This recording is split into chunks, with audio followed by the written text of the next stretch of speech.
o te whaatala whātu i le nganga whaaloalo i le pa ia maurunga le tātua tinu ua ala whai mai fōi ia i le nei aso fōu ia vi ia le lofa ma le anga le o le tua le si ufonga le nei o le lau mua i Wellingtone le fo oto e amtalia na tautua o le nei aso ta lofa lava ai alo mai i le tātua sauringa lotu le ataita i lea le sunga i le whaiwhauto ina Reverend alau i ula lau yang o le kalesia whaapoptonga Yesu i Samoa mātunu i whafo i Wellingtone e usimaia le whaafonga.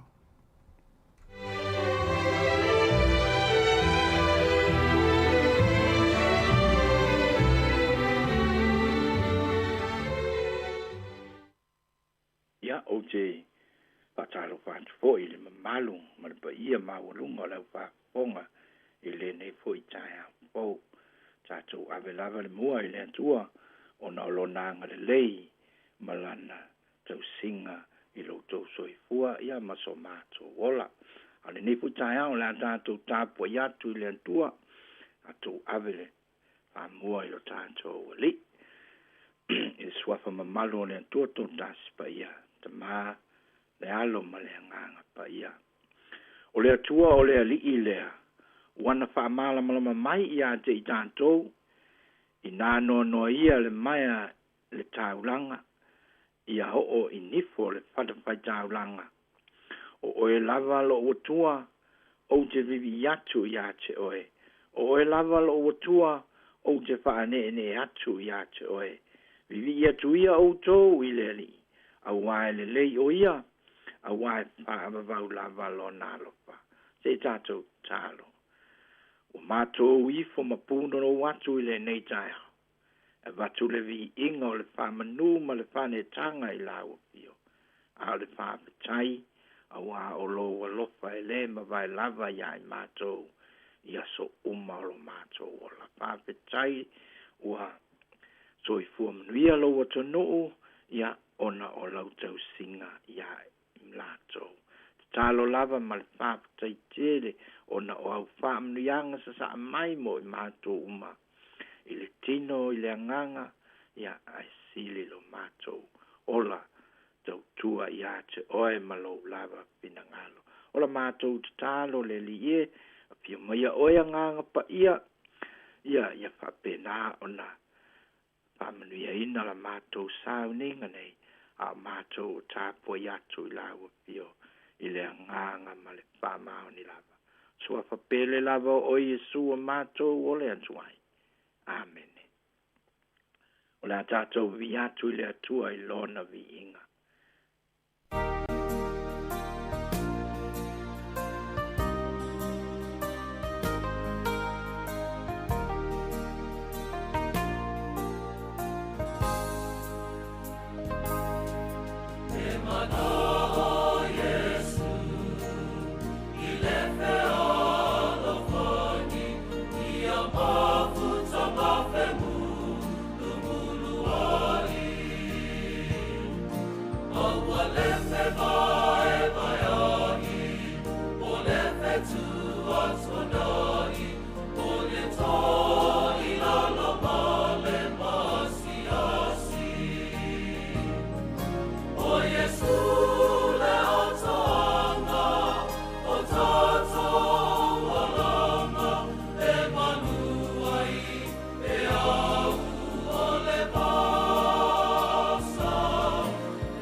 ina o le tuspaia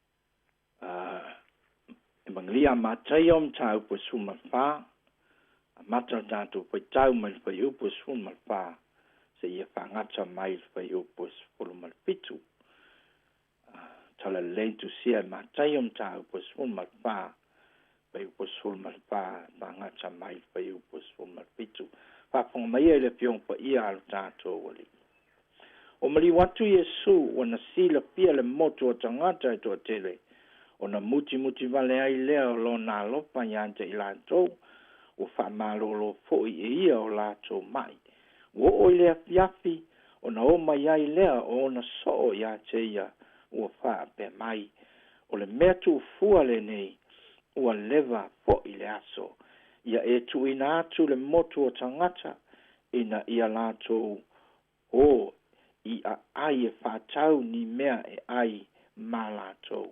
Aua whetalai atu Yesu ia te i lātou.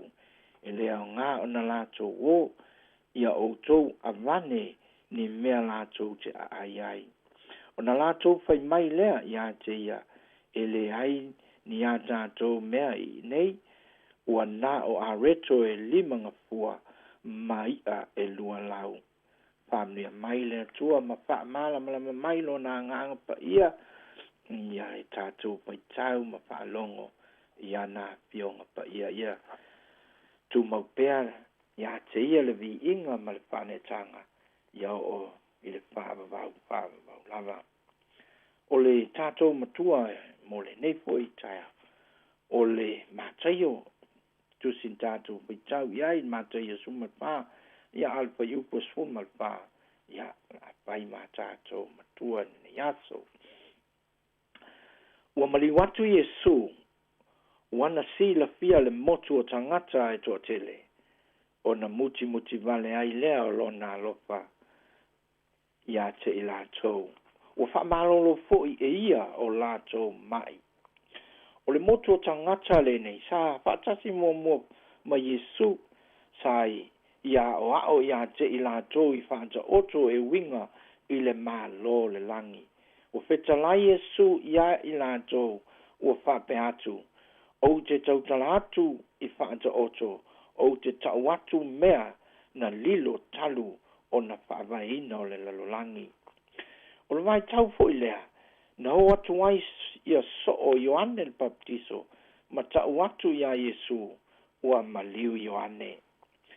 Ua whalongo ia Yesu o na maliu ese ai lea o ia i le mea, i le waa, i le mea tufua o na o ia. Ua whalongo ai le moto o tangata o na lātou muli atu ai lea i a te ia ua ui a uta mai a ai. I le toe fo i mai o Yesu o lea ua iai la tātou matua pa mai ua mali watu Yesu ua na si la fia le motu o tangata to tele o na muti vale lea o lona lopa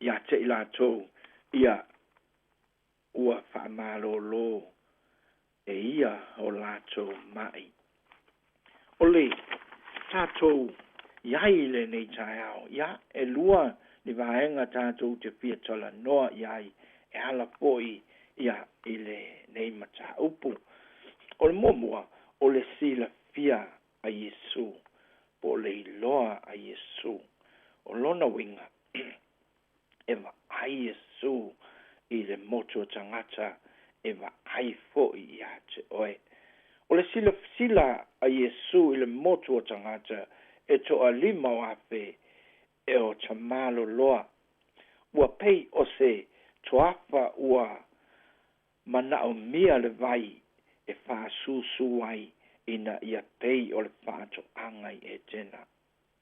Lefa mai ai ia le tusia isa ia lima sumatasi a wai wha amawhana whanaina siona e le tua e wha amawhana whanaina ana mea wha tāpunaina ia e pei o e tena malona toafa e pei o le whaato anga a Iova e maua ai le fia ma le oli o le whawhetai ma le leo le pese. O tue whapea mai foi, ina ia tātou wa ai ma, ina ia lātou wa ai ma lātou I loa, ma mawhau ma whaauta whaatasi, o le ao lava o Iova, na whaia ai ia mea uma, o le pa ia o Israelu, wa na whaia lava. O le sila, po le sila pia o oe e Yesu, e toa tasi pe toa lima afe, e whaia I tātou, ia pei o whātou angai e tena, o lana sila lea I le tangata, e na te whaia oe, e pei o le whātou angai e tena. Ina ia e maua ai le pia, ma le oli, ma le whāpitai, e ala I le tala le lei, ua tātou no nofo ai nei.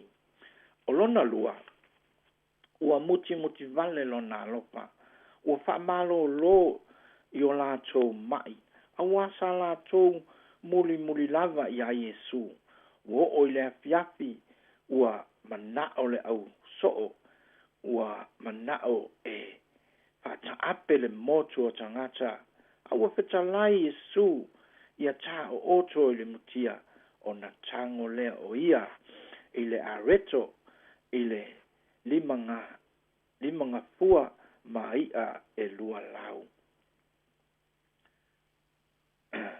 Ua whaapetai, ua whetalai lo tātou ali, ua tofi le areto ma tufa ia I lātou, ina ia lātou maua se tāu mapa o mole afi. Ia, afa mai Paulo, I le ekalesia I Korinito, o le nei, pe tau te ai, pe tau te whinu, po se tasi mea tau te whaia, ia o tau whaia, nei mea o malava, ia vi ia ai le atua. O le whapetai e Yesu, I lona tama awaia, awa ua whapanga e Yesu, le motu o tangata, ina o nei lava a reto e limanga pua, ia mai ai lua lau. O lea e awai o na vi ia le antua, awai whaia lava e ia, mea le lei uma mo I tātou. Whamai fwoi Paulo I le kalesia I Roma, sumatwha, whai upu e ono. O le ana I le aso, e ana o ia I ai ona o le alii. O le ana foi I le aso, e le ana I ai o ia. O le ana I ai, e le ana I ai o ia, ona o le alii. O le ai, e ai o ia, ona o le alii, a wā ua whaapetai I le atua. O le ai foi, e le ai ona ia, o le ai o ia, ona o le alii, ua ia whaapetai foi I le atua. Le nu ue, mai tātou umai le nei jai au, e o lo sila Yesu ia te oe, e sila pia e Yesu ia oe. Pe sila pia po I e Yesu I tātou uma, le nei tau sanga, e lo sila mai, le li ia I tātou, o ia foi, o lo iai le lofa muti vale, na te whamalo lo I o tātou mai, na te whawhanga foi ia te I tātou, na te whaamanuia foi ia te oi le tātou pai ngā malanga. Paulava o lea, ia tātou muli pea I lea lii, a wā o ia o lo o iai lo tātou manuia.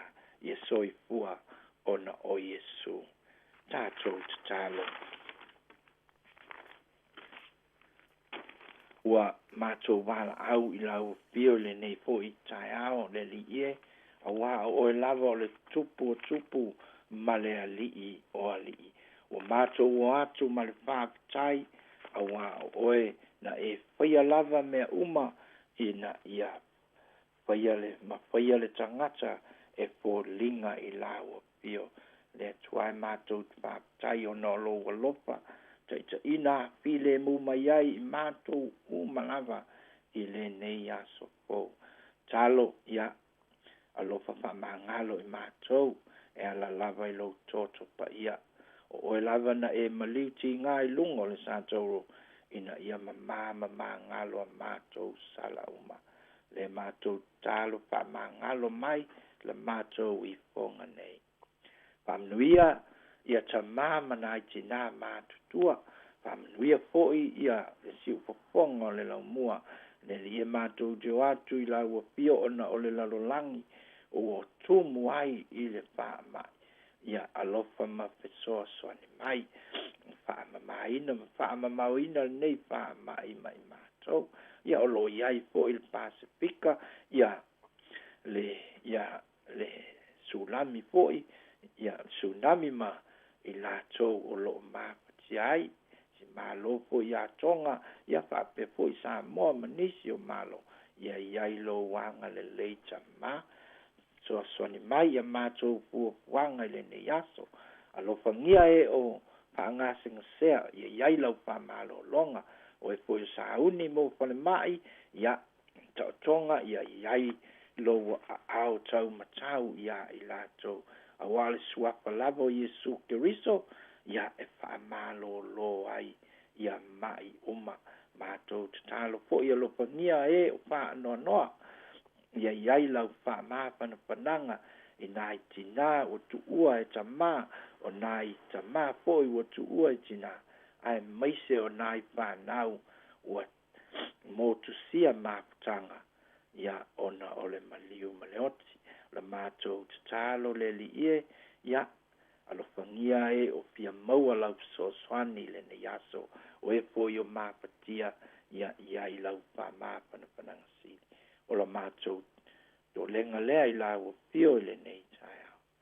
ia la le suafa pele lava o Iesu ia tu mau mai lo manuia le atua lo mātou tamā le lofa tuno Iesu Keriso le alo mapatanga ma le anganga pa ia nei se ia o le whaamamau lava amen.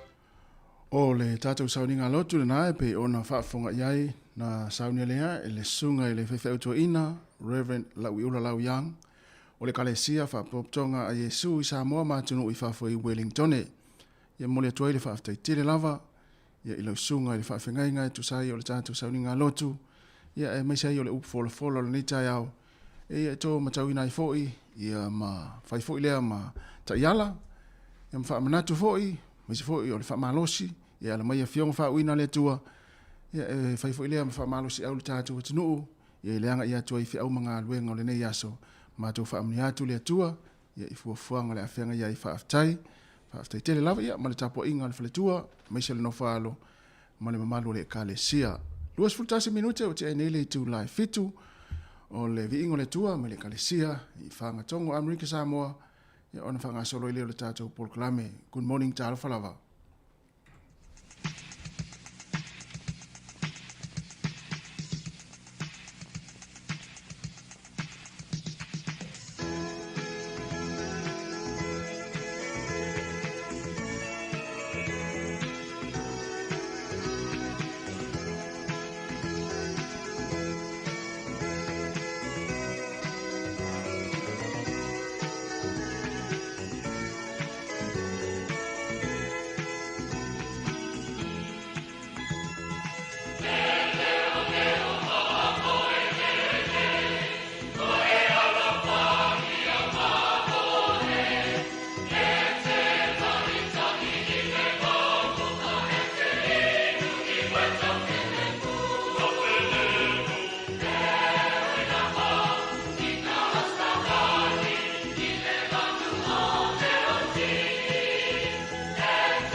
ni nei.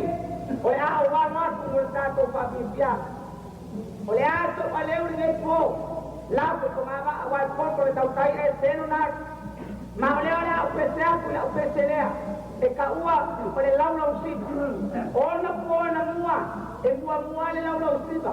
A una so o pai mai si pese. A una so o pai mai si pese. Le a laula o ko mai moa. I le marco laula o siba.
Oleh tala tu salam tabi.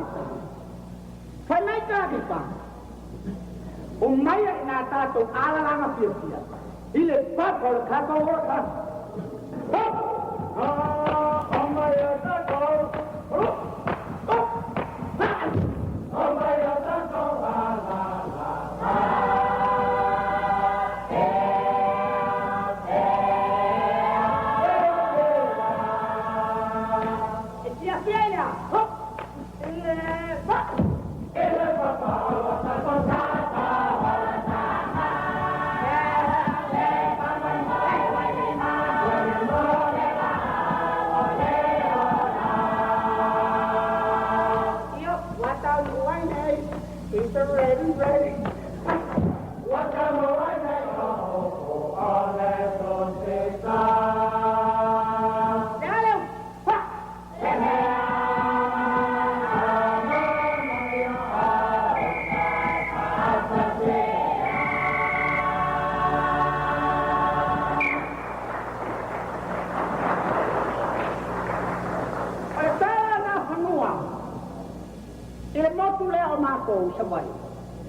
Ino kesili matuna na vanua. A feo ia intangata lo kau. Talin tamai tai. Ole bao, wa tangata ato. Ole bao.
Auntie Tala here.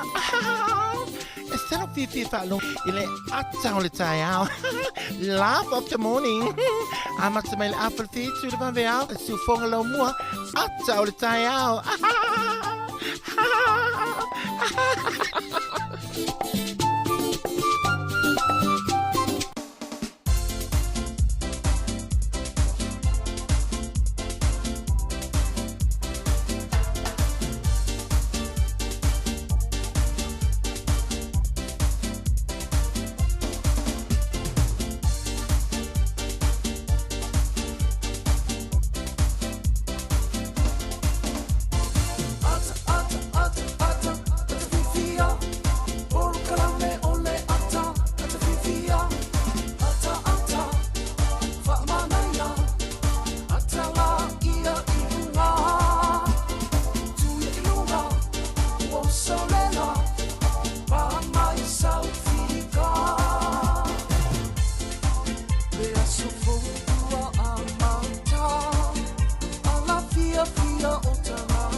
Ia e toi whaatalofa tu fo i le nei tae au.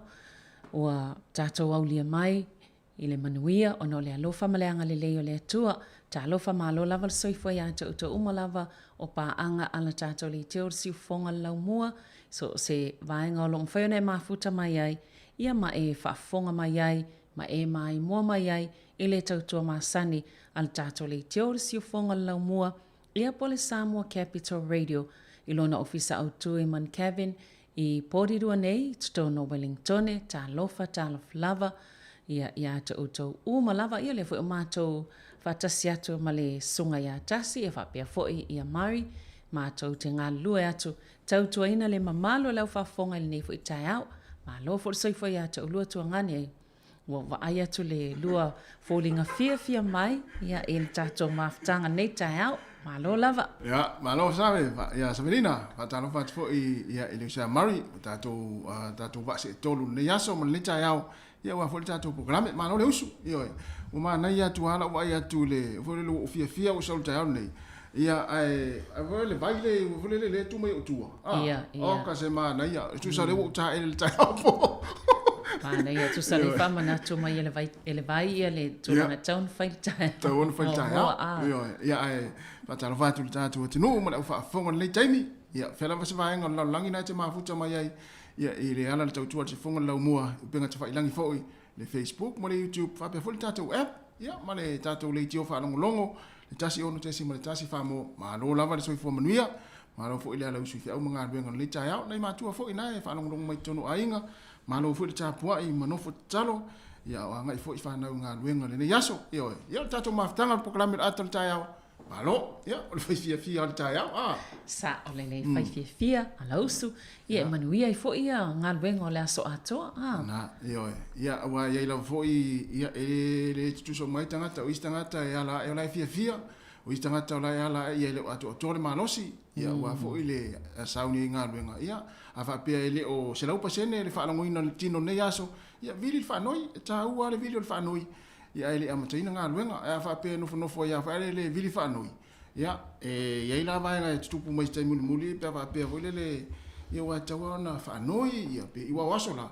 ia pe sa fa tu si fa noi vo i pe ia oi pe ia io to anga a ta la o fa tu si fa noi ta le fenga luenga fa tu si fa noi yasola sa o lele ia fa fonga le mai a tasi yo le mo o matu sa fa ta ia uma mai nga ia ia nga foi mo tato uma lava ia au ta fa penei o lu tu va tu pe fa malu mai fa folta to vis fa sala no wingo tu langa na e le tau le yaso ia ai manuia la fo ia o to na o usu fa nga mo le ta sa mo ia ku fa le ia mo po a to mai ia to lo ia mo le sa fa mo ia po ia me se foi la usu ipovi ia wa o ngalbenga ia foi tai au sa mina mal o le usu fanga moa ia fanga ia me tua lo ia ma su ipovi io mo ilele ia isa molna ia tato ia nei atunu ia ale usu le maua fo ia le tupe tausi ai nei o tato ainga tongi pili ia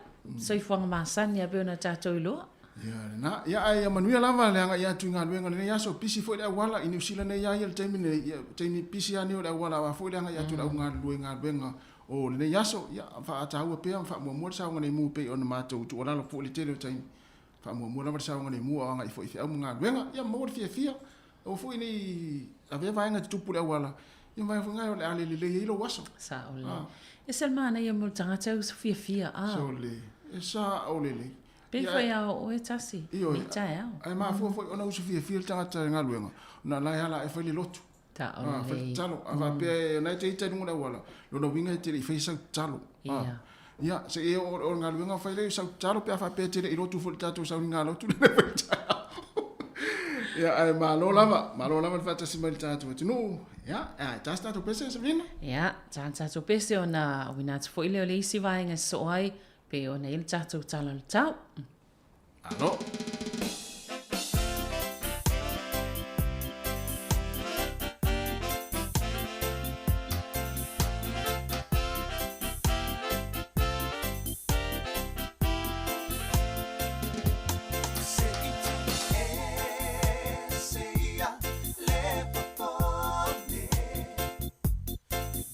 Ole, oh, la, na, nei, fa, amole, mole.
ave se itia nei feto ai oi manipa ngatia au ui lese lengai ave saita tu titania se itu se ia le popone mea ole o langa nei fa amole mole wa ole atua nati fa atua uma ema titi vai ilona imoa se itu se ia le popone mea ole o langa nei fa amole mole wa ole atua nati fa atua uma ema titi vai ilona imoa se itu se ia le popone mea ole o langa nei fa amole mole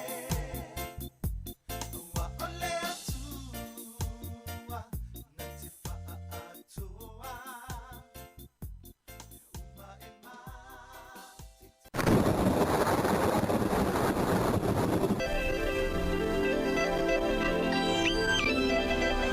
Malonga tai o le tala le tau le tai ao e mana ia upu le pese na ma tor sunga pena nai so o le popole io e me o le o langa nei ia fa mole mole a la sa o me fa mole mole tu al tampese ia o lan pole le tai o le tala le tau ia e va ia le mata la i se tai mi o le nei aso ia se vanga nai le a oa ia ma fa malu malu mai foi ia i le tai o nei ia ai le tai mi o le nei aso e va ia le mata le la ia fa pena foi le aso tai ao mele sfraile fa solo mai i manua tu e langi le lei sulu le la fa pe foi ho spei sulu foi la ya te utou ya i le nei yaso ya ma i le vaenga le i taupo ya ma marpa ma wai rapa sulu ma tango fie le la nei yaso ya te utou fa tala fa tu le motu isaute i le sone ya e langi le au oni si o taimi fa pena foi kala estete e va ai le mata le la e ti munga la e te ulu ti munga i Queenstown in Makako ya ai au wala a Queenstown ma taniden e te uluti munga i taimi o rene yaso. Ia o inu makako le wha malu malu mai ia ma awa oa nisi o taimi. O le malu lure motu i saute, ia amata tu lava le fitu le iai Queenstown, ia ai se fulu ma le fitu ia Nelsone, ia po Nelson. Ai o le mawhanawhana le ea, ia ele vao le se fulu ma le valu le iai ia inu makako, ai tolu se fulu ma le tasi kara i stete. O leo te renga o le taro le tau, ia mo ni sila ato le nei aso, ia mata mai le motu i saute, wha solo mai le motu i matu nei. Ia o le tele lava vaenga o le atunuu, ia o le aso suru matanga o fia le la. Ia Wellington e lava ia, e aua oa, ma pua oa le nei aso, wha malu malu foi, a ia ili taimi o le aso, a ia le mata o le la. Le tato o atunuu le nei aso i Samoa, e aua oa le nei aso, lua se fulfitu le mawhanawhana, o le vela le wha mawina i lua se fulu ma le iwa. Suva i fiti, pāpā whai titili, i le nei aso ia te utou lua se fulfale ma whanawhana, o le vevela leo whaasolo atu i lunga le tolu se fultolu, ia le vevela o suva i fiti. Ai o Rarotonga, i Cook Island i Timunga, te ulu Timunga, lua se fulima le ma whanawhana, a o le vevela lea e wha mawina i le so lua se fulu lima foi.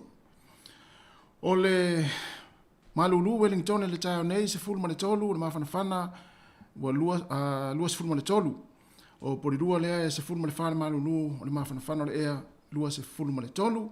Wa inui o mata se fulwhare mawhanawhana o le se fulwhare malulu o le mawhanawhana le lua se fulma le lima lower heart ma upper heart ia e lua se fulma le fitu le mawhanawhana le ea le taio nei se fulma le wha le malulu. Ia Wellington e nae lua se fulma le tolu le mawhanawhana le taio nei ai se fulma le tolu le malulu o le ea. O le ngoto ifo le rare fia na nei i le toe 5 minuti e le tula iwa. Ia i le poa na nei, po le fia na nei. Toi oso e leo le rare tai au i le 5 minuti e te ai le ono i le tai au. Whamalo atu ia ma whaatalo whatu le au whangota le ni tai au tātou Wellington e sua le tai le tai nei i le toe 15 minuti e le tula fitu. e sua i le tai, Wellingtone, o na pele o le tai i le te o le tasi le auli ana nei se fululu minute te ai le tasi. Sua le o le tai i le fiafia ana nei i le lata lava le tula e valu e toi sua i le tai tātou Wellingtone. Ia o le vini ma porirua, ia wha solo mai Plimerton, e sua le tai le tau nei i le te o le afa o le sefuma le tasi o na pele o le tai au a tai au i le sefuma le toi sefulu iwa le ai, te whasau atu, pele tai le fiafia ana nei i le toi sefulu iwa minute i le tula iono i le fiafi ia e pea i le tai ia mo tātou i porirua ma Plimerton. Ia o le tala na le tau, ia ma le tala le tai mo le nei aso, ia e fua ia o fua fuanga, ai mo le au lafa tupe, ia e masalo fo i o le angai fo i tātou, ia e lafa tupe i sa mo le nei aso, ia i wha lave a inga, ia malo fo i wha malo atu fo i le tātou pokrame, i le anga leina i a inga i ala la foina o se leni. Ai o le tala le tupe, mo le swing o le tupe le nei tai au, o le tupe sa mo le au wha mawina ta la fitu sifuma le tasi sene, o lo tu mau pea, pe mai ana nafi, ta la fitu tasi, o le tupe Amerika e ona sifuma le ona sene, tupe Australia iwa sifuma le lua sene, e ma le tupe fiti, ta la fa sifulu sene, tasi le ta la New Zealand, mau le tupe sa mo le nei aso, ta la fitu sifulu ma le tasi sene. Manuia lava le lafo ina lau tupe, ia i le nei aso.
Whamleanga o soifua ma sa whanau, whaamanato tupele tātou imeli, o lea sa whanau at samoacapitalradio.co.nz. Ia e manuia tele lava o tōua soifua, o tōuna soifua mai le nei aso, le aso se fulmaraiva o Januari. Ia whapea o laua soifua le nei, po se aso whanau, se isi o whanau, e whaamania atu le tātou porklame, manuia tele lava o tōua soifua, whaamanuia le tua, ia mamoa nisi tau sanga stele mo utou. Ia e o le tātou tuswhaitau. O le tātou tus whai tau le nei, maua mai le lua te salo niam ta upe tolu whai upumomua. Le au soe, ia outou te talo mo i mātou, ia tele vave ma ia mamalu, le fionga le lii. Le au soe, ia outou te talo mo i mātou, ia tele vave ma ia mamalu, le fionga a le lii. Ia o le upu whaamalu si au mo i lātou whailonga i nā soifua i le nei aso. Ai, o leo le a mātou tamu whai, ia ma le mātou wa se tolu le nei, e usu atu le pese aso whanau i le nei fo i aso whamanui ai, outou waso soifua.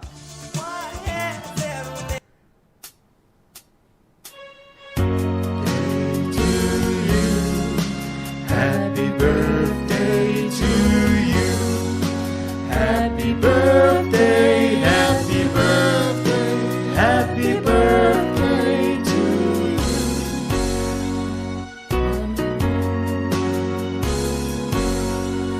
Manuia to wasofana, Manuia to wasofana, Manuia to wasofana.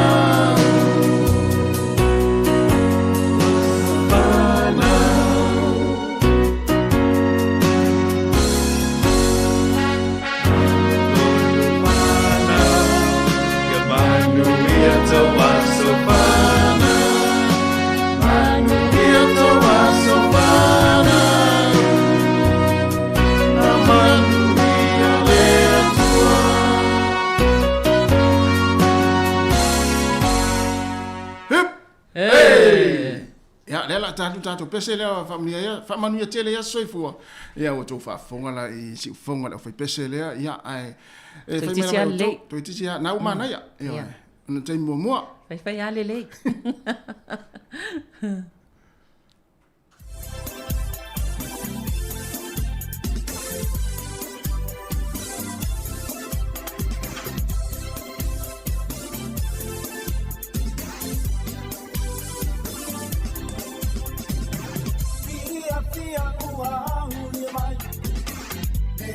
Samo hentiai o se tatala pa amanuia lo wasofana wagulia e oni awa mani pena e usitai uasilena e manuia ilola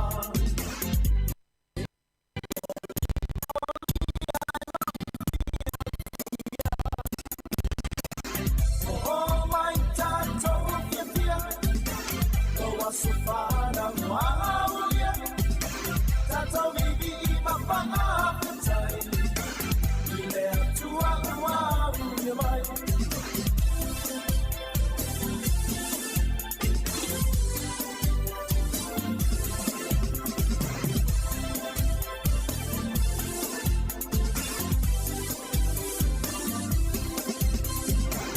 atua le mapaina pa amaru Sina in tele oaso wa on sapia in male pia e ya so wa unia u so e ya tautola ya mua pe ale atua pa a taulo malosi tautua male pa amaoni oh my tato pia wasofana maulia tato bibi mapanga pentai ile atua maulia mai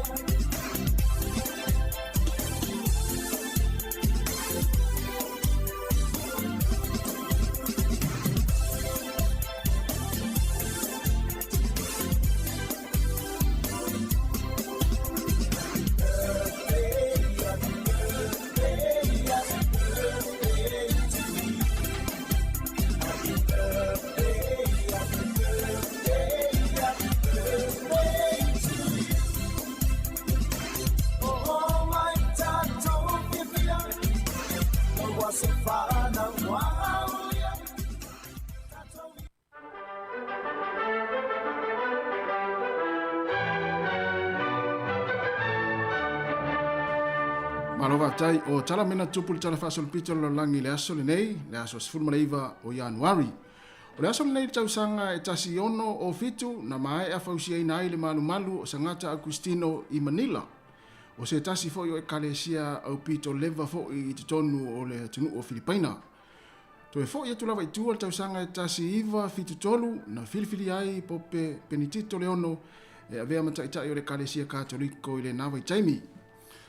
O le aso nei tau sanga tasi valu whālua ia na ave e sea mai ai le tino mario pātele pe telo sānele mai le ona tuunga mau i futuna i Welese ia maawatu ia le atunu o Roma i awala i se awala na ui atu i New Zealand ma Australia.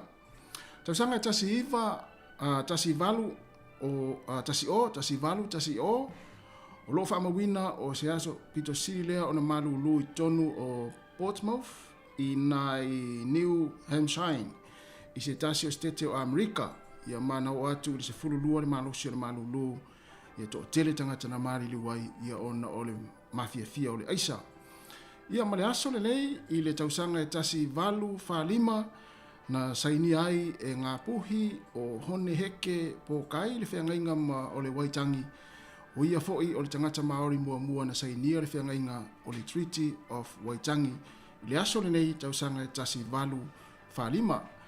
Ia toi foi roi sa moe le tausanga e luafe ma le ono, o le aso le nei i le aso se fulu ma le iwa o Januari. Ia na maliwai, ia le taitai o le kalesia Katoliko i nawa i taimi, le fionga ia Katinale, Pio, Tau Finu. Le aso la nei tausanga e luafe ma le ono, ia na tuk malo ai, ia le taitai o le kalesia Katoliko. Ia o nisi nao mena tupu le tala whaasolopito lo langi tau sanga umwai mo fo le whapoponga le taimasani ia ile aso atai au.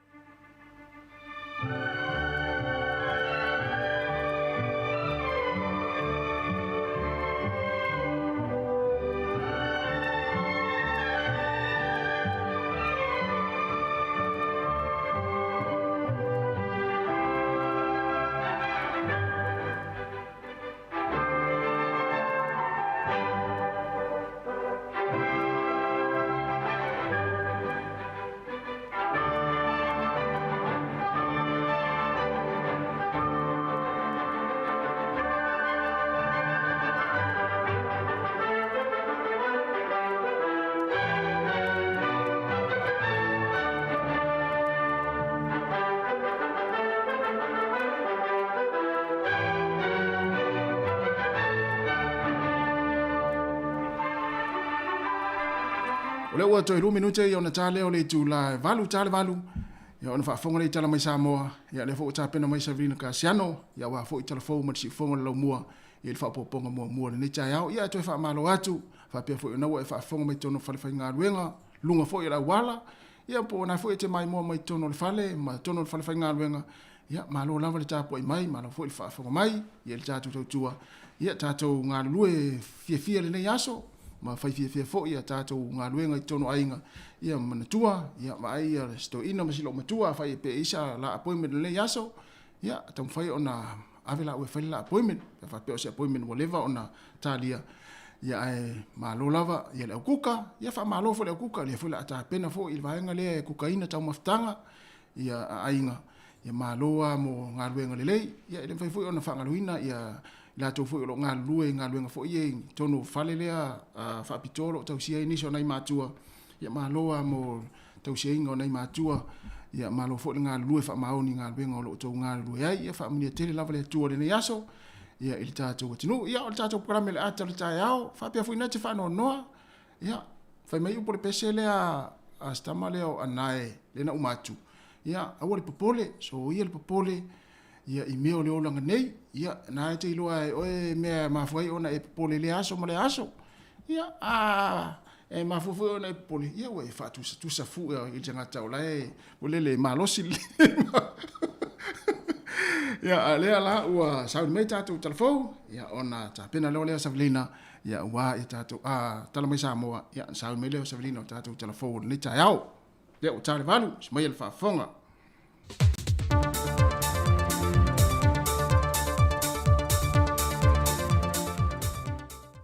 Fe lava te whaatala whātu ilo tātou tunu u, ai o se whaopoponga o tātou telefon mai Samoa. O le amtanga le vea so nei na whaatu te eise sau ninga le whale Samoa University au i Papa Ngala, e aloa ia ele polo keti na whaatu pehina mai le malo au whaatasi, ma le whaalapa putonga me le tue sauti le malo intia, mo le University au Samoa. E se polo keti no lato whaatu pehina, o se whalitusi le whaongai nai upenga ta whaelangi, watu ui na iei le malama lama ma whaamtalanga o mai whaante tau ia Samoa, e fsosoan iei le malama lama o whanaua onga wale ngata o Samoa nei, e whape na fo isu esu enga mali sila fia le laulangi e whaate tau inisi o whaamtalanga alua ia, mai lea tunu o Samoa. Whai loe lei kumisina o le malo intia i Samoa, watala fea ngaile nei fuafuanga, mali tūlanga ua iei le laulangi le whaamai o COVID-19, ma ua whaafai ngō fia i upenga ta whaelangi o na sā i lia whaamtalanga e whaate tau i a Samoa. E whapea fo i le whina ngalo le whionga le ministawa o ngā ta longa maanga nuu, na ia langolangoina ma ia whaaftaia i lanto na whaatau teia le nei fuafuanga, ai maise o paanga na visoasua ni mai le University Fafo, lea ua mawhai ei o na whaatau nuu. Sau no le whionga se ula Ioane toa au, wa tele se visoasua ni mo alo mawhanau, e au tō vaatu li University le antunuu, e a lanto suesu enga whaale awa onga. E le urua e whontanga le Parliament e mole nei tau sanga lua whelua se fulmale lua le aso le anafi, na mua i wha ailoa e le whongfitalai o le mota, le whionga papali i te euma se pau, wa ia tau li maina mo le Parliament mai o se tasi leo ngā lua ngai te tau wana toi ngā lulua i ai, mo le whaale leia. O lea ngā luenga na whaalia le whionga e papalii, o le toe ngā lulua lo le palemene e toe teu le tulafono whanua masuafa lua whelua se fulu, o le tulafono whaamsinongo soli ngā tulafono lua whelua se fulu, o le whaavai o sa mo lua whelua se fulu, o pili e tolu na mua i pāsia i le palemene, lea sa toe tu i nātu le ofisa le loia sili lantou te toe va ai iai. Ma wai e iei le SSN le pili na pāsia ma whaatala noine te tono le palemene, ma le kopi na tu i nātu le ama malo le malo na te sainia ina. O mea moni, ua fse tai kopi na whaatino ai lea ngai o inga, ma kopi moni o ia tu la fono na tu ina i ai le marienga a le ao le malo. Ua wha maunia fo i le SS o kopi o tu la fono o lo whaatau atu le tunu, ma le kopi o ilunga o le upenga ta whailangi al palemene. Whapea le kopi o lo whaonga ina e le ofisa o le loia sili. O le polenga le no foa, o na ono awha ina e le whatautainga o ngā ruenga le whamsinonga. Ai whapea fo i le nofo sila fia le tunu lau tele. O se mta upu as whawhita au le patino lava le palemene lo na toe popo wina. Nā le palemene fo i e mawhai na ia toe whamautu, ma whatu langa, mo le sanga tonu ai, o le whatautainga o le pitola au le whamsinonga. Mo le ami o tonu, ma le wha maoni o wha ai unga i mta upo le tunu o lo wha ai atu le whamsinonga. Le whionga le whonwhitalai o le maota, papali i le o ta euma se pao. O le so, e toi wha awa wenga le palemene, e le tu lai a whau le iwa. Wa wha maunia mai el sui komisena o mtanga wenga o leo a wa pa aulungo i tēnu Filippo. Le wha malolo le tu mawe o se tasi o tamaita i ta ai lua o mtanga wenga, e mōli angolo na whiolo ni reporti wha a leo, mo i lanto na talo sanga i ngā luenga whāwai teimi. Wha maunia mai a wapa au, o lo tā whiele whaelo ino le swafa o le tamaita i leo, ai wā whie ia tua ingo saini wha malose, o le saini a se tasi o sui komisino leo i le isi fo i mata opo. O le masina fau, wa tā tia toe vāna a wai lana mata opo i lumo le whamasinonga. Au lei amatina le fono au alwhai tūla fono, maana ngā ruenga le aso ane nafi, na maana au se tūla i wha alualo mo se minute, a sui uman au wai le fontanga. E toi tō mana toi se tasio sui o le palemene sa a vea masui su fono le maota fono, watu ua le malo. O le fionga va ai ma fasolia papo va ai, o lo tu malo i New Zealand, i le aso se funmalfito Januari. O le fionga va ai papo, o le alo le whaasino i le sa a vempale mio sa moa, le fionga va ai kolone. Na ulu fale va ai papu i le palemene i le tausanga e a feiva se lau iwa se fulmiliono, se i o antu i le a feiva se lau iwa se fulmale valu. O le sui su fono mai li tu malo fa ala ala fanga o fale a lupo, na avea ma minista o fa amsinonga i lalo o le whainga malo o le JPP. Ai mai le a feiva se lau iwa se fulmale valu i le lua fe maletasi, na tofia i o le minista o whātu anga ma whainga whaiva. Na whaase ese ma le vāng whaupo whai le JPP le whionga wā ai, ma avea mataita i o le vāng whaupo whai le tautua Samoa. Ai le lava whontanga, na whonga loa ia i nai foi, le tuk malo o se tasi foi o suisai le palemene, le whionga tampasa tele mauteni e sera, le na tuk malo i le aso valua te se malua whelua se fumaltasi. Na veo ia masui fai pulo le tu malo vaisi ngano numero mua, e lalo le taita ingal vaenga whaupu whai pui puia ia te tau tangata le JPP. O tanto tala whauia mai sa mō le nei fo yaso, manuia le tanto tenu i tiute ma whai vole a whenga iai, whasoi foia.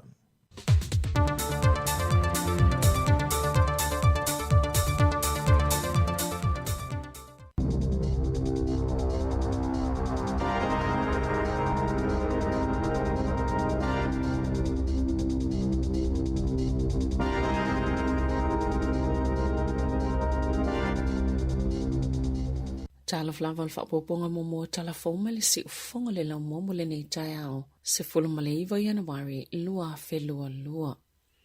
Wai aini si o ata ua mawhai o na po eina le malo si anga mo le puipui ngā New Zealand o a fianga o motu o tonga ina ua pāle maunga mua hunga tonga hunga haapai i le aso se fuluma le 5 Januari. o hatai na po ina le aso sfuluono i Januari, maolo o vai ele tele o vaenga o whaalea ngai nei noo, o le ai nisi o whale i tōlanga sai ai, o lilo fia fo ile awala i tōlau ile i vaalele, ile e fuefu, whaapei matawalunga o whale. O le mote ta ua o a tata, sa matua whaina lava le tsunami, le ua mole mawina le tele o whale ua tafia uma, a o whale ia e tutu, le fōlinga mai o whaalea ngai na uma i le vai. Wa va ia le pae solo la pisi matoenga o vaenga sa whaalea ngai na ile moto. Wa va ia fo ila au ua mafulifuli, mai o ngaonga fo inia afianga ile moto manko. Wali iputia o mtoa whaalea ngai na atoa lea moto, ai olo ieni tapoleni ua whaatutu, i vaenga maua lulunga. O moto fono i fua mana muka, sa va ia fo ile tele o afianga mamea na whaalea ngai na va ia le moto no muka le tele o whale o whaalea ngai na i tawhenga. Ai matua tele fo ini vaenga o whaalea ngai nei whale ia o loo tutu pea. E iei fo ise vai tele le moto no muka. Ua tumu i o tau taito sai mawha maumaunga le malo si anga o le pui ngā New Zealand. Ua va ia fo ile tele o le fuefu ua lilo fia i au wala e tūlau ele vaalele le moto li fuka. Whapea male malai vaalele o fua a moto e whapena fo ile whale ile malai vaalele. Sa wha ngā solo ini ngā luenga i wha amama ai. E le o mawheo na iloa umani vaenga o whaalea ngai na maile pao le maunga mō. Wha atasi ai ma le tsunami. Wa whaalea ngai na fo ile wafu ile moto o haa whewa. Na wa aiese ata ile nu o niu toua ni pea le ema wele savili mole elitise o ta atitia peitai. O lea na li putia na tuo ilalo. Ile maasina o me ile luafe lua tasi. Mana wa aia fo ile lilo fia o awala ile efu mai le maunga mō. O awina ini usila ni wa amole pui ngai tonga i langolango ai mole ngā luenga toi whaale leo le hatunu. Ile ipoti le pōna ta wai o tu ue le HMNZS Wellington ma le HMNZS Aotearoa le hatunu o whaamoe mō tonga. Mo ono fusauni se vaalelo le fuava atawa ni usila le si tasi tolu o Hercules se imai ona wha mama le malai vaalele. Ua whaanganga fo ile malo ni usila se tupe tasi le miliona ta la. Mo ngā luenga fsoswani a wā tonga. Ini ripoti la tamai na ta uai i o maile pōna pō ua o atoli tolu tangata malili ona o le tsunami. Ma o se tamaita i Britania Angela Clover le ana tafianga i le sami ai le i whailo ina le isi to lua. O lo i ele popole ngai le ono si ti o le whai numero tangata ua mau soifua. O le pao le maunga mua hunga tonga hunga haa pai. Le asalangona i le telo vaenga o le lalangi e ye le talitonunga o se maunga pito maa losi na ua paa talo mai le tolo se fulutau sanga ua tuanai. Wa talo sanga le whaala potopotonga ulu mo la lafsosone New Zealand le Council for International Development. I whale tupe, ma pisinisi e la foi tupe whaamomoli na ia ave ese, pe whaapa ufo ile tau e tutongi a nga ia ilatou, mo le la fonga o tupe i tonga, ona ole maunga muma le tsunami na afiai, ile whai unga le vaiaso. Na whaalia Aaron Davey, o se tasi o le pulenga o le whaala potopotonga, e tā ua tele le matawhai o i tau le la fonga o tupe. Ona o taimi whapēnei e pito sili lavona mo o mia le tupe. Ma wala tau tu o lalo ai whale tupe ma pisinisi. E la foi tupe whaamomoli. Ina ia lango i le tali atu mo ngā luenga fsoswani. E ala leile ave ese o tau e la foi tupe. Pe ia i lalo i fufo i o le tolu pasene. I le taimile u whaatino i le tali atu i mo mianga o whaalavlav whaafose. E ave ese i fo ini avenga mamafa mo nai ainga. Ia ua whianga i mawhainga taile la fonga o tupe i ainga i whafo. Olo ia i pele fautuanga mo i la tau e fia fsoswani e ala i tupe ina ia ave i whaala potopotonga e tali tono ina i tutono New Zealand. Maolo mawhaiona maua i whaala potopotonga i le upenga te whailangi o le www.cid.org.nz. Ia whaonga fo i whale tupe e maasani o na whaonga ina e la fo i tupe whaamomoli i ainga o looa afia po e kalesia i le Pasifika. Ua whailo ese tasi o tamaita i whaipule ani usila Jenny Salesa o lea whaatuina i le malai o le Mount Smart se polo kalame e anga i tangata e lau ia i alatou whaamomoli mō tonga e le omoni fsota inga matonga ina ua mō tusia le eltise ma vaenga mō fsota inga i lalo le sami ona ole maunga mō ma le tsunami. Ua whaatuina le Aotearoa Tonga Relief Committee e fsosani i ainga i New Zealand mo le avenga o latou whaamomoli a waola tau ai ngai tonga o Jenisa le sa soifua e tonga maolo ave nei malisi tai fono le komiti na ia ta ua wala to moni pusela oi olo mai a Sir Michael Jones malala to au nanga leo le aiele malao Mount Smart le vai sonei e fa atu mo fa momoli ainga e fia la au tonga o fangu vai o mea mawhai ona whai e kuka o olo au tau mawhai pe o alaisa ma olo atu apa e le vave ona leanga o lo o mawhai ona la uina i tonga ma olo atu talafo i le avanoa moni foa i tau tupe. Inisio tala sa maua se tino malio le vai tafio le Heart River a o sa ilia se tamaititi 5 tau sanga le matua i Wellingtone. E o atu le whai tu la le umio le taimina sa ilia le tamaititi le paka le ngati tama i Upper Heart mai lava i le lata i leono i le fiafiana nafi e na whato a maua le te oleiva le poana po. Wata ue whape le mawhaiana tau tala ma sa whautua ina fo i leo i lato na whaia le sa ilinga i le mawhaiana taliane le tamaititi ini leoni tangata. Safa aleo le whaafatai leo i lato umalava sa ngā lulu e whaatasi i le sa ilinga o le tamaititi e au fiele to tele o tangata o le ito malo. Watu inatu se lapata inga al valitupe le Westpac e whaatitau se whaingatau whaasise fau le fo i walia e mai e au fieini pepo whaamaumaunga e matua moni lava i lewa ai. Na ta uel valitupe sa matua ta pena le leia le au tau whaasise ni tusi mo inivesi matua fōlinga mo i lava i lewa ai ma sao fie su enga le interneti mo whaamtalanga e winga inivesi matupe teo whaavaitai mel valitupe. Sa whaatonu ina fo itangata ina ia whaamau la tau whaamaumonga patino i upenga ta whailangi sali sina ai. Ma sa tuli loe lau tau whaasise ni vala awe alai telefoni mani e-maili. O le whaamatalanga Caroline Kate o le valitupe le Westpac i New Zealand e maua e le popoto lau tau whaavalea ma la tau ngangana na whaonga aina e whaasufi e tangata. Ia na pe i lavo i la tau ni tangata ngā lulu e valitupe. O le fautuanga le Westpac i le atunu ina ia maatala i lea fo itu aingo tau whaasise, ma ia vaveo na li poti pe awa aini tau langa whaapea. Ma la aule o valu selau, wha selau, ono selau, e tala noa i se tasi, ma i le valitupe le Westpac and said, pe a awhiaini tau langa whaapea. I ta alonga, o whaamaoni elwhaia onga le blues o Kilani Leon McDonald te whaapeo le ata alo Rochester i Vasa Shek i le numerous fululua. I la lātou au mol ta amil sango le lakapi supal nei tau sanga na saini tui Vasa Shek i le blues i le tau sanga taluai ina uali liu mai le lakapi liki anga i le lakapi uni na whaali elwhaia onga e atangia mai e tālawhia ngai le leile atu langa mō tui Vasa Shek. Ia sa kapiteni le Warriors au le ililiu atu le lakapi uni. O toi tolo pole ta alonga le taamil sanga luna fito le Breakers a New Zealand le na fufue ta aloma le Tasmania o no tuunga mai e ingol koviti o le taamil sanga basketball. O na nei le sa fufue whaatino i le ta alonga. Na whaia ina le Breakers i a lātou ta alonga mo moe ono le taamil sanga. Ai sa maanu malo i a lātou ta alonga e lua muli. Mai leo whainga e tolu uia ua mawai atu. E au whielo lātou maanu malo i le Sydney Kings. I le aso sa e valu se fululua i le fito se fululima. Tala fawia ma le si ufongo le laumua o le nei vaenga o le tai au.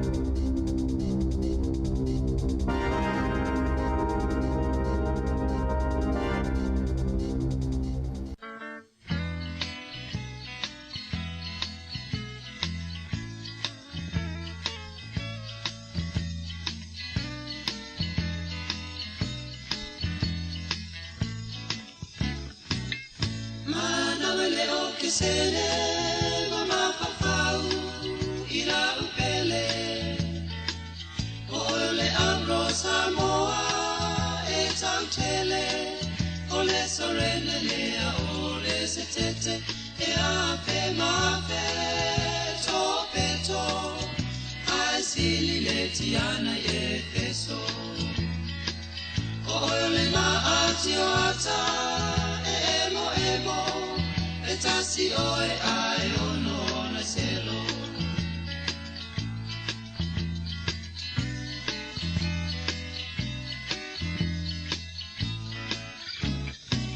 O oe la au paolo le Susana eso solo Tapu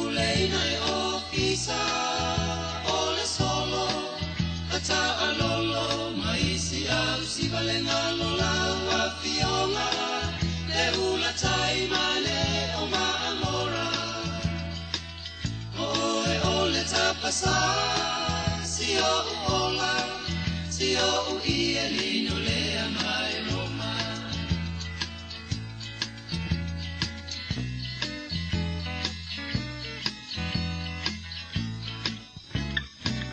lea fia fia moa na o no poa ina pula loa ina ua o tu ua le amo samo ua va i le vasa la loa si awa mi o vai vai e peia se ki o na ua li vai ua lama fo i lea e kai ma mea ai e ngalo ai lama le fia vai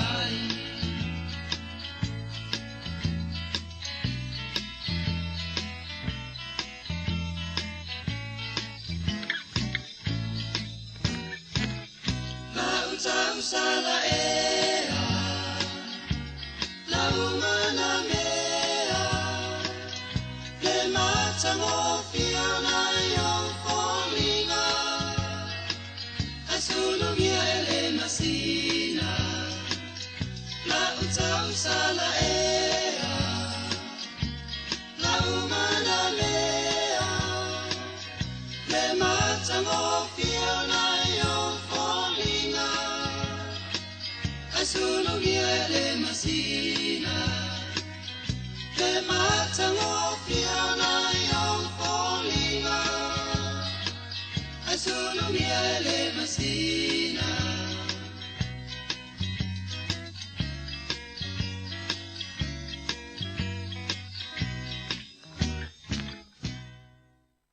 Ia, o le nasa o tau whaafonga mai nisi o whaafifianga nei tai au. Ia, ua mai a fo ia tātou talafou mai Samoa, i matala fo i mai tutono New Zealand, i le ni fo i vaenga o le tai au. Ai, o le lausunga tasi, ia, malo, o le vai atu o pi whaalongolongo tu fo i lauta amata tau o le manga le palemene si o tātou atono o Samoa. Ia, manisi o vaenga mana ia mai fo ia li poti o lo mau mai si o tātou atono. Sa o le ia tatili i ola vaenga nea. Mana ia le pesi na tue whaalongo tu si ufonga maali o Tamori.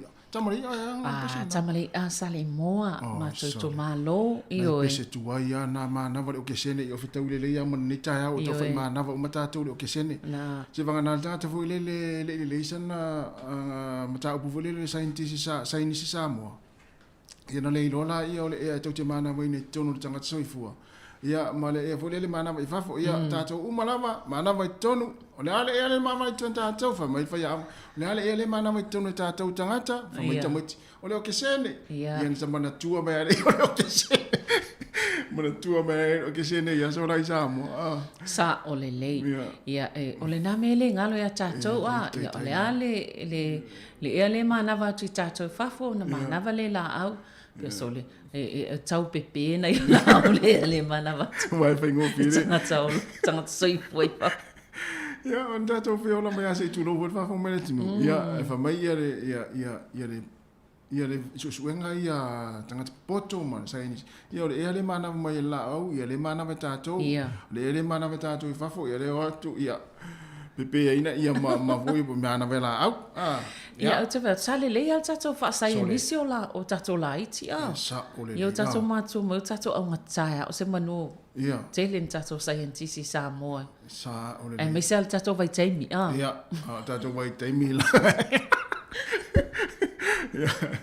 ia ai manuia fo ia tapinanga nei fa nau ia ila e fo i waisi a onga e le fa ingol masina nei ia ona e umalole le amatanga masina fo ia manuia fo tapinanga no nei fa nau le ila e ia onga ila tu mea onga ia misi fo ila tu toninga ia nei matua na ai te Silvia o e tasi o le tele ai si fai mai e a pe o lo sua le na pa ulu el tato pese na su le tai au le ya me tupu pe mo tato pese tinga vo le na ma wolunga lo leo la fa sala ya o we ile le pese ye fo le o te le leo o te tinga na mana ya lo te wino tato pese ya ilu si fo mo mamari ai tau fai ya ba ngane tu au lalo o tama sani vo ya ile tu lalo na tu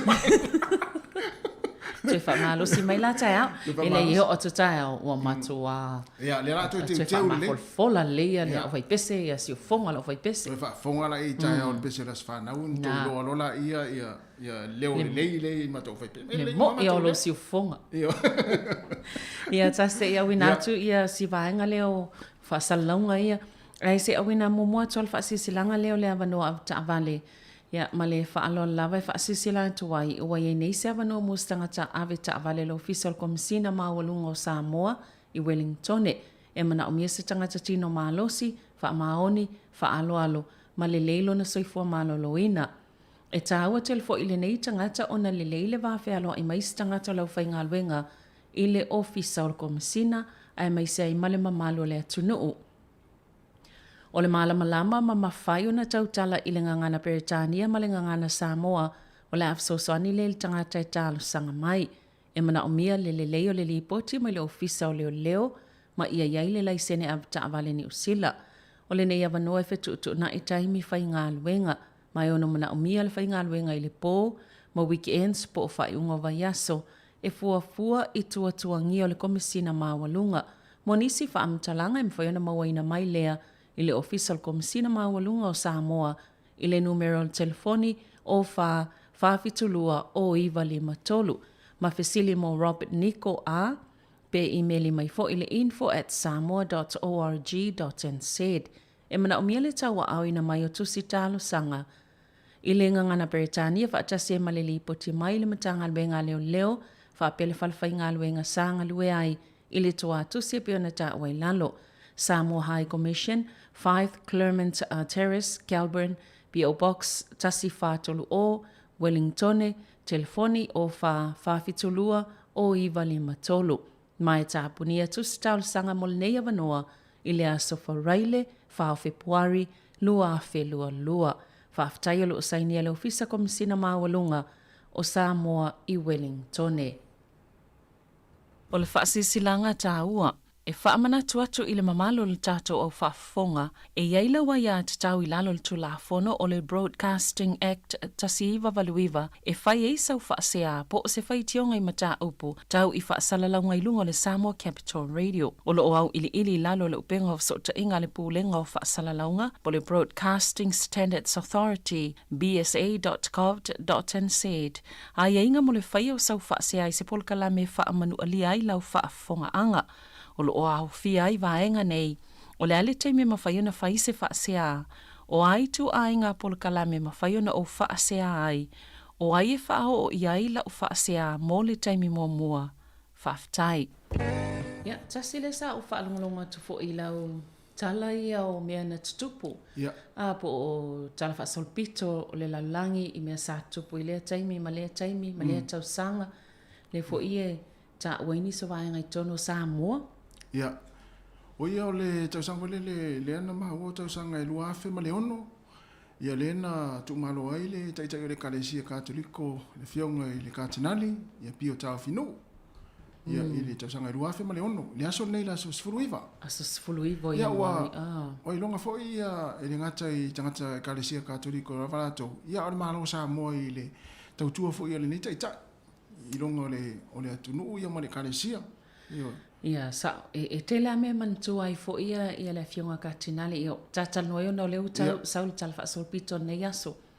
Ai e tala o te manatua i maa saunun tala noa. Ai le o tele ina whaeloa fo i lea o se tasi o tala tupito i le mena tupu i savai. O le tausanga le tasi iwa fitu lima. Sa malanga i le masina o te sema. E le senatua i Amerika Samoa sa malanga i se motu i se nuu le motele i salafai. Sa ila le asia singa i ele mena tupu ai. Na maliu le senatua le tausanga le tasiwa fitu lima. Ia o le il tala mantua sai fo i pepa newspaper Samoa na vai taimalo Samoa Times i se Samoa Times le ma sa nisau mai lunga o kilani. Al Samoa Times i nasa Samoa. La le tala ato le tala le vaenga na tupula lo lomi ai. Pela o laisa ta wa ia ma san fo fam tala e le fionga katinale na vai tau. O le tau sanga na saila men tupu. O malanga na e umil tala na tau fa pupu. malanga na sa malanga i savai e te ua maliu le senator. Ia. Ole whaapea ole talinga malo na whai. Ia e pei se tama po uma le whai ngole ava. Pe pe sa i se sasi se tama le folfola ava a ole tau whai ngole ava a. Ia te iwa o te ngia e le senator pe o le ase talau whai. Ia pe ua mata muli fo isi a pe ua maasi tau le lea lea ia. A lua lea te ua man tō whale ia so nau whale whaata lai lai a. Ia lea tō whale senator mai Amerika Samoa. Ia ai pe o se ia alua tōla tangata lea malwhana tō lou fo ia. Ia nā whaina leo soi fuole. O le melan tu, a mai lea vea i mai Amerika Samoa i anga i Samoa i sifo. Po ai al tangata o le malo Samoa e alua tō i mumuli a tūl senator lea Amerika Samoa. Ia e le o mawhaiona whaamau tō mai pe talia. Ia pe talia. Pe malupuipuia la tō soifua. O na wa ti ngā telele. Ia le motu o tutuila i le tō langa nā. Wai pe taimina la e whailau tusia le malo o Samoa ia le sunga ia iu lai toma. O ia la nā sa maulfsota inga ma Amerika Samoa. Ia nala sa yele tō langa nā. Ia ona ufolo leo katina le pio. Olona ia mantua taimina le pe lalo pule angalea Samoa pangpango a pe o tutuila pe e vai mai o i Samoa sif. Ia no ufolo leo ia alu momoli le tino maliu leo o le senator i Amerika Samoa. Na o ia la na o ia whatase malfaltua o le senator. Ia ai pe yo le mana ia yo le moli mau i le waele o ele uloa tele na mea a whamamonga lava ia le kalesia. Ia lua tum le valele. Ia nana langona le ito tangata i tutuila i Amerika Samoa. Na ia langona le ito tangata ia na i tangata iei whana se ito lou ia ole tau ia ile oti le ia peitai sa lua tum le ia tonga ia na ole leo tutuila na oifo pui ia o le mea ia ia siaki momo ona o le mautinoa lana. Pa o le mea sa whaamoemoe iei, whaamoemoe le li. Ia o i o le awhi awol file mo mai o ia fo i e whaamoemoe iei le file mo le nei tausi. Tausi le file mo le alwa tu e whai ma awhi awa kiriso. Ia o le me leina na fo i, na tali le leia ia pe o lana whaamalo si au fo'i aluatu male whamaina aluatu male ia tonga fola. Ia whai atu iai tala wo ia o whaamalo si au whakirisiano. Ia pe na ngā waia ia loto tangata. Ia o tangata o mana iai whana, ia na la foa ima ia o na avele nu o le senator ia le tino maliu. Ia sa talia male fia ele no uma la fo ila to au penga mana se manue tele se me tu polita si wa tau ia ile oti se tu lo tu langa le pe se tasina vaenga tele o te mana tu ai le ngalwenga le foi tai o le kale si na mai ta sa mana ia ole o tu man tu atu le tala na savelina o ma tonu ale tu pol me na oi ia sa tasi va fitulima ia sa ola ole fingo ta katinali na vele i fong ia ele ntali e tutuila sa ola wala sa uli tala po ai al watu po se po ai al malo e fengtanga talia ia le na o foi ia pe ole e se foi leva ai mai tangata ile a fio tol tangata ole lot o tangata fo ile fai lotu o na le tu ia pe o tata noi nei ia ona ole sa saulau tala le o sfulu ono ma ole asul nei le asul sfulu va le tu malo ai lo af maleono io ni se vanga lo tu i mal tele au sim me lo tu le ai le asul nei se fulu ia le vo tata va ia tu me lo tu mai tono o tonga la to nei vai tau sa olele ia wa le na mau e report lo wa mfa ina pu e ina ata ia to atela me fa le ngaina i tama i motu ia e sa o sole o ata ia le wa mai wa mata na sa ulunga le taimi le tava ia tu tama i motu ia sole to ti alo lo fia o mai i ngalu ma ia wa fo i light ia nei tama i motu ia ia o te lope ina i tangata sa ia i no nofo ia na ia tama i motu ia o le si tu le mafatia ia si atunu le o tonga i motu o le lefu ia e o mala va le tau si ia va le ia o lo tele lefu lo ia fenga ta ona si ia na va le ia tu mo na i so son sa wai pe o le tulanga na le fa mo ni sila la to va le va tele vo ile la to fa va tau le la wai mo me uta masapalai o so soni yo le fa tali se mama le wai e wa fa ina fo le soi fo la to lo o fe ngalwenga so soni nei yo ia o nei tanga tonga talo si ia va ona to e maua se va ngulele so ta inga i telefoni ia mo fia mana o mia la vai nei tanga to lo tau su e pela to a inga ma so ta e ala mana to la so e fulele e manuia uma ma soifua saunga mu uma le telo tanga to ia no le popole ona i tanga o le so ta inga o le ni so ta inga telefon sa o le ia vangana ia tama i motu ia wa lewa to sa isi report e lua tanga tau fa ma ni wa maliliu ia mal tasile fa tali po pe fa ma ni pe le ai le na to tolu mo ia na nisi vaenga na va tu le taimi ai ma ne fu to va sta tu pese ma no lava le fa fu mai ta to no ia tono ainga me se fu tono mo tanga sengase ia ma tono nga luenga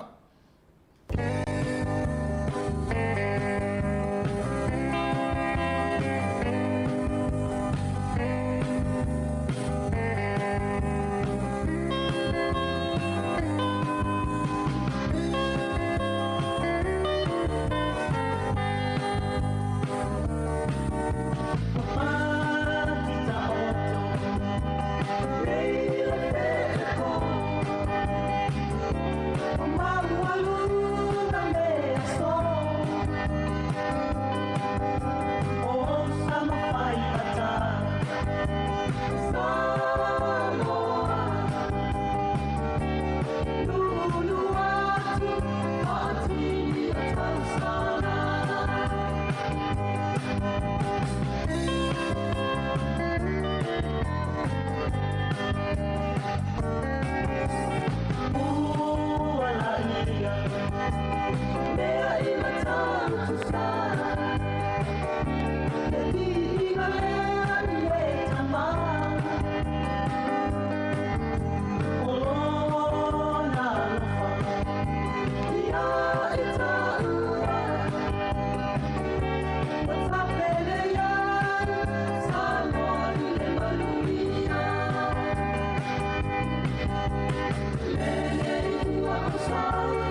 Sa utu whaafonga mai le whaafifianga malia le whaiwhai isi ia ili nei vaenga o tai ao le pese la o nganu.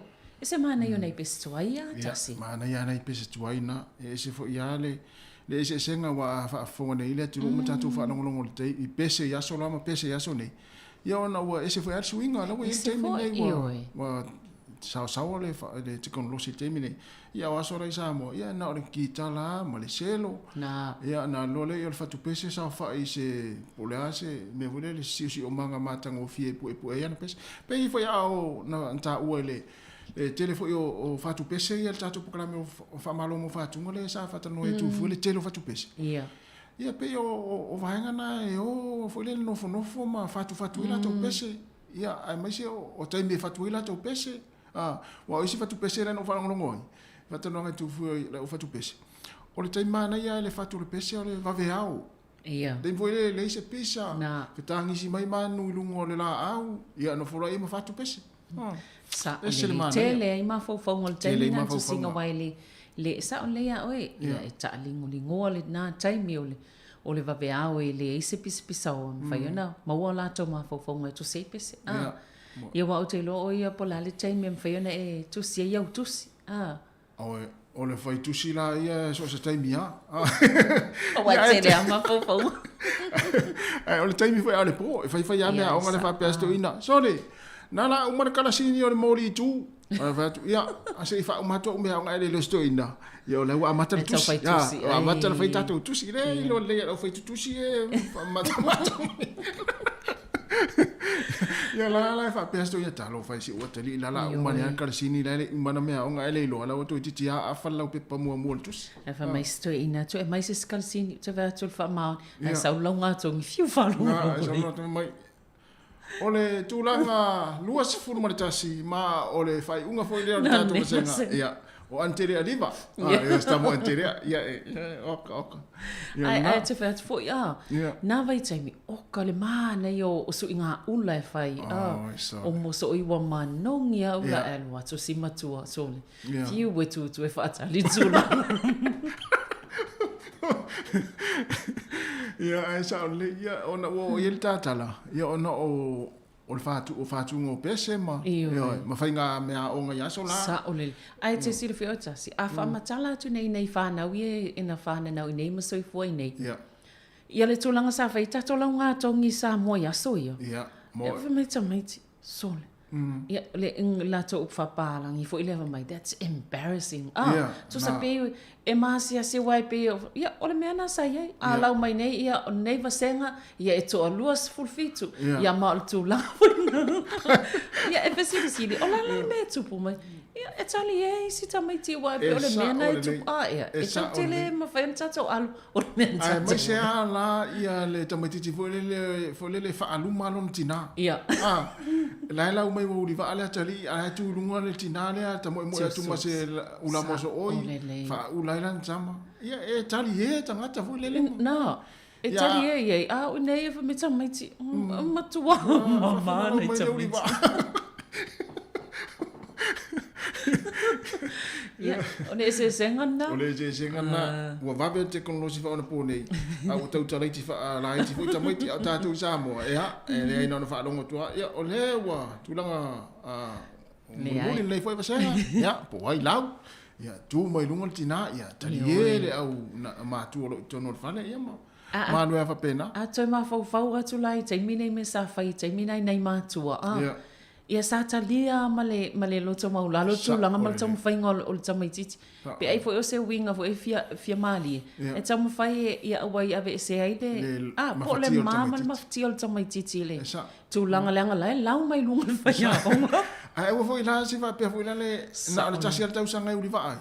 uri va nei uri va tau sanga lente nei e umale le ya to tia umale fom tu la uri va sa ole le ya le ya ma se me tu puai le va peto se va ya tu ya e wana ta miti ti ale u volele le tu malo e oi na o vainga na e anga ina ta miti am pe o fo mama sa ole le ia tu ia tātou mena sa whai sa mo i se boni tu no ia man tulang al whaata wanga o ia tau ma o langona o afianga o tangata ia i tua inga me whape nei ai lelei o lafo i loi nei whanau o le mena sa tātou ia ia na e maa ai alua leo ia sa ole ia e le vainga le sa watu i tātou talfou ta si i si tamaititi le na su i Upper Hutt. Ia nena mau le vai tafe le Hutt River. Ia a tonu fo i o se pe ona po so mai na file fiafia mau al po ona po. Ia ua maliula si tamaititi. Pe o le tā ua vaenga ia. E toi whaamanata tātou e masepo se wa ai se tamaititi. Nei whanau iti. Ia wai 5 na tausanga. 5 tausanga ila i titi tili. A fuafua lai silingia o fea sa iai mātua po le tina ia pe sai i fo i le vaitafe o te ofo le mwhaina no ni tamititi le mo mai pe sa ta fea fo pe na savalivali ia wa tamiti fia me vole savalivali lungo o au vai ma tau ia tau ilo pe na se ia ua au te ofo le ia e le si me to mwhai ona o le ua ma i mauru soi fo si tamititi ia ai o mea o tutupu ia e ngā fwoi whaamanatu mō tātou, nei i nei fwoi teimi o lo whaopea, ia tā elenga nei whanau i vai ono le maa whanawhana. Ia e whaamanatu pēr lātou saunga le mū. Ia o leo mai mausoi fua le la sauni, le olo sieta mai titi ale la sauni, hae a onga le nei fwoi tausang. Ia wai pēwa e atua i eini nei mana onga whaapito o sieta mai titi lea. Ia a tonu e le o whainga, e whainga tāfo i la le wainga. Ia ai mana ia le whautuanga e. Tu alalo e vai nei whanau walo o telefo ina nga i ta whanga, ia mō ta e lenga, mwha ta whao i nei whanau, ai le ia e ia onga, ai le lato saunga le mō. Ona ole talafau na fitasi, ma toa i toa tele a tangata ua maali liu i le sami ma le vai. Tau sanga talo i fitus fulmon tupu. A lewa a mata tau sanga nei o lua fe lua. Wa lua fulmon tupu tangata ua maali le mō maali liu Ole ala le tai tau sanga le wa matua tele alfa numera. E pe la tau na ole whaamanatu. Wa tātou whaamanatu pe ona e fo il tātou tō whaamamaua tātou o nanga. Ia whaamanatu, e lapa tai. Ia e le whapeo le au fo ile ole whailo ato vaenga tāua. Ia e au ngā mole tau singa mona i o tātou tangata ni fo e tunu.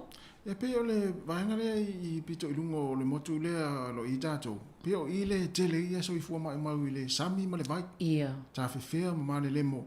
Ia i teimi fu o tā e lenga ma ia i wale fo. Ia amese fo ia e whai fo asi i whio lolo nei numero nei Samoa. Ia na maari liu mai runga. Ia. Ia ona o tā e lenga i le vai. Ia wha manatu ai pe nei teimi o iei pea ia le toa tele i tā whaonga fo i wha tā whawhana ua o le ia ea onga. Ia tau tua nana vaenga nei wha manatu ni tā iau.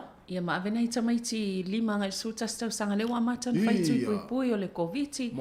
Ia e tā ulawa uma ia tui o nei se wa ile maan nei o le po o le aso mua le to tele a tamaiti nau e whaitu pui. Ia o le saunga le mo lava le tātou tano iei.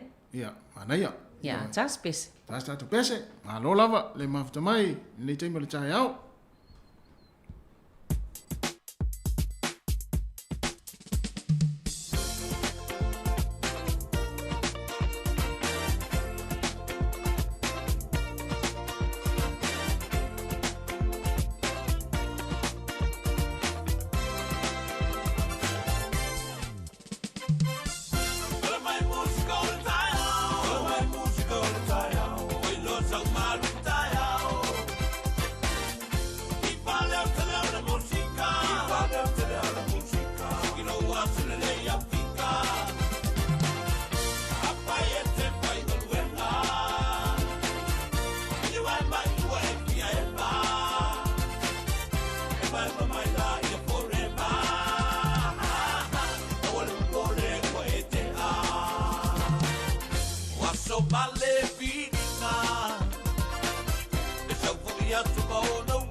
tia inoa i le lapisi. Kala mai musika o le tai au. Kala mai musika o le tai au. Oi loa sau malu tai au. I pale o te leo na musika. I pale o te leo na musika. Ino atu le lei au pika. Apai e te pai na luenga.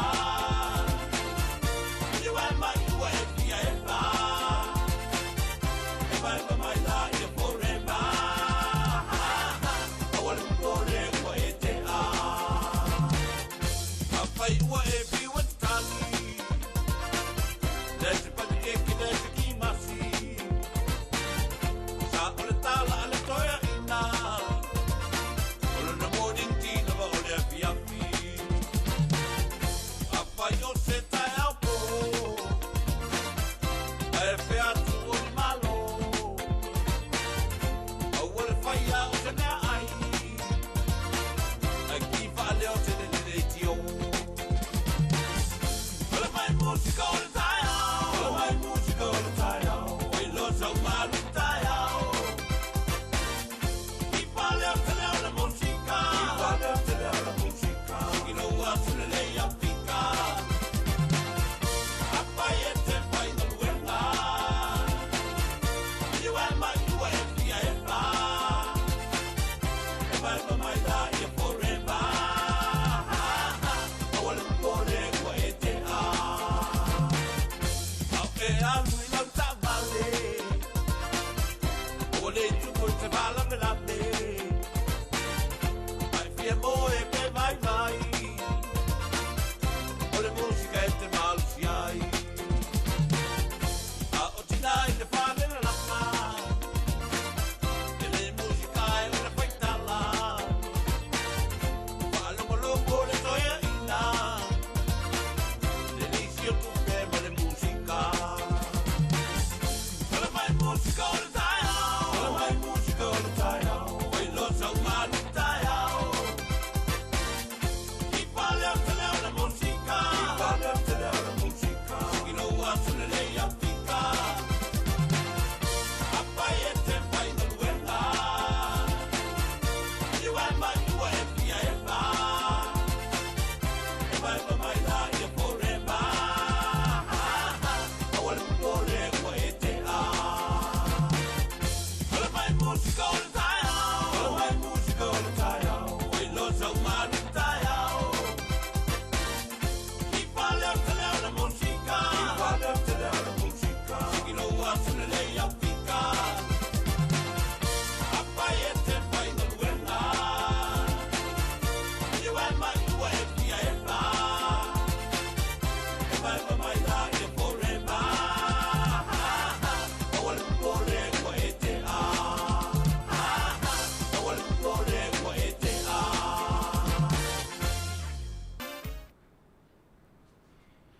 Malova tai ia o le ua ato e ia to iva minuti na tale o le iva ia na minuti foi ia ona tatu le statu pese ia ai se atu savilina sa me tatu telefone fa ponga na lua ia ai ole si vaenga le na sa oni tatu telefone na e o mai savilina ole au tau fa se le fa ua la pata ia mai le fa tupe le ole respect ia tangata Mo ia wa popoto te le tangata nei e fulele fa se tangata i lungo o vaenga ia e mai se fo i ole taimi e tavili e telefoni ma ia ele o mapu aia tangata ni tau whaawalia wai. O le ia tau fo i o tangata ngā oi wai. Pe o le mafu anga e lai o na oi whai ia ngā yoinga ia. E mo e la tau tupe ma i awala ele ampalpala. Ia le matala la tātou. Ia. E a fia fo i ma tātou tupe. Ia mai se lawana i tangata mātou wai whai ngofina tau whaseina i lātou. E ele si tau whasele mo meo tusi fo ia pe o tāpena lele. Whamatala i mo meo inivesi al whaltupe. Ia. O matpe o le whamatala al whaltupe. Pe ia ni mea mo ina na tāpena i lātou. Lātou au nanga. E le i o vaenga ia na whai e tangata i tau whase. Wala e sawa i mo meo whamatalanga i inivesi. O tupe teu whawai taimi al whaltupe. Ia. Wa se se ai lana istangata. Wa tu ai latu fa mo nga patino ia mawaenga umai o latu upu whaalililo vo ia le loka ila tau ngā tupe. Ia ona mauailo lava noa o tangata nei, ia ma whaasolsolo i nanga o ia tua i tupe nei tangata. Ia, ai ole mea lelei, o nais whai ama mai whautuanga, ma wha manatu. Ia ma mai manu mera e tala noa atuai. Pea whai ua masalmia ua tau a whain. Te loa, tasia leile wa vai wha leo lau teo ngā tupe, te ua wa whaina il vaenga ia. Wa ula le lau teo ngā te ile fo i lokanga le loka e whaalele ia mo mea vo lele o loka ua mea vo loka i pusa whainga e malfilifili. Ia, e le loka malfilifili ma kwalo. Po ia nal sanga tau wha se vo lele o sofa ia la u i vaenga ia patino ia tia. Ile mwhai, ona e whaalele ia loka. Loka le sipito, ia loka luma, ia loka foi ma pito itua. Ia ona ta airo e fili foi e fa. Matua ile mawhai ona o Jesus. Ia wa foi lope ma mawhau tanga siliva. Ia na. Ia e peseila. No na uma na loka i loka na e fa. Te tau ilo fanga isumu. Oiso. Tau ilo fanga isumu foi. Fa tau la mo le po. Ia sa. Tanga ia to mo nga o ia tolo solo i po vo ile va ai ni mea nga le ainga. Ia e te ia le tu tu ta fora pusa. Pusa tupe. Ia e fiti fanga i sumule vai. Ia mena le wow. Ia ele le fo le tu fanga i sumu. Wai e leo ai au tupe te wa atia. Ia ve ve. E si ni vai. Tupe pepa. Tupe pepa. Ia le na oni folele e tau tali ia e vai nga folele taua ia le na mai tatu telefo ia ma fa manatu mai fo e fale tupe mai se foi o tou ia e fai tou te nga tupe e fale tupe le respect ia le fo na wa mai ma le telefoni ia fa pe tele o isi vai nga folele o e popole ai vai nga ia le au tau fa se ma nga ho isi tu lo na fa fa me le tinu ia ona ma au le numero le ma na fo fa ma ona ilano o va se lau fa se lau ono se lau o va se lau fa o ono o vile il faltupe ia fa matala i vanga na ta ua tele awale le fa tua na ia awale fo ile fa le ano ia wai te ia ua mau ia tupe wai e one fa ele fa pena ol vanga vo ile tele la tupe le fo ia tele o mai ia tupe o fo ina ia tatu tangata al me fo ile fa o lau te nga tupe le numero o lau password po lau fa lilo i tatala i lau te nga tupe a fa o la tangata u fainga ta te le lave e te toi alo i toi fa sa o ia vanga al fal tupe ia a wa tula i mai si fa fitauli ia ma afia i fo ile male mafau ia o le loto i le popole ia o nei vaenga e tahua pea le pui ia tulanga tahua mo utou le faite ngā tupe te tele vo le bank ia ele a faina le vaenga lea e vo le ni tupe a mo wasi riva ta rani mas fulu tono ta vale ia ele se me pole o wa se anga o se lau ta rani mas sa ole ia mo si vaenga lea e faila to te ngā tupe te tele mi se faila au fai pisinisi ta to ia lo ia tupe tono fa tupe sa ole si vaenga ta sile sa va ia tu fo i tal sangal fala tonga le ai i fal tupe ma mo o nang fo ia la fo i tupe fa mo moli lana tal sanga ina ia fa pa upe ave esela to tau pole fi sa tau fo i mo la fo nga tupe no taimine mo nei tanga te tonga ia ai manei fo i sina vaenga so soni nei tanga tai ai tonga la fo nga tupe tar sia ai manuia to im ta to wale sa we mana foi alwa toi mal Pasifika i na fanga ma venga mon nei time mon nei time ro na mi so son le wa toi 5 minute ia ona tale toi 2 minute ona tale o tu la eva le la tatu pesele ia ona vatulo tala mai Samoa ia msaun me foi sabi nei tatu fa pongo telefone tu la eva te tele lava ma lo lava le mafta mai ia fa ma fana le kofe ia po le koko le tayao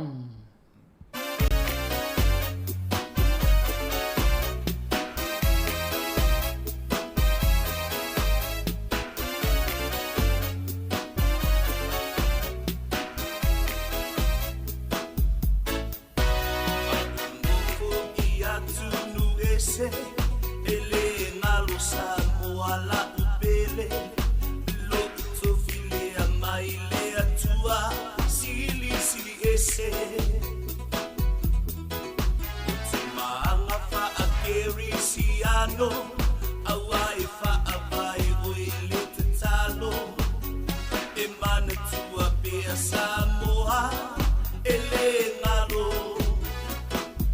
O a fea ma fea e te aluri ai, na o Samoa e la sigila va ai. No atunu, belele na ufana mai. O a fea ma fea e te aluri ai, na o Samoa e la sigila va ai. No atunu, belele na ufana mai. No atunu, belele na ufana mai.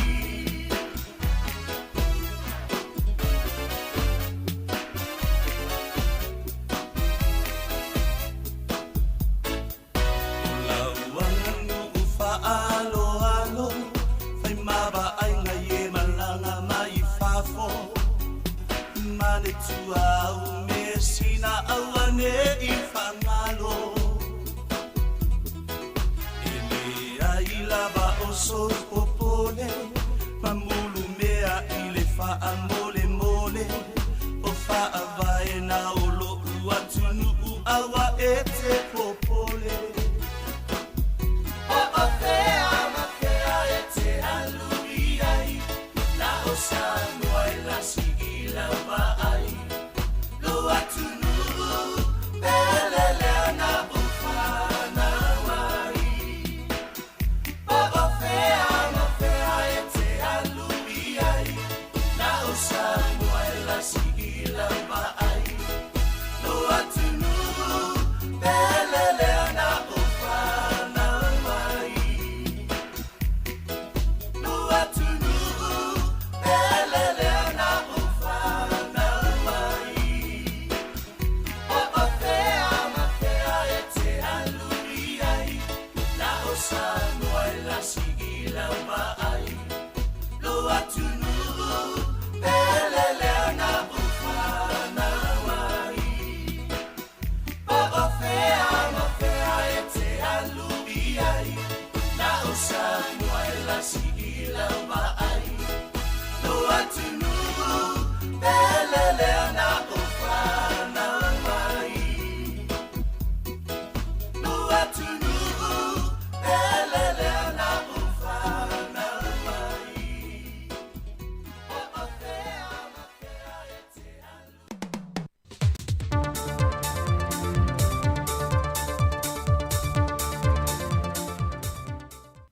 Fe lava te whaatala whātu ilo tātou tunuu, ai o se whaopoponga o tātou telefon mai Samoa. O le amtanga le aso nei na whaatu te eise sau ninga le whale Samoa University au i Papa Ngala, e aloa ia ele polo keti na whaatu peina mai le malo au whaatasi, ma le whaalapa putonga me le tu e saute le malo intia, mo le University au Samoa. E se polo keti no lato whaatu peina, o se whalitusi le whaongai na i upenga ta whaelangi, watu ui na iei le malama lama ma whaamtalanga o mai whaata tau ia Samoa, e fsosoan iei le malama lama o whanaua onga wale ngata o Samoa nei, e whape na foi so esu enga mali sila fia le laulangi e whaata tau inisi o whaamtalanga alua ia, mai le atunu o Samoa. Whai loe le kumsina o le malo intia i Samoa, watala fea ngaile nei fuafuanga, mali tūlanga ua iei le laulangi le whaamai o COVID-19, ma ua whaafai fia i upenga ta whaelangi o na sa i lia whaamtalanga e whaata tau ia Samoa. E whapea fo i le whina ngalo le fionga le ministawa o ngā tālonga maanga nuu, na ia langolangoina ma ia whaaftaia i lanto na whaatau teia le nei fuafuanga, ai maise o paanga na visoasua ni mai le University Fafo, lea ua mawhai ei o na whaatau nuu.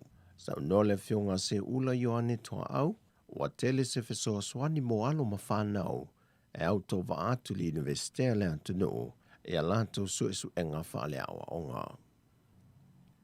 E le urua e whontanga le parlemene mo nei tau sanga lua whelua se fulmale lua le aso le anafi, na mua i wha ailoa ai le whonfitalai o le mota, le fionga papali i te euma se pau, wa ia tauli maina mo le palemene, mai o se tasi leo ngā luenga i te tauana toi ngā lulua i ai, mo le whaale leia, o lea ngā luenga na whaalia le fionga e papalii, o le toi ngā lulua lo le palemene e toi teu le tulafono whanua masuafa lua whelua se fulu, o le tulafono whaamsinongo soli ngā tulafono lua whelua se fulu, o le whaavai o sa mo lua whelua se fulu, o pili e tolu na mua i pāsia i le palemene, lea sa toi tu i nātu le ofisa le loia sili lantou te toi va ai i ai, ma mawai e iei le SSN o le pili na pāsia ma whaatala noine te tono le palemene, ma le kopi na tu i nātu le ama malo le malo na te sainia ina. O le mea moni, ua fse tai kopi na whaatino ai lea ngai o inga, ma kopi moni o ia tu la fono na tu ina i ai le marienga ale ao le malo. Ua wha maunia fo i le SS o kopi o tu la fono o lo whaatau atu le tunu, ma le kopi o ilunga o le upenga ta whailangi al parimene, whaapea le kopi o lo whaanga ina e le ofisa o le loia sili.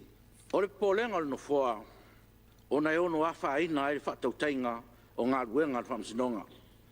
Ai whapea fo i le nofo sila fia le tunu lau tele. O se mta upu as whawhita au le patino lava le parimene lona toi popo wina. Nā le parimene fo i e mawhai na ia toi whamautu, ma whaatu langa, mo le sanga tonu ai, o le whaatautainga o le pitola au al whamsinonga, mo le aimi o tonu, ma le whaamaoni o whaai unga i mta upu le tunu, o lo whaatu ai atu le whamsinonga. Le fionga le whongwhitalai o le maota, papa li i o ta euma se pao. O le so, e toi whaaua wenga le palemene, e le tu lai a whau le iwa. Wa whamaunia mai al sui komisena o mtanga wenga o leo a wa paulungu i tēnu Filippo, le whaamalo le tu mawe o se tasi o tamaita i ta ai lua al mtanga wenga, e mōli angolo na whiolo ni reporti wha leo, mo i lanto na talo sanga i ngā luenga whawai teimi. Whamaunia mai a wa paau, o lo ta fiele whaelo ino le swafa o le tamaita i leo, ai wa fie ia tua ingo saini whamalose, o le saini a se tasi o sui komisino leo i le isi fo i mata opo. O le masina fau, wa ta tia toe vana a wai lana mata opo i lumo le whamasinonga. Au lei amatina le fono au alwhai tūla fono, maana ngā ruenga le aso ana nafi, na maana au se tūla i wha alualo mo se minute, a sui uman au wai le fono tanga. E toi tō mana toi se tasi o sui o le palemene sa a vema sui su fono le maota fono, watu ua le malo. O le fionga va ai mafasolia papo va ai, o lo tu malo i New Zealand, i le aso se fulmalfito Januari. O le fionga va ai papo, o le alo le whaasino i le sa a vempale mio sa moa, le fionga va ai kolone. Na ulufale va ai papo i le palemene i le tausanga e a feiva se lauiva se fulmaleono, se io antu i le a feiva se lauiva se fulmalevalu. O le sui su fono mai li tu malo fa ala alfanga o fale a lupo, na avea ma minista o whaamsinonga i lalo o le whainga malo o le JPP. Ai mai le a feiva se lauiva se fulmalevalu i le lua a whemaletasi, na tōwhia ai o le minista o whaatoanga ma whainga whaiva. Na whaase ese ma le vāinga whaupo whai le JPP le whionga wā ai, ma avea mataitai o le vāinga whaupo whai le tautua Samoa. Ai le lava whontanga, na whonga loa ia i nai foi, le tuk malo o se tasi foi o sui sai le palemene, le whionga tampasa tele mauteni e sera, le na tuk malo i le aso valua te se malua whelua se fumaltasi. Na veo ia masui fai pulo le tu malo vaisi ngano numero mua, e lalo le taita inga le vaenga whaupu whai pui puia ia te tau tangata le JPP.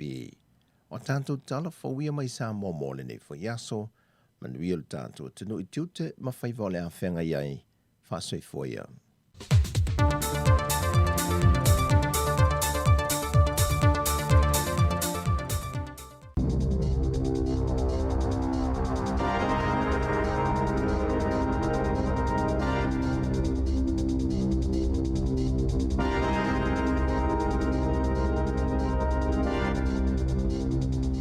Toi whaatalo wha tol whapoponga o talafo ma le si o fonga le lau momo le nei vaenga o le tae au.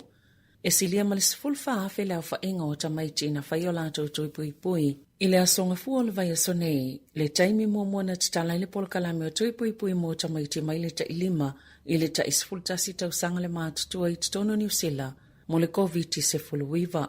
E tu samale 5 se la wafe la awhaiga o tamaiti e i lea au ngā tupulanga i tutono le atono. E Canterbury e tu samale afe ma le sifulu ma le 5 le awhaiga o tamaiti na whai o lātou tuipuipui i le aso. O le taimi nei, e le o mawhai na whailo i nātua le matangaluenga whaamaumaunga o tuipuipui o whanawiti i vaenga whaaitu mālo. Mai tu ainga o tangata nuu o tamaiti, o nei le titil whai numero o whanau o whaia tuipuipui i nisi o vaenga le tunu. Maolo o whaanau nau fo ile matangaluenga ina ia matua malu puipuia o lātou whaamaumaunga patino. E silia malelima se lau au nanga sa whaia i tuipuipui i tutono New Zealand mo le tailima anga i le taisifultasi tausanga le mātutua. Ai ei se whaala potopotonga o ni mātua ua lātou whaia se tangi i le whaamasinonga mawalunga o Wellingtone, pe ona iei le asotona i taluai, ina ia vave whaia se ilo ilonga le whai unga le MedSafe, le ua whaia i tuipuipui o tamaiti mai le vaila au le whaisa, sa wala awina le mta upu le asonga fua, mai toi funga ina, i le asolua sfulfitu o Januari. O le awauli o le soifo no i Minista al Kabineta e ilo le whaatulanga le polokalame moli wha ilo i le atunu. E ono ilo ai foi pe sifi Northland anga i le moli i lanu mumu. E whaaselesila aloa i le whaiunga le stofi a poto ai whaipulo le leipa i New Plymouth mo la la tau whaatasinga o le tausanga fau. O le itu lai whai la awauli le ua fuafuanga i le whanutanga le Kabineta. Ma o le atala no i nai mata upol COVID-19 e na o Northland le ito malo le olo iei pe tuungo le lanu momo a o isi vaenga le atunu o lo i le lanu moli e lalo i fol valu ono pasene i lato e lalo i fol ta isfulu lua tau sanga le mātutua malunga atu i te tai tokerau wa whaio lato tu i ta ilua le COVID-19 whaatustusel fai numero wa iei le atunu ato a iwa tolu pasene. O le vai aso neina whaalotu te le nai ele tumaita i Pālemia Jacinda Ardern le atunu ina ia whai tui lona tolu ona ua le o iai le tūlanga fisilingia pea a fia ni usila le Omicron ai ua i le teimi whaatalitali po o a fea o le apipisi atuai i tangata o le atunu. Wai aini si o ata ua mawhaio na po eina le malo si anga mo le puipui ngā New Zealand wa fianga o motu o tonga ina ua pale maunga mua hunga tonga hunga haapai i le aso 15 Januari o hatai ina po ina i le aso 11 Januari. Maulo o vai ele tele o vaenga o whaaleanga ina inu o le ai nisi o whale i tūlanga sayai o lilo fia fo i le awala i tūlau ele i vaalele i le fuefu whaapei matawalunga o whale. O le mote ta ua o atata sa matua whaina lava i le tsunami le ua mole mawina le tele o whale ua tafia uma a o whale ia e tutu e fōlinga mai o whaaleanga ina uma i le vai. Ua vai le pae solo la pisi matoenga o vaenga sa whaaleanga ina i le moto. Ua vai fo ila au ua mafulifuli mai o ngaunga fo inia a fianga i le moto manko. Wali ipatia o matoa whaaleanga ina a toa lea moto ai olo ieni tapoleni ua whaatutu i vaenga mawalulunga. O moto fono i fua manomuka Sava aia fo ile tele o afianga ma mea na whaaleanga ina na wa aia le moto no muka le tele o whale o whaaleanga ina i tāwhenga. Ai matua tele fo ini vaenga o whaaleanga ina i whale ia o lo o tutu pea. E iei fo ise vai tele le moto no muka. Ua tumu i o tau taito sai ma wha maumaunga le malo si anga o le puipui ngā New Zealand. Ua wa aia fo ile tele o le fuefu ua lilo fiai au wala e tūlau ele va alele le moto li fuka. Whapea male malaiva alele o fua a moto e whapea nā fo ile whale ile malaiva alele. Sa wha ngā solo ini ngā luenga e wha amama ai. E le o mawheo na iloa umani vaenga o whaaleanga ina maile pao le maunga mō. Wha atasi ai male tsunami. Wa whaaleanga ina fo ile wafu ile moto o haa whewa. Na wa aiese ata ile nu o niu toua ni pea lea mawele savili mole elitese o ta atitia peitai o lea na lipotia na tuo ilalo ile masina o me ile luafe lua tasi mana wa aia fo ile lilo fia o awala ile efu mai le maunga mo. O awina ini usila ni wa amole puipui ngai tonga i langolangwai mole ngā luenga toi whaalile o le hatunu. Ili ipoti le pōna ta wai o tu ue le HMN ZS Wellington ma le HMN ZS Aotearoa le atunu o whaamoe mo tonga, ma ono fusauni se vaalelo le whaava ataua ni usila le si jasi tolu o Hercules se imai ona whaamama le malai vaalele. Ua whaanganga fo ila malo ni usila se tupe jasi le miliona tala mo ngā luenga fsoswani a wā tonga. Ini ripoti la tamai na ta uai i o maile pōna pō ua o atoli tolu tangata malili ona o le tsunami ma o sitamai ta Britania Angela Clover le ana tafianga ile sami aile i whailo ina le isi to lua. Olo i ele popole nga ile ono si tio le whai numero tangata ua mau soifua. O le pao le maunga mua hunga tonga hunga haapai, lea salangona le telo vaengo le lalangi e yele talitonunga o se maunga pito maa losi na ua paa, talo mai le tolo se fulutau sanga ua tuanai. Wa talo sanga le faala potopotonga ulu mo la lafsosone New Zealand, le Council for International Development, i fale tupe, ma pisinisi la foi tupe fa mamoli na ia ave ese pe fa pa u fo ile tau e tutongia nga ia ilato mole la fonga o tupe tonga ona ole maunga mumale tsunami na afiai ile fa unga le vayaso na fa ali Aaron Davey o se tasio le pulenga o le fa la putonga e ta ua tele le matafa yo i tau le la fonga o tupe ona o taimi fa penei e pito sili la vona mo umia le tupe ma wala tau tu o la loai fa le tupe ma pisinisi e la foi tupe wha amumoli, ina ia lango i le tali atu mō ngā luenga fsoswani, e ala leile ave ese o tau e la foi tupe, pe ia i lalo i fufo i o le 3% i le taimile u whaatino i le tali atu i mo umianga o whaalavlav whaafose. E ave ese i fo ini avenga mamafa mō nai ainga, ia ua whianga i mawhainga taile la fonga o tupe i ainga i whafo. Olo ia i pele fautuanga mo i la tau e fia fsoswani, e ala i tupe, ina ia ave i whaala potopotonga e tali tonu ina i tutono New Zealand. Maolo mawhaiona maua i whaala potopotonga i le upenga te whailangio le www.cid.org.nz. Ia whaonga fo i whale tupe e maasani o na whaonga ina e la fo i tupe whaamomoli i ainga o lo oa afia po e kalesia i le Pasifika.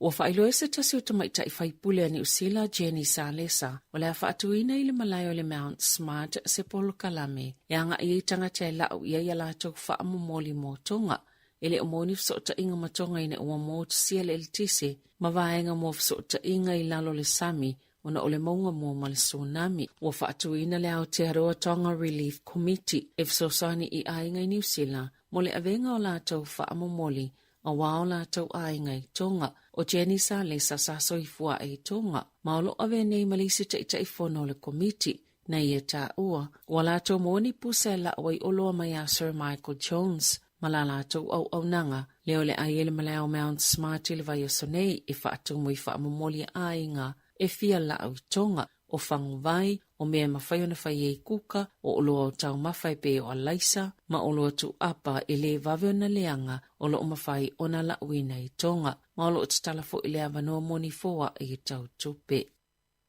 I ta alonga, o whaamaoni elwhai a onga le blues o Kilani Leon McDonald te whaapio le ata alo Rochester i vasa shek i le numerous fululua, i la lātou au mul ta amlusango le lakapi supal nei tau sanga, na saini tu i vasa shek i le blues, i le tau sanga taluai, ina ua li liu mai le lakapiliki, anga i le lakapiuni, na whaali elwhai a onga, e a tangia mai e tālawhia ngai le leile atu langa mō tu i vasa shek, ia sa kapiteni le Warriors, au le ililiu atu i le lakapiuni. O toi tolo pole ta alongol ta amlusanga luna fito le Breakers a New Zealand, le na fufue ta aloma le Tasmania, o no tuunga mai e ingol kovitio le ta amlusanga basketball. O nā nei lea sa fufue whaatino i le ta alonga. Na whaia ina le Breakers i a lātou ta alonga mō moe ono le ta amlusanga, ai sa maanu malo i a lātou ta alonga e lua muli muli, mai leo whainga e tolu uia ua mawai atu, e au whielo lātou maanu malo i le Sydney Kings, i le aso sa, e valu se fululua, i le fito se fululima. Tala fawia ma le si ufongo le laumua, mo le nei vaenga o le tai au.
tasi nau whaafifianga ni fui vai ngol tai au.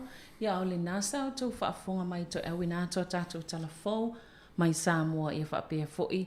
Tala mai tono New Zealand ia manisi vai ngol lalangi. I pifu nei tātou whaalonongo tuai tala i lea tunu o tonga malutulanga o lo whianga i foi lātou. Ia o lea walus fultasi minu te le tu lai wale nei foi tai au. Whaata atianga o tātou pokalame mo nei aso. Ia tali tu lai se fulu. Ia ona whaafonga lei musika sui whewhiloi. I tu lai se fultasi. Ona awina atu leo se tasi o pokalame o mai a foi ona iai o le moli o le ava. Ia taimu ni olo malolo lava tātou pokalame whaanga solo. Ia i se taimu o lo malai on toi amatalia le ai o le atu whaafonga se tasi o pokalame moli o le ava ua mai a. Tali tu lai se fululua toi awina atu se whaapoponga fau a tātou tala fau. Mai Samoa whaapea fo i New Zealand nei. Ia whaatasi ai pesenga ma musika o whainga malolonga ia mataunga whatanga o le awa uli. Tasi mai ai lunga o tasi ono tesi mal tasi whaamo o tātou tautua. Whaawau pia i lunga o le tātou ala ata le YouTube. Whaapea fo i le Facebook. Ia whaatasi ai mai lunga o tātou app. Tāla tasi on toi awina atu leo tala fau. Ia ona wha mai. Fo i le tātou tautua li tu lai lua i le awa uli. E wana ingalo li tu la te o sifululu i le aso atai au i le awa uli. I o le ato se e ato el tātou au nanga i le tātou ofisa whaasala lau. I le sunga i ata se Salam Sam i Samoa. I e toi wha awau mai le mai moanga i sawai i le motele i sala whai. Ia awa fo i le ngāluenga lo whianga i fo i maia. Ia se i tātou matamata. Leanga le wa le mwhain tātou toi o. Ia e pe o mana. Ia te le ngāluenga tā se sale whai. E pu e mai atar tau nuu. Wa ol whaasalo na tau nuu. Ele o mai i le mātou nuu. Pe o le o tai hao la. Ia le ala silisila i le atu nuu. Ia mare au whaafonga mare au mai moa. Ia i le anga i mai o le tātou ta avale le o le anga i mai. Pe au whanga whau le. Le sangata mai. Le sangata mai i le asonga fua. Ia wale o mai a mai ia whale alupo, ia saua i tufu tā foe, o ne iafu, whale lima, ia saua i le vau tele na le vau whangawhau ma whale lima. Ia tau nuu mai loa i whangawhau, i le mato fo i le iai. Ia na sa tō whanga fo i ma, tātou whanangolongo i le talaina fo i o na fo i vainga nisi o le tasi o le whioanga o whangawhau. Le pi te tua te lili a pēwa ai atu i lalo e matua e le mwhaina e so tafo e te ua e. O au lai matua le ai, au te le taluana u i Samoa i rata u sanga, ma ua uia fo i lunga ina. Te le tai o lata i le mato le na. E te whai whape e ni me fo i e pāpui ai mai le. E se iai fo i se pā fo le. Ia fo lana. Ia au masani ane fio anga ia e feo ai au tafa. Au tātou lai e le masani ai. Ia i le tai lata i le mato le na i whangawhau.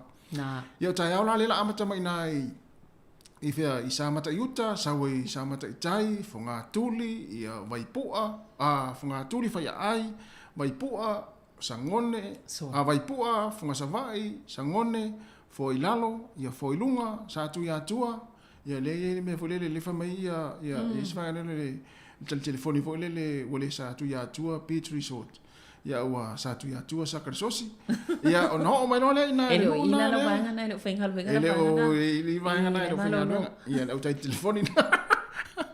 Ia no mai no le i le nu na le si tu mai mo i tai au. Sa. Ia fa solo mai ala i tanga i ma sa we i fa solo mai le i palaudi. Ma na ia. O wala nem si ta o le te o sfulua. Te lo me te mita i lo tama savai tas. Ia. O lo mi mita fo ila o savai. Ia. Ala te maua le whaasolonga o nu. Wa ele savai, e mi mita me o ilu savai. Ele lofa. E o ele no whaasolonga o nu o savai. E o ele la tau nu, e o ele nu le te so. Ele i lori ngoa. Wa e istaka ta whapena. E sa o leia. Na o la tau nu ua ma nu ue lua ia lau te tua oi. Ngata lo ina malam lama au isi nu ue i talatu. Ia. E o ta whaalongo i tangata whapena. E mea nau whaalongo atu i lau, ka lau ungo nuu. Mai le saua mai whale alupo i o mea ilu mai ipa lau li so le mtau tia. Ia ma sani al taimi ale lei fo ia le teokofi aso la le po mo whaasorongo atu nuu o lau langi mo le map fo ngani. Ia na whamea whai ama. Whetu wai ia Afghanistan. Ia o ta watu whaasino wa. Ia, o whea tu wai, ia po whela, ia Brazil, ia o talu atu, ia whaasino le mea pulele la Ai, sel mi mita i nawa i taimi. Sole. Lango o i tātano e nawa inga langa leo no nol mana i o launga o nuu o tau. So le mutua se kia oe. Ia oe. Ia na, o le, e tā ua fwoi whaenga na o lo i loa o nuu o le motu na te iai. Mo le au savai, ia mo le au pon. Wai, o le sefa mai o il savai. Ala e nofu ai pia. Nena. Nea leo na le lona. Wai atu ai fo. Wai le stanga tanta tu visile tu ai. Oi, whea le nuu lea. Tu sa o le nuu o le i le tua tane. Ala ua nofo si i atu tu o le whaitula o palauti. Le ai. O le nuu na le tua tane, le iei le nuu na i. Ai te ilo fo ila ta se i le tala e whail tangata fo ila na te lo o mal whasalonga o nu. Le wha mela wanga i lungo le tatou Facebook. Me o tangata na e ta. Le ai. Ele le alo sila fia le le. Ta ua ia. E fo ele se mea whaina i pia whapea e te le malamalama i le si tu malo fo le mwhasalonga o nu. Ia, sa o lele. A o lo tu malo manu i e lata tu tonu e te taua ona i loa. Sa o lele ia. E mana ia, e taha ua tele. Ia, taipe o lisi whawhina na wa lewa ele i toi alu i Samoa. E te loa alu whalawlawe na lato a inga wa lewa na sausi whawhina nei. A lato loa alu le pasi o le lato whaitu. Te loa e. Alu atu a pasi le lato nuu. Pasi le lato nuu. Na ana le to li liu mele pasi o mo le pasi se ava tu i ia le pasi ona to tasi le fine le fisi tu le pasi o fe ti no foi ti na a fa mai a ta o mo le tu nu fa mai le pasi wa le va na te al tu nu io to li liu wa la ki la to li liu mo le pasi e sa wa le mo sa wa le mo fa mai le pasi ya ta o le la ta tu fa si no tu il tu nu ia na o mai rola ia sa wa le pasi ti e mea na o la umane pasi mo si pokako. Tal no mea le si pokako wala ti la si pokako i o si pokako fo. E loa mtua ma. E loa uma si pokako a inga ma manu ia na tau nu ma nu fa mo si pokako. Si pokako ia o le tu nu le. Ia o telefone la wa i le nu. A wale i le a inga. Wale i la to a inga man la to fa. Ia na no fa ina ia si loa i tangata le nu po fe la to a inga ia fa sino i to a inga lai tai. Ia. Ia mon me foi le o le uminar. O le uminar. Ia sa le. Pe foi la le si tinal na sa.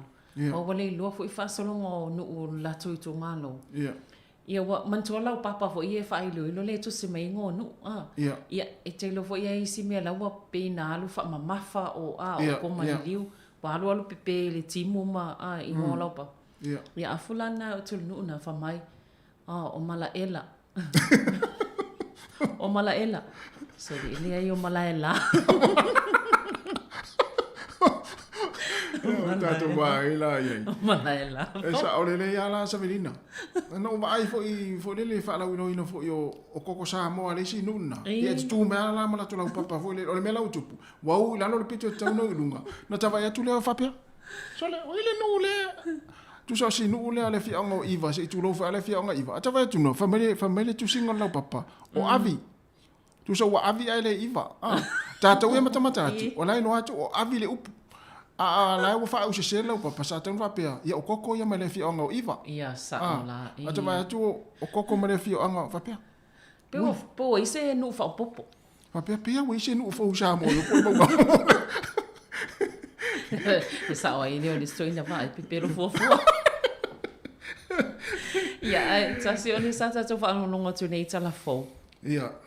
O le whainu mera le sa maa wesi lia ma le sifulfa a whila wha ingo tamaiti na whaila tau tui pui ia songfua i tono le tunu mai le lima sifutas tau sanga mātua tamaiti ia no winga le mātua wato o tele lawa o lea e nau fo inai mātua e ave ia nei whanau e whai tui pui ma nei a tele io e ia na e whamana tua tupeo na ua amata ia tui pui o nei whanau ma nei a le whaate o la tui manune le i ia onga ia mantua fo le upenga te whailangi fo le book le book My Vaccine ia ina ia nga ia e fo ile e fai seava no whanau yo ia o nanga le whaina savali atua to whaitui ia e mole mana i fo ile latu o umana yellow taimi Ia. Te le tue tau whaatali, tue tau sue se awanua, tue tū se laina a. Sa, mana ia. Ia ai, olo tai e pela le vaenga le inai whanau. E le vaenga le na mai lunga fo i lunga o news fo i maa na televisi le funi tau i tātou telefou. Ia. O le vaenga fo le tau whaasase, le ntatala no tau whaasase le whalitupe. Ia. Ai mana au tau whaavalea i ono fo i whaasase i a whaingo tui o nei whanau. Ia. Le whai mai nei nei tamai tina matapongia ina ua umana whai tui. Ia lewa mai e le vaenga le soifo mana loina ea whapea ua e lei e se na wha maunga. Mo i lei. O le uto e wha manino le tanga luenga le soifo mana loina. Pe o tala vo i e. Ia. Tala wheawea i solo ai le sao. Whapea le sao e i tamai tina na matapongia la song fuai nisi o unanga i e whai etu i pui pui o kilane. Ia. E whapea li tamai tina na matapongia i le malai ta alo le North Shore le sa whai eisi tui ia. Ia ai o le ai wata ua mawha manino ele matanga luenga o soifo malaloina. Ia. O no lo whewha ilunga o penga o sota inga ama o penga te whailangi. Ia ele e se la tala i te i ua wha Fefe aina i tamaiti manai mātua. Ia lau wha manino mai ele matanga luenga o soifo malaloina. Ele ai ni reporti wha apio ni mea na tutupu. I le whaingātu i le songfua. Ele ai se tamaiti tina matapungia. Mana ia, e sao lea wala ua e tuwe ua sara lau runga o le o penga te whailangi ia vaenga na whasara lau ngana. Ia, tātou mātua, ia nā o tō whafunga, ia e se na wha maumaunga, mana fo i reporti na umetanga. Ia, tāsi ala tātou wa ai o tangata fo i e le tali ale tui. Le whaia ia whasara ngu whapea, ia e le sao na wha maumaunga, mana whasasilanga ro whai. Ia ave pēa mō saunga ni mō siau whanau, ma tātou whanau. Ia ave pēa tātou whanau e whai la tau tui. Tātou wa ia tali tonu le tui. Ia vaenga na. Ia sa on le e alo loto fai talia i na yo o e alo ma le puipuinga. Ia ai mo la tola vai o le tali tonu fo i le tui ma ia tātou te whamalo si au fo i malangolango i le tulang. Ia ono le tātou te alo fo i tātou i puipuinga o na ia tātou whanau. Ia sina pese. Ia e vaenga ia o te vai atu le e tau whai mai tua. Whai mai po wheri luna o mala ela. Ma avi. Ia le ai o le spelanga se tangata o ngo malai la. Na malai la. Malai la ia ma le fianga o iwa. Na o le whaamamafa. Vai le tāua whaamamafa. Tāua te le whaamamafa ko maliu. Ia. Ia. Ia o le tāua o le whaamamafa la nai na se ai le fianga na. Se ai. Na o le malaela. Ia a o iwa o le alu solo muri tu sa waru solo muri le ngo se fianga iwa ia ona o le usia lo papa. Ia sa. Ia sina musika nei taia. Ia o whaafifi ai foi o whianga ai foi. Ia mga luenga, ia ma po whea lava ia nei taimol taia o tautua mai li si o fonga long mua.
Tangi topa oi, kia la o pele toa tai.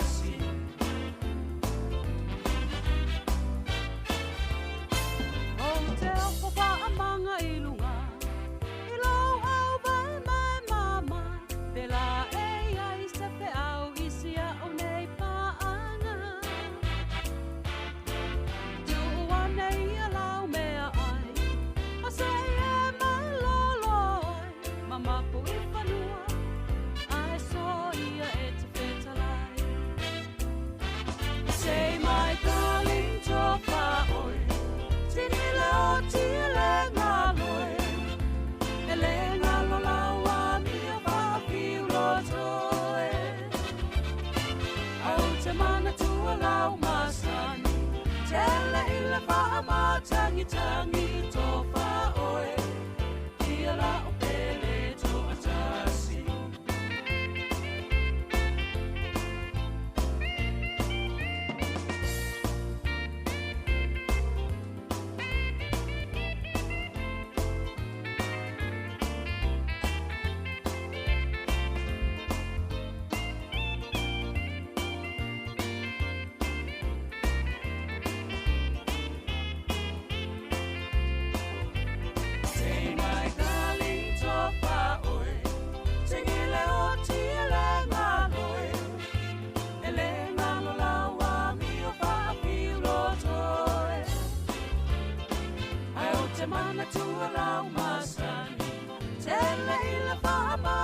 Tangi tō whaoe, ia la o pele tō atasi. Tō whaoe, ia la o pele tō atasi. Ia o nei whawhiwhianga sufilo nei taimi o le tai au, le o toi lus fulu tolu minito na tā leo le sifulu, tāta programme ata le tai au, toi whamalo atu, tātu atinu o le whaafonga mai, i mātua i tono ainga, mai se fo i mōta ngase. Ia mala au ngā lulu e tono ngā luenga, lunga fo i la wala la wawita avale, ia, whamana tu pere sao ngā le mua whewa inga, walwhenga i mga luenga. O lea so lea na, mai fo i tātu telefou, Saulina lea e usui ele fono Minister Kabineta e ilo il whātura ngā nau poro kalami fo ngā mo li wha ilo. Ia, sa, o le ngā lea ta ita o Northland la e ia le lano. Sole? Lano mu. Lano mu. Ia, leo wa lano moli umalea tunu. Ia. Tu salo tātu ol moli fa ilo le lanu moli. A lea lanu mu lava Northland. Ia ono tūlanga ia lato tangata fo ia awhia alwha ma i le sa ia male puipuinga. Ia. Ai pe o se tūlanga fo ina le a fo ia tāpena lava i tangata. Ai mai se lava lali sa o le Omicron. Ia manto o leo va ia tu. Wa taatia fo i mole taimi nei e le malo. Ia vano fo ia se ia pe taipi o se i le whainga vanoa ia e no foi tangata i tono fale fo i whaano fo i se pe atau no mai fafo. Awa no ala i tu tangata i mai fafo, ma o mai whaano fo i sea. Pe o lau tau fia mo le taimi nei. O no tele o tangata i a leo mai fafo leo mai maua le Omicron. Wai pe ana fe vatu pe tolus fulu fo i le poda tangata i mai fafo. O le sia tua so fase fulu. Ia o le popo lenga lai te ia ua sao fia mai wale is tangata lena e whai ngaluenga i no fuanga ia. Lena na afia le wha mai. Ia alpo lenga la po o whaafia la o na ainga tangata isi tangata sa mafutatu iai. Te ia le sao mai tua le Omicron. Ia. A le fo i whianga i tato ma le Delta. Ia, nei fai taimi e tāua pe ona tātou whaamanatu le telo taimi e tāua leo e whai siaki. E loa ai o lai wa afia le wha mai, ia maalu lunga le whai numero tangata wa afia i tono New Zealand. Ia nei taimi wa leo o tele na uma ia to ia ngai to tele i ngā luenga. Me se whai wa uma fo ia tā whaonga o le tau mawhanawhana. Ia mana ia lea ngai lo whai siaki tu sa po na e te leo whaalongo ina se vaenga fo lele o le tino wa tinga. Ia mana ia leo whai siaki nei taimi. Sa ole. Awa ia tu nei i a sini. Ai, New South Wales. Sole. Matua mtautia lena sa fo le ripoti pe o le anafi. Pe o le aso muale le to telo tangata mali o malwha ma. Ia pe ua whewa ia tangata. Ma ua fo i mai nisi, tala mai nisi o nei ainga i lava i sini. Ia o nei tangata na mali o e fo i seo ngali na tātou tangata Samoa. Si tamama stina na mali liu. Ia ele i whaini tui. Pe la ua watu. Ia ua watu wai ua. Ia ele i lewa na maliu le sea maliu watu malesi. Ia. E pe o le tūlanga na e langona le whaano noa. Ona ole mau soifua ia ale ia lewa noa. Ia e pe o e au ngala mo tātou. Ia whaamamonga whaamatalanga ia. Ina ia tau sia pia le puipuinga. Mau lewa noa whaile tui. Ia a whanongongo nei mai tau watu fo i le tele o nei tangata le tātou tinu ule alala i nai le stetele o Sydney, Australia. Whamai tangata toi titi ale ini a inga e le o moaisia tangata a fia whaamai. Ia, toi titi ale isi a inga Pasifika ia Samoa. Ia ma le tele o a inga. Ia, asu ta whanongotu, ia, ua pisi al tangata o le a inga, ta ilua, ta ito tolu. Ia, ua ese ale anu le whaamai le anu i Australia. Ia. pui ngal me taua. Wa vai atu i tonu ne New Zealand pe wa matanta pena supermarketi. Fo ile ia lava matatoe la to sapalai o loa. Ia wana i taipela o supermarket tele countdown wai pe o lato company fo i Australia. Fa mai le mana nao ina ia pe o lato lala i Australia o le alo loa wale lavani o loa e tu ilunga o fata mo tangata whaatau. Nala taimi nei lau tamu whai ia lava lato o loa ina ne ite ua toi a whia le atunu i le Omicron. Fo ile wa sao mai tuai ia tātou nei wale pi o lei po loka alfa ama i tonu i no whanga i wha no fo i se tangata. Pe o lau le tasina vaenga le mātau wa tō la wanga i fo i supermarket te tele ia. Ia wai wha moi fo i tātou ni tangata whaatau. Tātou atui o loa le mo o mia. Wale i se o loa. Ia. E tō lang wha le tonu fo i tātou. Mane e tele tape penanga na i whale o loa te tele na ia mo ia leile o wale o tau whao fo i o loa le taimine. Ia nau mane na la ta pina mau atu wale loa me tupu. Sa olele. Te pia mele na tupu le amatanga na to asa ngol fama. Oka. Te fiola eta just va ai. I kiu wale o loa so le ia ai na ngata il te mua. Sa ia ma sani lo tanga tani usila i mele o le lawa lava sa pala ia wale o loa. Ia ole ai lo me na tau fa. Na, wale tau fa ai me se o loa ia pe fa ngai tato ia sa uma. Ia onisi wo matua ia pela le ile nalu fa tau toi mana o le toi fa fo ia me supermarket fa tai tele ia ele vai ia to le sa tau sa fa tu lava fa tau le me lai mo mia e wala fa putu ia le mana o toi fa tau atu ia au wale aunga ia ma fu no le popole me au le popole wa vel popole ma me le mo tonu ai ma zel fa ia ma mo ia fianga ma fa se tu lo sa o e ele vaenga ia sa pesa misi na whaafonga mai lau pese an lan tai au.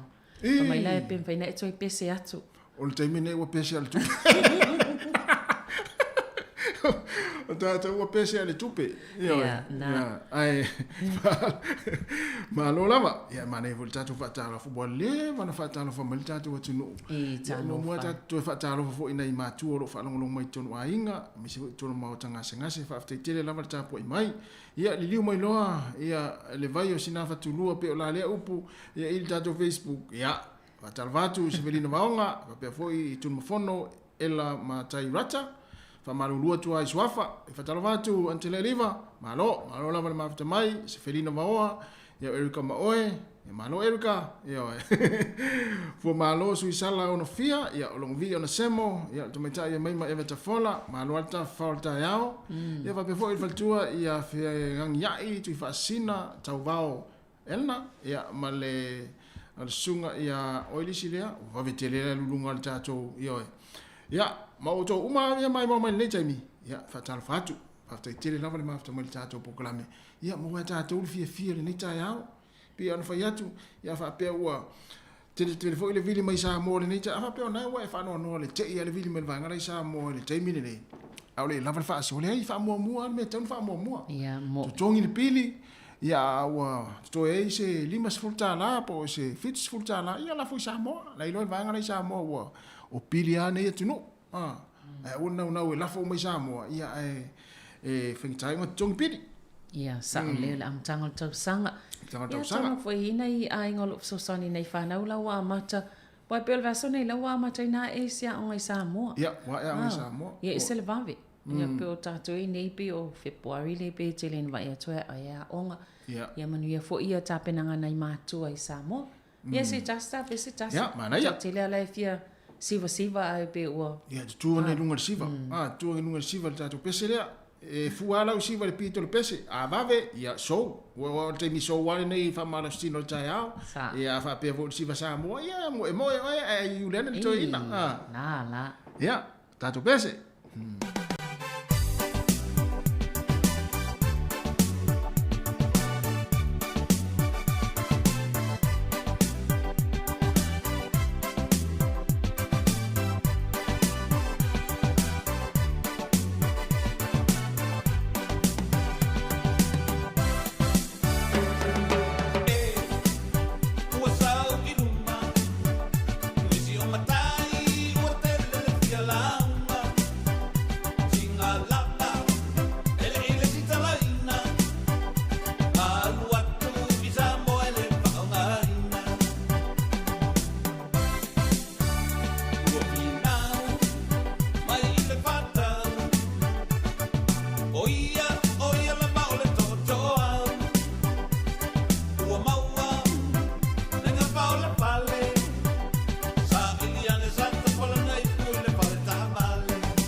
Ia, whawhianga le nei teimi o le tae ao, le ua toi se fulu minuti na tae leo se fulu, tae se fulu, ia o nau ina te fui leo whawhianga se uiwhiwhiloi, ia wana fo le whaafonga mai le tātou atinu, ia me se fo i rātou lo whianga i mga luenga nei teimi, ia e o ngā fo i nei pese nei pese le teimi o su uiwhiwhiloi atuai whaafianga, ia e taito o luina i fo i mwhawhaingo whea o ngā luenga, ia o lo o whianga i maoe, me se fo i nei mātua o lo o tāpo i mai tono ainga, ia me se fo i tono mo ta ngase. Ai, nei tala o talonga, Sawa. O le whanga solo te le lopo mai al talong fo ine te polo ni sila le ta alo e mawherika i sau te nei ai se iwa ai atu pole al tūlanga ye. Ai e isi ripoti a mantua fo ile me le tupu i tonga. Ia, o lea ea fo i. O leo whano wawa ai atu po o lea la whaile ta alonga lea le Warriors. Le au na pili ki a. Ia e ta alo e Melbourne. Ia leo wha se sila o le a whaipe o se su e ngā tupe fo ilea mo tonga. Ai tūlanga luna winga o tupe e tongi mo pepa ul whale le ta alonga i o le a sosani tu ina atu lea mo tonga i le tūlanga fo waipe i o le asfareile le a matan whaatau wei ia pepa ul whale i o le ta alonga. Ia, au te ilo fo i le na o le la amata mea ia le lakapiliki. Au te ilo fo i wae o le teimi e amata i fo i ta alonga fo le supo lakapi. Le amata le masina fo. Ia te ilo fo i o le ai fo i nisi o ta alonga o le a fai fo i a ni fo i fo i lea ma ni mea no fo i. Wae te le fo i a na ialo tonga o le ta alo i ta so ta alonga. So ta alonga. Te le ta alonga o lo o ta alo ia. Ia. Alam whanau tonga tonu o le a te le fo ini so sani pene ta ua. A le ua mai ale ta alonga le ale Silver Ferns la unis polo tam sangwele quad series le failun tona. Ia o le lafto a mole o salato man malo le au New Zealand. I le nta alo i mawherika i sau te 5.5 fast full tolu. Taon le la. Ia lato malo mua la na walua i whai ina. Mua na walua whai ina. Ia. Mantua le nta ua e le o. Ia, e fau le to. E fau na i teine ia e tongi polo ia atonu e whaamasani. Whaamasani ia. Amatana le. Ia atonu isi vaenga na o ta alonga ia o lo o. Le lopo la tūlanga wo o iele li foi leo. Ao. Chocolate. Ia. Wale safa pe e le tamsanga fo ia Farani. A Farani. Ia le mautino pe ia i wai fo fa pe na la to la fono. Ia masano le o fanga solo le taimi nei le talonga le o le Open Australia tenisi. Io e. No o to tamsanga lua mal tamsanga tolu lo fanga solo. Ia le ta aloi e isi tama Stele o Federer man Nadal, ia. Pio la safa il fa silanga Nadal. Nadal le ngole. Ia, Rafa ia. Ia pe o lai safa ilan tala fa tau ia Djokovic e temilen fa fi naunga. Ia pe la uto fa foi listala. Ia pe e misi le li o Djokovic il tam sanga no tanga le. Le ta. Ia pe wa ia tono mo foi la to wa no pe le listanga ta pitsilo na le. Sao le ia ala ua to inua ia lana filifilinga na fai. Io e. Ia la mai sta ta alo mai sta alo i longa la langi ta alo tenisi Australia fia ta alo. Ala ua ui atu la fono le fo ia tunu Australia fai le tui fa to am fai ona na ul fale mai fai on ta alo. Ia le la ina i tamata ta ua na o tamo la faele. Ia, la faele. Rafael Nadal. Ia ono fsauni a tātou i tamsanga leo lakpi supa lo atu i le tamalea le sa kapteni i le Warriors. Pe o le ufilfile lan whaia onga ta alo numerous fululua i le awa le Blues. A te ilo e Savelina. Ia, taimi fu e masani matou talofa matou fu e msila i vahenga lea i atu i vasa swek. Ia, matou talanua le tūlanga e o e te ua ta alo hai. A lea la ia na afia le tūlanga na numero fululua i matou tano. Ao le tūlanga o te mana o tu o le tamana. I lo ua wa le tangata vele la fula mata ho ina le fra le tali tonu tangata ia mai mo mai no. Le tatu. Hello wala ngona fo le fa tangata ta alo. Ia sola. Ele i mo entupe. O le tūlanga le numero fultolu. Ia, fultolu. Numero fultolu ia po le fuke. Le senta. Ia, senta. Mas fultolu. Ia ia mana e fo ile feeling al faya o feeling al faya o nga tangata wa leva wa polele wa yelto mai me ta faya ia o lo ala fa tangata kiki polo ma tangata fo le size step Ia. Po yo tui vasa ia sola. Ta alo le polo la au. I malai ko nei tu mui vai. Ati. E ta mo na le tongi mai ia e la au le popong sa ia na fulele na nala ia tua ia ia utele ta alo na ta longa na. Oi, Ai pe wa ista o na wa mai no mes fulu lua na ia ma na ia fo ile feeling al fa ia o. Wal va mai ato no le o le tūlanga lava nai pe fōlinga mai e lai va ia tui pito le leia ia tui vasa shek ia ai ato no e tui vava ai fo ia ima ma vava ai fo lau fautuanga le utuina ia ia mai ia ilo mai le pulenga le au le blues ia la tana le fai atu tu ul tama i le center por fulbeki ta o le ia na malo ia o le utu e 5 minuta talo le tu las fulu ia ato no le taulunga fo ile le pokala mele atol taiao mo le fo i taiao tasi malo ia fa malo atu fo le tatu no le mafuta mai lava le taiao nei la le July fitu ia so mai ai matatu pokala mele atol taiao ia le ai o lo mai mo mai le to tele le ngata i lungo le Facebook ma lungo le YouTube ia le la tatu we vai va tu fo i musika su i fer le taimi ia le talo i July se fulu se ia pa ele July se fulu jas ia ona vaturore pokalami morio le avale July se fulu tas fulua ia o fa pongo telefone la ta pena foi isa velina kasiano ia le July se fulu lua ia ma futa mai pe ma fai ma le taiao a wo fa besia malo fa tai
Sala fai lo motu te pai le tua sili o polu pela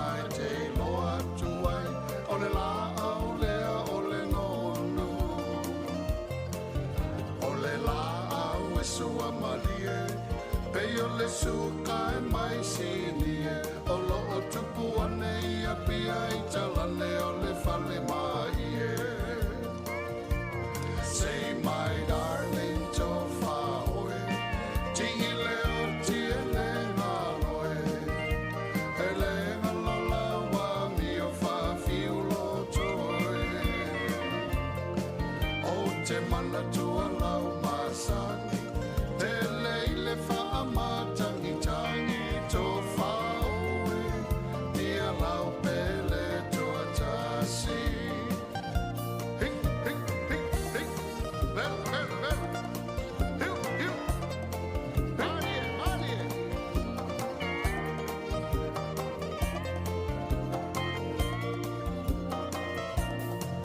ai ta aloa nei se kirikiti pei o e se moa moa fiti e pulumu mo e masi au whaate a ta avili a e siva mai se wosi pei o e se moli tosi malu vai vai pei o le wai o le telefoni say my darling to fawe tigi leo tia le maloe ele malola wa mio fa fiu lotoe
Tatele fia mana tua, lea fia lea songa pua. Na pai o le alanga, e ua ta ape papa. Ua ta fea o le tau o pe, ua ngā solo aoe. Ine ula olo ua whaanoa, ma le lotoi wa momo. I lea pai tūlangi, watangi mai alae. O wao puni matangi, o lo ua salae. Ongo tole petuao, pe au o le basai. O motu sia lo upale sa o tiwai ia pia.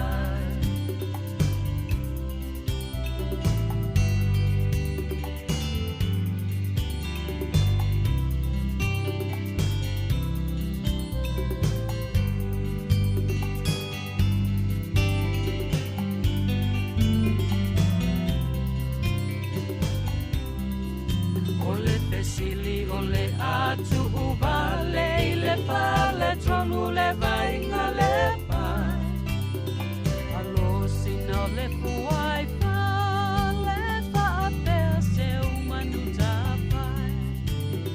Wale tau osia utepa ile fili auroi olo umanatu. E moni e a omalanga atu ile malo si o i tonga tapu. Ita lopa ya ina, watangi mai ana. O wao puni matangi, o lo ua salai. Wango tole petua au, me au o le masai. Wambo tusia lo upale sa o tiwai ia pia.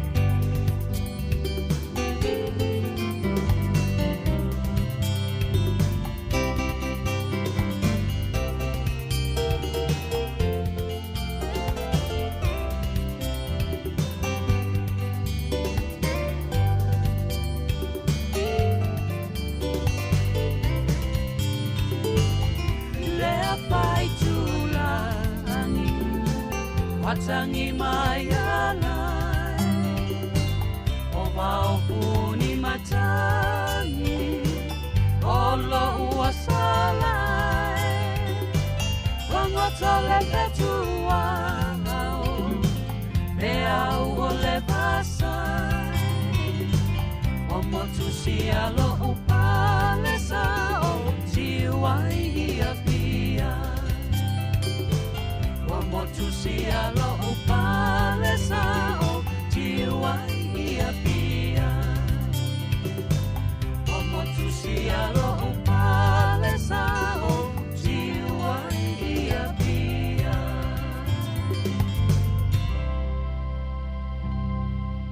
Whawhiwhianga nei teimo le tai ao, mai le whaletua ia laine au e lua. Ia, o nisi fo i o tina fo i tuai o le musika. Ia, e ua lau ilo fo i lea fo i tina i musika. Ia, e misi fo i o whatunga, ia wha Samoa. Ia, e pei o nei fo i ia whawhiwhianga sui filoi le tai ao. Sifuru tonu minuti o te nei le tu lai se fulu. Ia, e toe wha malo atu, ma toe wha tala whatu le tātu o tinu. Ia i tono ainga mai se fo i tono mauta ngase tono fo i o ngā luenga nei taimi ia malo lava le mafuta mai ia le fo i la tu inatu ia whaafianga e sui fifilo i atu ia awa fo i le tāpua i mai ana i mātua i tono ainga mai se fo i ia le whianga iai o le tātou atinu ia i whi au ma ngā luenga i tono whalewhai ngā luenga nei taimi ia pole ala foi lau ngā ruenga nae, o lo fai nei taimi tonu ainga, ia malo lava le tāpena pena, o le leia mo le mwainga foi lele o le manama atu o tangata ia sa fai ngā ruenga i le fai ngā ruenga ia i le fale le afia nane, au matua ma naia, ma le lei, ma ea tāpena pena, le ngata le tāpena ino fale, ia mai se foi, ia o le ngā se ino tau mafutanga, ia wale whaataringa o le au ngā lue, ia le melea, tue wha maro atu nei taimi, ia le tau tua nere si ufonga lau mua, ma na wha fianga so i fifiloi. Se fulu 5 minuto te aneli se fulu, ia, la tātou wanga iloi tātou wha fianga, ia awa foi, ia le wha mai, ma le mai le tātou tenu, ia i lungo le tātou Facebook, ma lungo le tātou YouTube, ma le tua, ia o lau soaswani ia le tātou tautua, o le like, love, share le tātou Facebook, ia pe tau ai mai fo ina i fatu mo voi lele, ia ilo ai tu te alo fa me le tātou tautua, ia e misi fo i lungo le tātou YouTube, ia subscribe, pe fa pe ona e te le i subscribe le tātou YouTube, ia alisi fongo le lau mua, ia ole ala, matatu tātou fa fianga nei taimi, so i fifiloi, ia alisi fongo le lau mua i Wellington e.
Sifofona ole Samoa. Samoa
O le tautua le si ufonga o le laumua o lo iai fo i le langolango a le New Zealand On Air. Ia o le na ua wha vai mai le whianga sangone ua mai a le lātou wha whianga ia i le whaluina fo i ia o le fu al malo a Amerika Samoa i tau sanga o mai ia nā la ua sauni fo i la watu lātou wha oso ia o na nga ilo lea i le wafu ia i nā i pango ia ma toi taliwa i fo i la ia i whianga fo i ia ma i le upolu ia ona nga ilo le pu ele va foi le va o le fale alu le mulfanua ia ma nga e tu le motele sala fai ia ala fa tali mai pasi lunga le wafu pasi le tu salenga ia fa e ai ia au malanga lea ia au fai pesa sangone ia ole tulanga na e pe ona il pesa sangone ta mai atu ale o luas fun mal minute te nili tu la se fulu ia pesa na ia le na ta tu foi ia awala fo ina i mātua,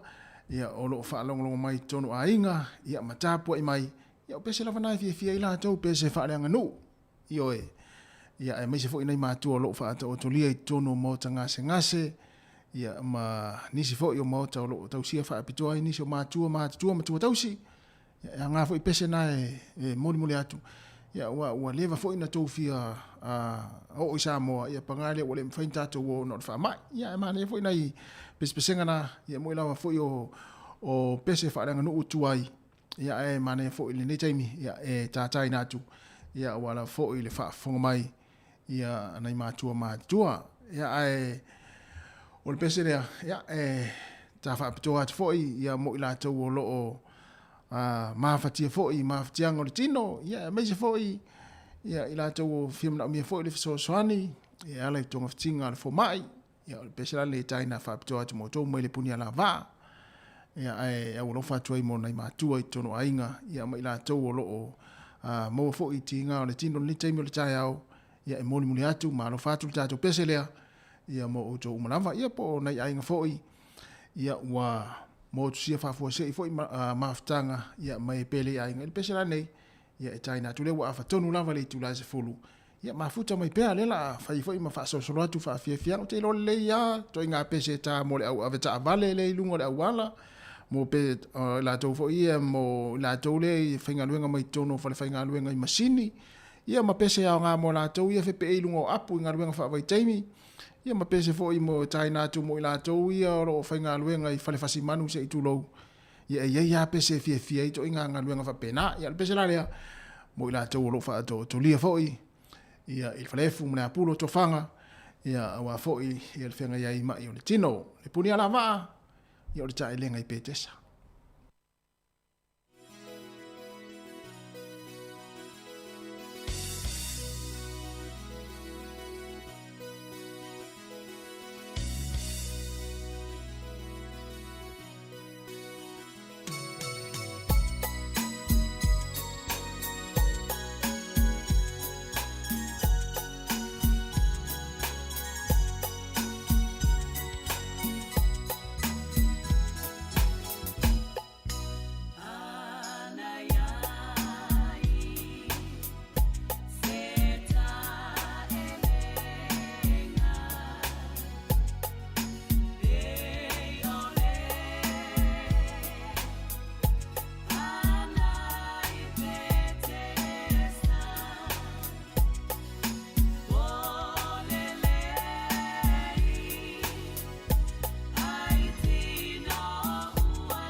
a o noa ua na o le tau toto ua le ai o se mea e mawhai ua lolo to lava o le vai whalongo usita ilo a mawhai fiu noa fiu i tau a langa sole o mai whau o le waa fiu noa fiu i tau a langa o na o le amu amu mai o tangata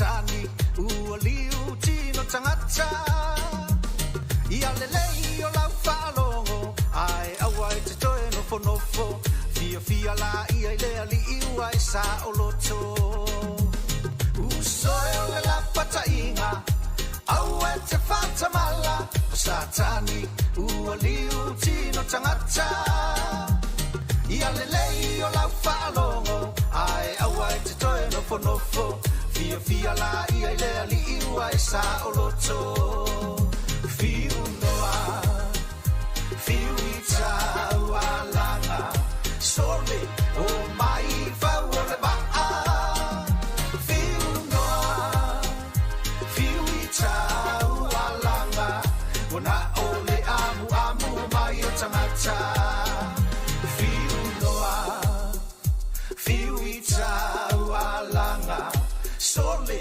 o mai whau o le waa Fiu noa Fiu i tau a langa O na o le amu amu mai o tangata Fiu noa Fiu i tau a langa Sole o mai whau o le waa Fiu noa Fiu i tau a langa O na o le amu amu mai o tangata O na o le amu amu Joe le sio fo mali le sunga ia paina masani ia male pese fiu noa ia e tau alanga o mai fau le va ia le ase senga male vai fo le tu alanga tu ai ia so fu malo loina male malo ia le tau tala ia se itu lo tono ni usile nei ia mane po ipe a le mana ia le fati le pese le pe a usu pe a fati se pese fo le fiu noa fiu i tau alanga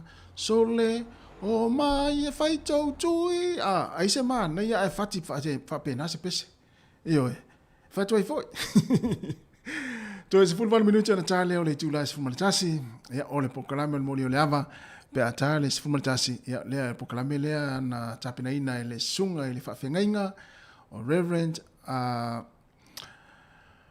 tauti anga mamea o le kalesia fa poptonga Kerisiano Samoa i Wellington tala le fumal tasi ia ona fa fonga le tato proclame na ia pe ona fa ilo atu e Savelina tauna le la ia o lo malo no pea ia proclame tele proclame le fonga la mo le taimi ia o fiai mal proclame mo le ava ia o nisio proclame ia i tausanga vai le ua sauni mai to e fa salawina le tu la se mal lua ia o proclame la le ia sa fa tautaia e le sunga le fa fengainga tauti anga mamea ia e le aso se fulmal fitu ni lua fe lu se fulu to es fulu fitu minuti ona tale o le tu la se fulu to e fa malo atu e mo ila tau ia tau fai mai le sili mai le atale o tua le o Wellington le ile atale o tua ia ia ma le vaina to te vai atu ile su ma le vaina vai le uta ile vai ia vai ia na vaina Wellington na ile atal na o tua mo ila tau fu le ile ia o mai Wellington ia o le atal na ia ma na tau fu i o masani ne Wellington ma lo lava tarvatu le so ya li fanga tai lava li ia mania fo ia nga luenga mfufuanga le tai au este mi fo i mana va ia amnia le tu le yaso tarvat fo ia fenga ia isila ia ma le tatu tene siva le ia o Amelia fa moana fa tai tele lava ia le mafuta mai ia me se fo ia ma le to tele tatu ia o lo sunga ia le au pepe pili ia fa tai tele lava le au pepe pili one ia malo lava pe ale sunga pepe o kilani le mai mama ia va taitele lava pe fo le sunga ia nai ma viliami ma mua ia na malo ia fa fia na fo e moli atu mo tona o lo mafuta mo il tautua si fonga le mua ia pese nei ia taina atu mo ila tau ia lo fio ai ta vale afi ni taimi ia wale fe ngai fe o mga luenga so se ta vale afi ala lo e ngalu le taimi lunga la wala ia fa amna tu pele sa ngali mu ia fa solo ne uma fa ngali pese le ia ma foi le ma fa tau tai le lau ta vale tau no mo manuia le mga luenga na tanga iai ma lo lava le fa ta simai ia I le tatu tua ia mo le wa ta vale uma lava lo fa no mo nei taimi lunga la wala ia taina tu pese nei mo tau yo ma le fitoli ma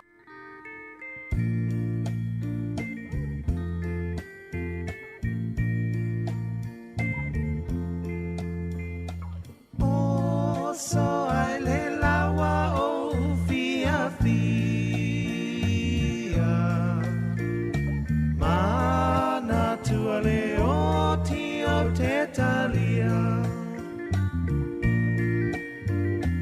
o fungala awa teu ina sa unia le vala au ya e talia ina Uale ai se tuina nau matala le tunga mau Lo ti ute ia longo mai ia usa o atua Apai ua o le lango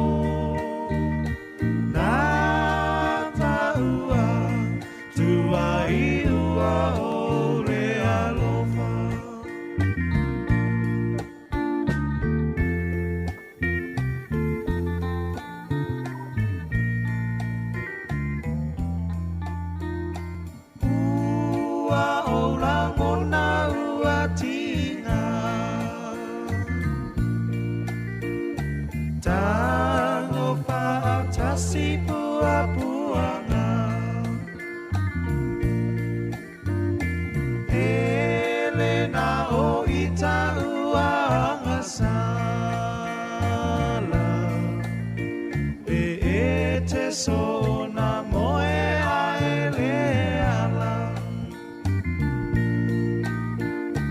Uale ai se tuina nau Matala le tunga mau Lauti ute ia longo mai Ia usa o atua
se tuina nau matala le tunga mau Lo ti ute ia longo mai ia usa atua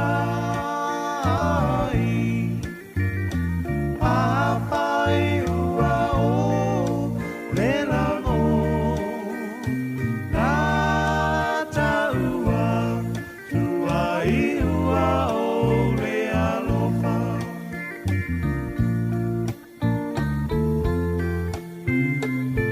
whawhiwhianga ma siwhong malia o le whetu lima, ia le vaenga o tātou pese sui whiwhiloi ia a wāre whaafong mai, mane mai mai le tātou tinu le tau tua le nei le siwhong le mua i Wellington e te tasi ono tesi ma le tasi whaamo, patala whatu le sunga whare pau ilo ilo, e whapefo i whatu ia Amelia whaamoana, ia le sunga ia Ione tauiri ili ia malo lava, whateitoi, whaafte telefo i le mai mai, mane mafta mai le tātou poklame, e whatala whatu fo i whionga ia talenga se muntafa, ia fia matai, ia nesi, malo lava, ia manue fo ia malo longa pe a sa ngā le lue le pōne pō, ia ma le sunga na upe pili, whateitele lava li whanga, ia le tāpo i mai. To e sefultasi minuto na tā leo le tū lai se fulmatasi, ia le pesel nei, mo o tō umai a sa ngā le lue le pōne pō, lea ua whaile malo longa le nei Jamie, ia ma whaafonga mai, wa e lato fwile lemo ini ai, lau ta oto i lungo no fua, fwile le no fua o potu malolo, ia ma whaalo le tua, ma lau whatua umana le puti o le tau, ia lala o tamana, lau ta oto i lungo no fua si tulo, ia ma whaalongo longo man le Jamie tātu tau tua, ma mai mo mai, pesela le, ia taina atu mo oto, mai sa ngā lue le pōna pō, ma lo lava le tau ata i whiau mga luenga toi se 4 minute o na tā leo le tūlai se 4 minute ia o pesi la fo i ia mawhau i ai na i whātunga tuai ia mai le au whai pese le papa so i fua mai alo lea tātou fo i lola ia i tātou pese vave ia mo i lātou fo i o fia mana o mia ni whamano stino le tai au ia lea lala a tātou pese lea mo i lātou sa ngā luel pōna pō ia ona so atu lea ma tātou pese o le whamano stino pese vave ia ma taria i fo il poklame o le moli o le ava. Kataro fat foi, ia i le fatua ia Rasela utaia, te tele lava ia le mafta mai, ia le pesela nei, ia mo utou sa ngā lue le pōna pō. Le papa sa i fua.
Ia me fol nei ava noe. Whatalofa ma whawhelo ia tuaile pa ia mawalunga si o tātou watunu. E o lo mwhai o na whafonga maile. Nei foi vaenga o le aso e ala i tātou porkalame. Mwai whatalofa i e le ofisa i sunga le ripule ma le malu le aufai ngā luenga. Tātou le tio nei. Whatalofa i taitai o le tātou malo. Taitai o le tātou watunu. Tupu mai o le atunu. Pa au mainga whape whale upolu, whale tua matausi, sa au matamaitai. Au manga se ia o lava ialo ma whanau. Whatalofa i ia o kale sia ke risiana uma, taitai iau tō fionga pātele, ma le tua inga sā, fionga i sea ma tausi mta ngā luenga, sunga i tō ina, whawhenga inga ma whale tua, sunga i apostolo ma au nā lea tua ma uto whale tua. Whatalofa atu foi na i o tātou mātua, pensione malo lo mautu faltua ya malole soifua mnuia malole tawatai ya marilangi malo foi talo lo malang manuia tatou tu vai mai o ngā tono nei foi masina lo na ono te sanga ya ole tatou porkalame masani nei ya solulu te tasi ole molio le ava tatou te fasoa maftu fa iai tau mafa fa le nganga ia ina ia lawa tāso ina pēl tātou fō launga whaal whātua tua i le tamau a inga o fionga pa ia le atua. Ia alu mai le tātou por kalame o le nei aso, le a tātou a mata i se tālo. Mātou langona pēl le nganga whaanga e tia, le loto whaafitai mita whaia e o mātou a nganga, o na o oe o lo mātou a tua, le atua o lo tausi le soifua o lo tunuu, ia malo mātou wola, mātou iai nei vaenga o le aso, whanga solo au mga luenga e peo na fuafuaina, sa mātou mua i o atu lava i lau fio i le tae au, i whaatangisia lo walofa e tai a mātou au ma fuafuanga uma, whaafitai le atua o lo e malutia pea i mātou, i a au angare leo oelo mātou matai, mātou telitonu o lo whaapenale tāpua inga, na yo mātou te māma tina mātou tua, o na yo mātou wainga ma whanau tonu o lātou whale. E ulawa fōi na mātou toi whalongo o renei vai aso, ia ua toi o maili whaamai, ia e mātou te li tonu ma whātua tua, e te leo tū la fō ina i mātou i lo wanga le lei. E li ie, mātou whaafitai le nganga o lau fio e whaama i te ai mere lei, ina ia tupu maola li whātua tua o te ngata, mātou whaafitai ngā luenga whai o rene yaso e peo na whanga solo le whaafitai siri o Jesu Keriso lo walu pele to tasi na wina mai sa unia le whaola tanga mo i mātou uma e ala i lona maliu malona toi tū manu malo tū mau atu le vi inga ma le whane tanga mau e sila fia i mātou o tangata i le ato toa tangata ang sala ma le whātau waa ai mātou te whātangisia lo walofa tū noa, māma mānga loai i mātou le toto ke riso lo walu pele. Ia lo whangia le nei vaenga o le aso, mātou por kalame, mātou whaitau, ma whasoa ma lo watunu.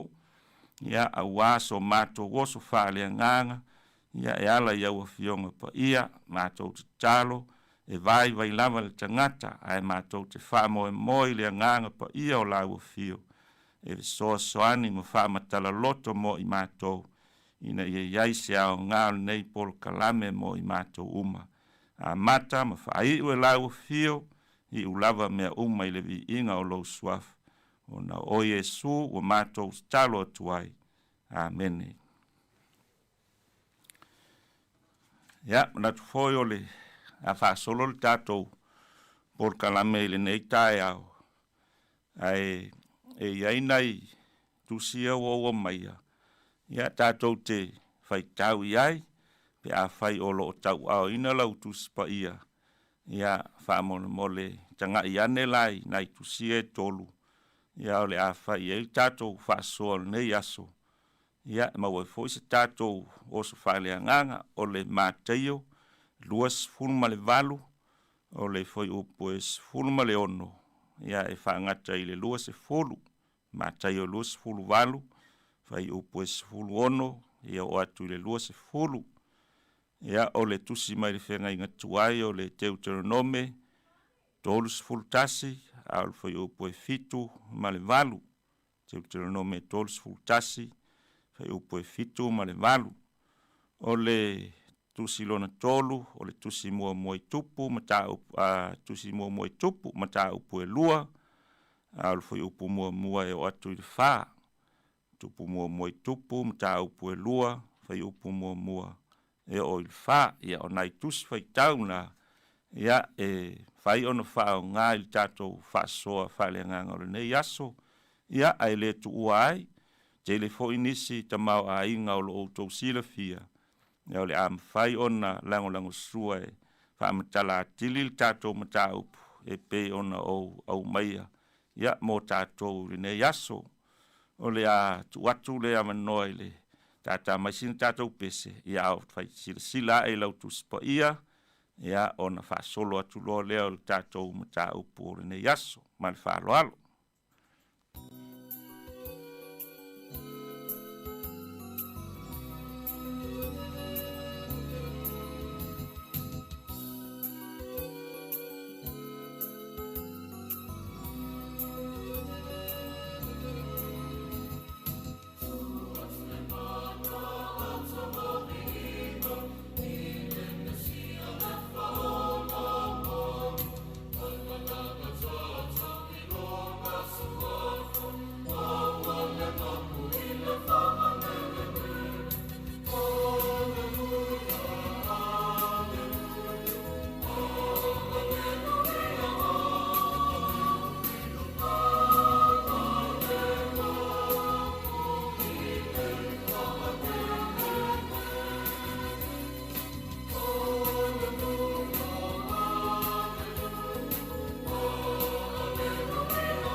Ia ole a whasolo le tātou matau whaftai sunga tasi mo le pese a matai tātou Paul Kalame. E iai le anga nu whasa moa na foi o lea e whafonga le malu o le tātou tunuu o lo o iai le tō wha maleuta lava le sila fia. Ia se tasi o vaenga o le anga nu whasa moa lea e ta ua o le ui le ula, ia po o le whae e atu o le suafa matai, ia i se tamā matua, ua pula la ngoto le soifua, wa ngai foi tūlanga whaingatā, ia ona whatino lea i le tūmaleanga nu Samoa, le vaenga le ui le ula, ia o leo lea tātou tala noa ngai iai, ini vaenga tā ua o loi tono leanga nu, ia e maise foi o le tātou wa aia ngai nai tusi e ua umau na whailo atu, ia po o mawhai o nāta ngi ai, ia i to tono o tusi whaitau ia lea tūmale anga nu Samoa e pei ona whatino ina pea. O le tātou tusi mua le mātai o luas fulma le valu, au foi upes hulu valu, foi upe luas fulu, whaafonga mai o te whaitawina. Ona maliwane ai lea o Yesu, o whetalai atu ia te ilatou. Ua tuina mai ia te au le pule umalawa i le langi mare lalo langi. Ole nei, i outou o atu e whainu umalawa maso, ma papatiso atu ia te ilatou i le suafa o le tamā, male atalii, male anganga pa ia. I outou o atu ia te ilatou, ia tausi mea uma wau whai atuai ia te outou. Whaauta foi, o te ia te outou yaso umalawa. E o lava i le ngata anga o le lalolangi. Ia, o le tātou tusi whaitau mua le nā, ia, whaafisota iane oe, ia, i le vaenga lepe o na uta ua i le tātou wanganu, ui le ula. O le tusi whaitau lona lua, te utelo nome, ta upu e tolus fultasi, o le foi upu e fitu, ia, ma le foi upu e valu te whaitawina. O vala au atu foi mose ia i o sua, ua na whai atu foi ia te ia i luma o Israelu uma. Ia e whaamalosi, ma ia e lotu tele. Au atou te o ma le nuu nei, i le nuu sa tau tō ai le alii i o lātou tamā, na te foi na atu ia te i lātou. E te tofitofia foi mo i lātou, o le ali i foi, o ia na te savali i o luma, lua te whaatasi ma ia, na te le tu una oe, na te le la fwai ia te oe, aua e te fefe, aua foi e te mata.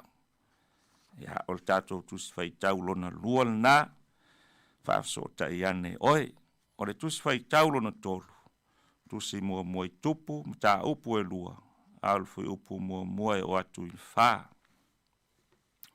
Ua lata o na poe o ti ai tā vita, o na whai ai leo, ma vaenga malona atali i o Solomona, ua whape atu, o le a o walu i le ala o le lalolangi uma. Ia e wha malosi, ma ia e wha tamatane. Ia e tausia foi sauninga le li ilo watua, ina ia e savali o nala. Ia tausi ana sauninga, ma ana polo a inga, ma ana whamasinonga, ma ana tūla fono e peo na tūsia i tūla fono mose. Ina ia manuia oe i mea uma i te whaia, ma mea uma i te whaasanga iai. Ina ia whaatu mawina e le li ila nā fionga, a ia whetalai mai iai ia te au o whapea mai. Pe a whaia tausia e au whanau lo lato wala.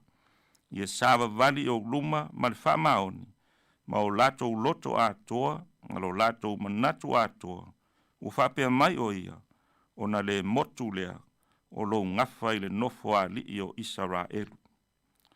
Ia o tātou tusi whaitau na e tolu, ia le a tātou whasoa ia, pule a oe, o whea o vaenga ia, ia e mwhai ona e whasoa mai ia, o le tātou matau, o le a le winga o le vaenga leo le anga nu Samoa, ui le ula, le aso na winga, ia ilo sila fia, o le aso na tāua, o a foi taimi e whatino ai, ia au le atonu le mafuanga ma whamoe moe, ia lai ona ui le ula se matai po se tamā matua, ia i se tasi o na alo, ia po se tasi foi o le ainga, ua ia sila fia ma filifilia, ia e te tau o na ui iaila na ula, o mea tāua ia ma mea sina ainga, ia e masani o na whatino, ia sa tawa ai ta ita iai ma whalongo iai, ia ua uma na tu mana ia fo'i.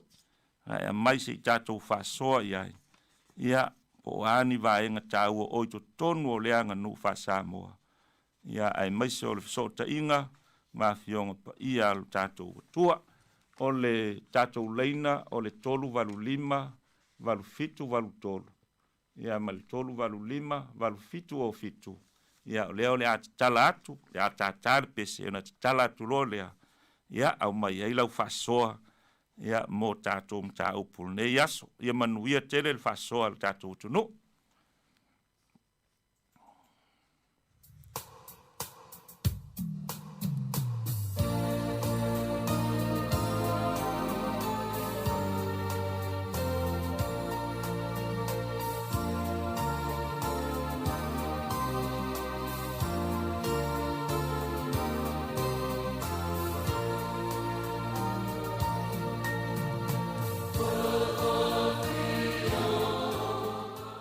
Ia, whatalofa atu, le ua i tātou walau leina. Ia, whatalofa la sunga le whawhenga o whengai ma tātou mta upu nei tā au. Tālofa tamā. Ma loro soi fua mōma langi ma. Ia, whau no maia. Ia, o la sea watu pēse, mea wa ma whau e nei tā au pēo tusi whaita wina. Ia whai pēs fuma le walu. Ona maliwane leo Yesu, o whetalai atu i a te ilato, o whape atu. Patuina mai a te au pule umalawa i le langi, male lalo langi. O lene, i au tau atu e whainu umalawa mso, baptiso atu, i a te ilato di swafa o tamaa, male ali, atari male anganga pa ia. O se manatu whata awa ina tele lea, ono neiva i tau teleo, o tangata tala i lotuma, i neiva i tau o soifuanga. Ai peitai, o le au le anganga lava i le anganga whata atia la sunga. Ai o te manatu lava, e au pēo na whata nu, pēa mea e au na whata nu. Ia, tau moia. O le whatu atua, e tau ame tonu ina ai. Whatawa e tu la apostolo i a kartia, i tau nongo atu le whatu atua. Papeo apo amo na fatua toi le tua. O na taua ele ia te ia fai ma mi tonu. A le fatua tua mta tonu le tua. Na fofo ina meu malava. A tua male atari ua fola ina. O Yesu Kristo lea. Na fafata roino. Maliu maua toi fatu ina mai. Ia fa mangalo ina sala la langi. Ia ila tau e fatua tua ia te ia. E on tātou whatawa ina le whamalosi, ma le awa o le apostolo i a fionga le tua. O le nei, wa whai mo tātou taita tama le tu la fono, na taita ina tātou i a keriso, ina ia tau ame tonu, ina tātou i le whatua tua.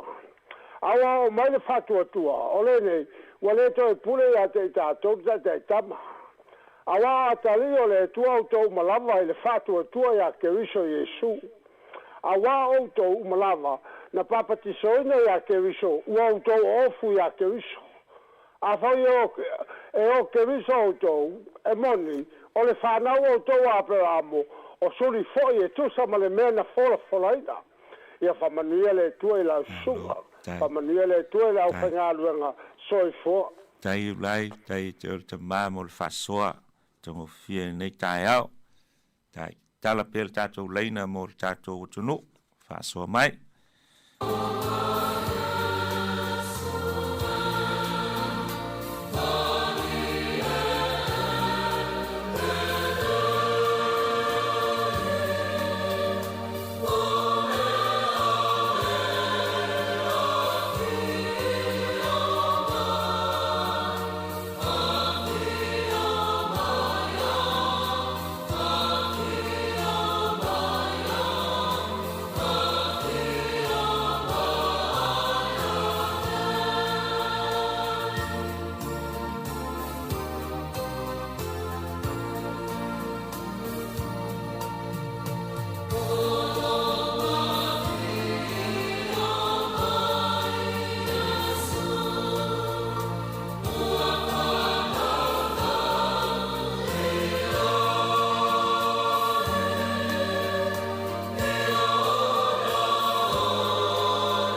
a o whatalitali pēa ia walau mai o le tātou o tunu o le tusi nei mātai o luas fulvalu whai upos fulvalu mai o luas fulsa whai tauina ia o lo o atangi ai ia saunoanga whai ua Yesu ni sio saunoanga whai ua Yesu ina umavailo na toi tū ma o le a toi fioai i le langi ia i ona so o to sfulmal to tasi kai lai a whatasi tasi la to le maunga e pe ona polo ia tuai o ia i la to o le tala matai o le taimi o le sauni o le li e to e fioa i le langi le ana ia sauno atuai fōringa mai ua ui atu le ula Yesu i ona so o lona tiute whataita nana ngā luenga tāla sa wala uinai o ia ma fio mai i le lalo langi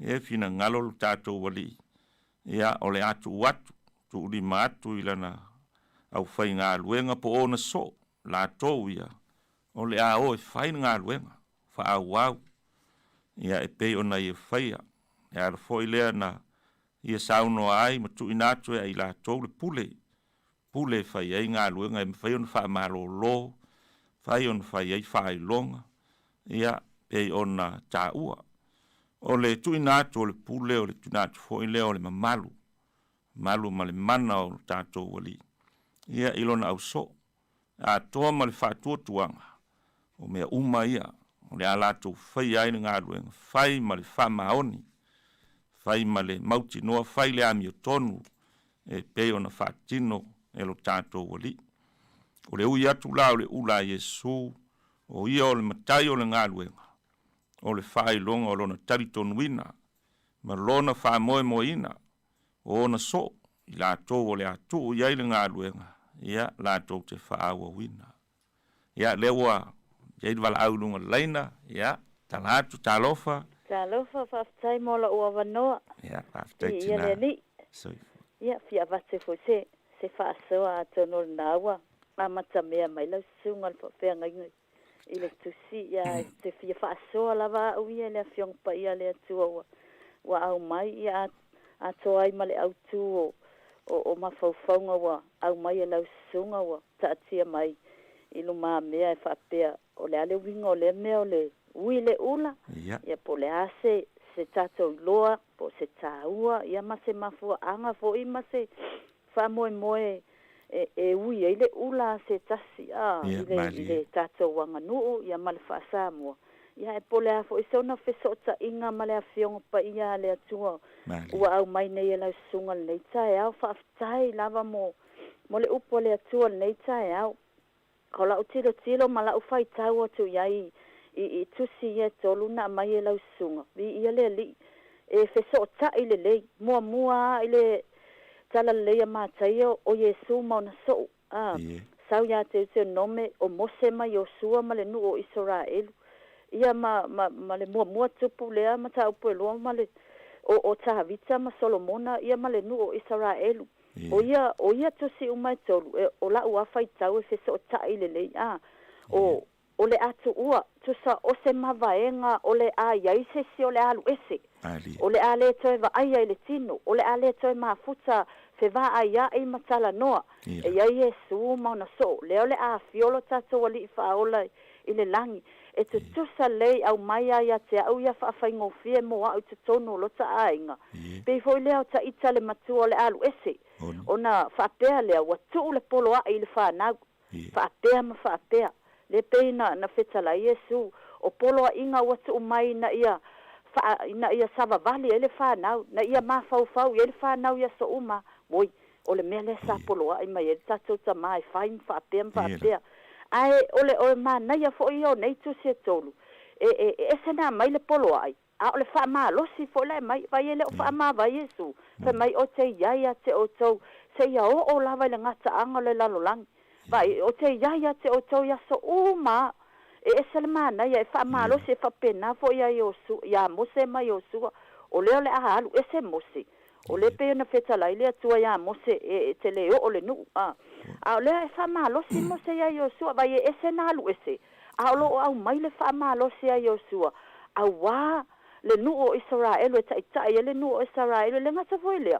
ata to vai fo le tupo tavita e se fo le mana ia o la fa malosi o la fa malosi tavita ia Solomona pe fa pe fo le anga nu o fa sa mo a uile ula mataulia tu mai o tatou matua polo inga ia i tatou tautua na le mea lea tautua na le fai fe au e a mai le polo inga ia te o le polo inga na tai tatou te sava vale ai pe fo ona tu mai ia Yesu la na polo inga ia te tatou ia tatou fealo fani ia tatou fealo lo fai lea fai mai lo Yesu o te ia te o tou le pe fo ona polo ai mo se ia Yosua e iai le atua ia te o tou e whapena fo ia tā vita ma Solomona o siau lea tilo atu ma siau whaitau e feso o tā i le lei i le whaasa mua a ui le ula wa au mai ia te oe wa au mai le manuia tu sa o lawa wha manuia mai ia te oe wa mai lo matu upalapala wa mai ia te oe tiu te tau ave ai le ngatai le o le polo a inga tātou te savavali ma tātou whaia ina i o tātou tutu maua i lava i le tala le lei na i o tātou tutu maua i le whetau ta inga lea i tutonu o tātou a inga o le whetau siai o le whealo lo whai e umatu matua ai o le mana onga o tātou matua e wha wau e ona tupulanga whai ai ia tātou whanau e whapea foi i le soifuanga o Yesu Keriso o le ahalu Yesu Keriso le atoia fio le langi a ia faa wau e ona so o le ngaluenga tā lai le peo na ia tu mai e le manuia o le pule lea e fesoso ane e la tau mea umalava o le mana o le anganga pa ia e te tau ona la tau atu e fai umana mea na vaa ai matilo tilo o fai a Yesu o vaa venga ma ia o la tau faa tua i le upo a Yesu e iai lava ia te i la tau o pe leo si au lea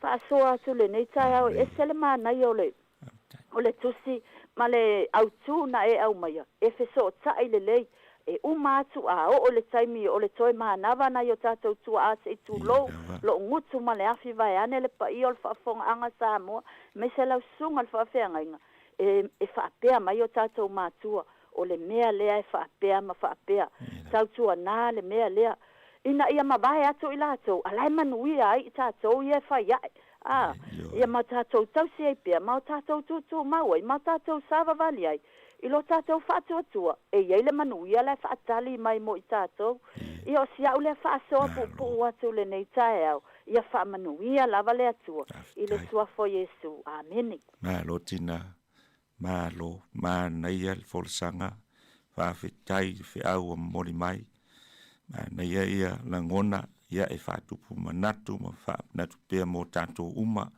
whaafetai sa ili ia vi ia le li il whaasoa nei tae au whaamanuia fo i le atua se o le tinama le ainga ia o le ia tātou wala au tala pil tātou leina sa tālo whaatu whaatalo whaatu lau sunga le whaafengainga ni nei tae au ia le li ia e fia whaasoa atu fo i nei tae au whaafetai le atua ona ua maua nei awa noa whaau whai ai ona ili atu e whaasoa le upo le atua ia e ala fo i le mata upu ua folesia le nei tae au ia o le ula ia o tusi uma ia e tolu na e whaponga ina le nei tae au ia e pei oni whaamahalosi a se tamaa i se atali o le asa au ni e alu e tauli taua pe o le alu fo i e taita i se mafutanga mai e whenga inga fo ua whaamahalosi atu Yesu i ona so pe o atu e whainu uma ma so papatiso atu le suafa i tamaa ma le anganga pa ia ke talai atu fo Yesu i ate i latou o te ate o tō ia so uma lava e o lava i le ngata anga o le lalolangi. Ia o tila fia lava Yesu loto le au so e iei taimi e whaalo te loto lu ai. E iei fo i taimi e masalu salo ai. Ia ai ua whetalai atu lava Yesu ia te i lato. O te ate o tō ia so uma lava e o lava i le ngata anga o le lalolangi. Te tamai na alofa. Se tamai na anga lelei. A whaila ua whetalai le atua le nei tai au. Le ala le me masalu salo ai o tātou loto. au vai whaamaoni lava folfolanga le tua. Whaamaoni o ia. Dei foi lao le whenga inga tuai. Ia, lea watu ina atu, whai mai, watu ina mai watu ina atu le pule, ma le mana e whai ele ngā luenga. Au mai mo i tātou ili nei tai au. Watu ina mai fo ia te i tātou le pule ma le mana. Tātou te soli ai ngata ma akarava. Lea leanga ma wha leanga a tātani alo tau ma whai e wha leanga mai i tātou. Whai mai, wa a mai e lea tua, le pule ma le mana ia te i tātou. Tātou te whetu wai li tuafo Jesu mea le o mai. Li ia le li. Whai mai fo i le Roma na e whitu alo na whai upa spulu ma le 5. Whai mai, a wā ua o tōu le maua le anganga o le polonga. E toi whewhewe ai. A ua o tōu maua le mana o le anganga o tau mawhai. Tō te wala au atu ai. Awa le tamai. Peila o se whaasoa nai le nei tai au. Mahana ia tele ia tusi wa au mai e lau stunga le nei tai au. E a vea ma lu i tau i o tātou o langa au nei le atua.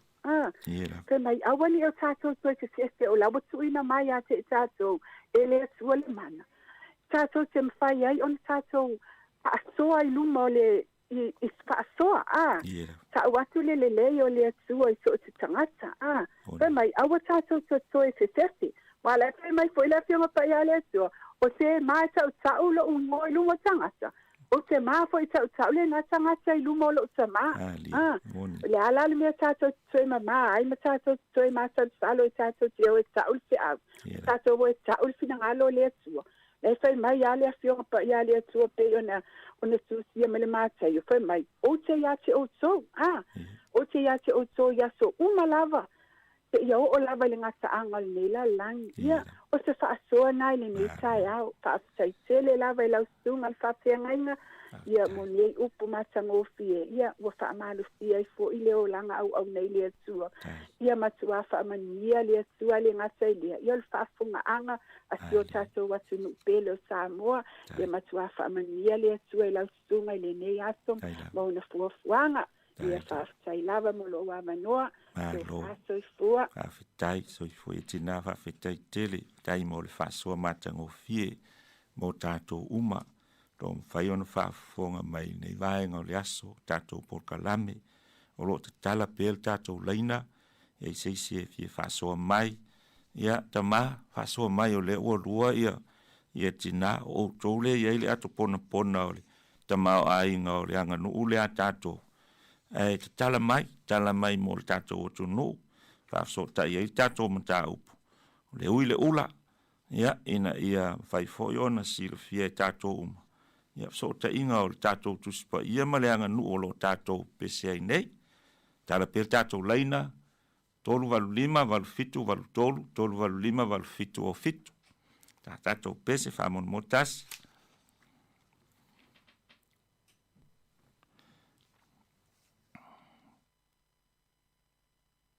Sauno mai le o iei wala au, ta lofa. Ia, tu ila sunga lo, ta ia fo le mata upu le nei tai au. Ia, soi fua mo ia. Pie, ai, whaftai tele lava mo le awanoa, ia fia whaasoa atu fo i le mata upu tu ina mani nei tai au. Ia, o le au tua ui le ula. O le, ai mai le lau amata mai i le tusi lea mai te autonomi. O lo ta uai le wha maalosia mose, ma ia Iosua i le taimi leana na adua ye whailenga luenga lona winga whamai awe whamalosi awe le whewhi o upu te tele la lokto tele ia a tō mai whoila i le tūle i le tupu monia ia whaasoa ia wa avatu mua e tali tutusa mea uma o lo whautua mai e fo i ina tūlanga uma ai whamai o o le autu atoa ia le nale ta o mai le mata i o le ana na tatou whaitau wai o le i amataina ngā ruenga a so o Yesu na mua lava o Yesu i o na so whaamatala iai mea uma matulanga uma ia whai mai doa o la ia o e tā la ilo le finangalo o au o te muli ia te o tō te le tū la fua ia o tō ia ale anta to baba ia tinanga tinga lavana wa o Yesu ia ia so o sa ma salo peola to loto ma tulanga papena ai fai mai a o se tele ame o lota waina ai le a o wiloanga i le tule ata to fo na le o le tulanga le eta to fa Samoa wile ula ia a fo o le ta a fai sila fia le le tama se atali e fa maoni pe fo na le o le ala i pule o tautua o le ale ne fai atuai e va aia lava le tamalia le fa maoni lava le atali e pe fo ia o se tama a fai oi le sa o se ainga le atu ie le va ainga le ainga atoa ia e va ai lava le tama le ia le wa va ia le ainga po o ia le fa maoni e le talia se upu e maua le loto alofa e maua e loto maulalo wa meana a maua le tangata ia e ma ia na fetuna i lo lea o le apo o le teia o le melena ia le autule o le na awina mai e le atualo na tali i le lalolangi e ta la i lo na finangalo mfala utele ia le anta to titilo ia e fa maoni le alofa o le atua e fa maoni fo lo na tali le ana o i lunga le tauro le fa maoninga o upu tau tino a wafo i o tatou o tangata sala ai na toe au mai ale alo le atua e tu i le va e fa ni le ia le va fenga ia i o tangata ia male malona atua le la atu mai fo i le va le tatou e matua matango fia a faila o sila fia le le tama se atali e usitai loto maulalo manga lofa ele fefe se mea fo ina le pe po le altum tum le ainga po anime fai e tapa ye non tama o lo le taimi wa ai atu le tama wa o le taimi wa matua ia wa le toia nga i ona bala awina lo le fa pe lo le uporta mai lo na tali stau o le a wila ula lo na winga le a wile ula o le ave ese le ia le la amalo lo a wa matua matu ai ole atu watu ia te oe le ula o na winga le ula o le va inga le ole a inga atoa o le ona winga e a soa lo ua le ula le la tu ina te oe ia e a soa lo ua ia e mau le loto lofa loto maulalo pa maoni po le amea uma ia ai aua te pepe tau tala ni mea sa ona o fa pe ai dia o le tulanga tonu la le wa yel me le ele ase senga ma le tulanga le fa tus pa ia ma tu siena e au maia o fa amalo si au o mea uma ia la tu o le tangata le la au yele ula ia o mea uma lava ia ai fa pe nei au ne ingalo ia o lo fa moe te sili mua i le atua ia lua fa tasi ma le atua ona e loa lea e manuia la sanga uma lava ia mai manuia foi lo va ainga tatou a inga le la tuati ate oe ia male ula le abati ate oe ia va trolem fa manianga uma le sai tama ia le wa tu ina tuilo natali ia o se au tali atu le fa mana mala matoi foi le au tu ma le tulanga uma ia le wa uma ina tina uma le lau tele o meia na la to fa matala ina foi matulanga uma e tu Simon mata upu matango fia wa mai e lau sunga le au fa penga le ni tai au tatou te tu fa iai ia o simanatu lea ma le anga fa alo lava e ia manuia le alo atu lau sunga ni ta upu ni tai au ia ai ola long to no fa tele fa sa no tina matango fia fa so wa manino ale le fa solo ina manino metal tatom ta upu ma naia la ngona ya mai sol ta wol ni ya nu mo tato e tioa fai maile a po hoile a maua ula put a wol maua ula fut ona le yel ta ua le o lo yel tato vala au ya sauno mai tina sauno mai ya talo fatu a lo so futa ma sunga renga ya o fiona alole lange mamale so fu mo wiera sunga ma au mo nga luenga nga yai lo foile yo kalo fa ku lo ka u pungia so para nga ko le e ka pali ku pa kama fa ftai kama ya se longa kusi e kolu e anga me la iki se ia e lenga kusa se ngonga ia e o lenga kala Yesu wa kuinga mai a kia ulo kamale pule le langi male lo langi o ke mga ko hoila le pe ola nga ufa sa mole wa sa ngoia fa uile ula o ilo ukari ko ngunga ia o mele fa uile ula le so on kuwa mali era e longa lava wa kasi feelinga ko fa ainga ya misfois kama ko por sa ole ainga ya on fili le polar kulanga fili anga ya kangaka wa nga va mal kangaka wa le ya kokoa maka penga masangia ya wa fa ile ula o kofi le la ko inga ya sa ka ver kamal ainga ole kama makole ainga ile fa ngo fiela le fa winga le ula se o la filia pe on kala Yesu o ke kuinga ku le pule ya ke o ko a konge kai foringa fa penga ma foringa kusa le kulanga le fa winga le ula le ole pule le o ku ngaka ole a ngalue ma le fa maongi me uma sa faia ele sa kausiela in ya o menga le la kausisi ma kau ave le o fa ui ele ula ela so la ngonga vai nga ya ole pule le nga ya Yesu le o ku le so wa kari kongu ya Yesu ilonga so wa le ai se kasio la kongi le nga va wala va ka penga malava sa ungia uma ya la so ya walu moringo fe au male kala le ya la ilong swafa ya mangingo mal mlama ya kanga ka fa longo ile se me ko fa inka la so fa ingo fie me uma wal pule le ko inga ko e Yesu mo ila ko wal nga wenga la fenga ya pero sau ka uma fo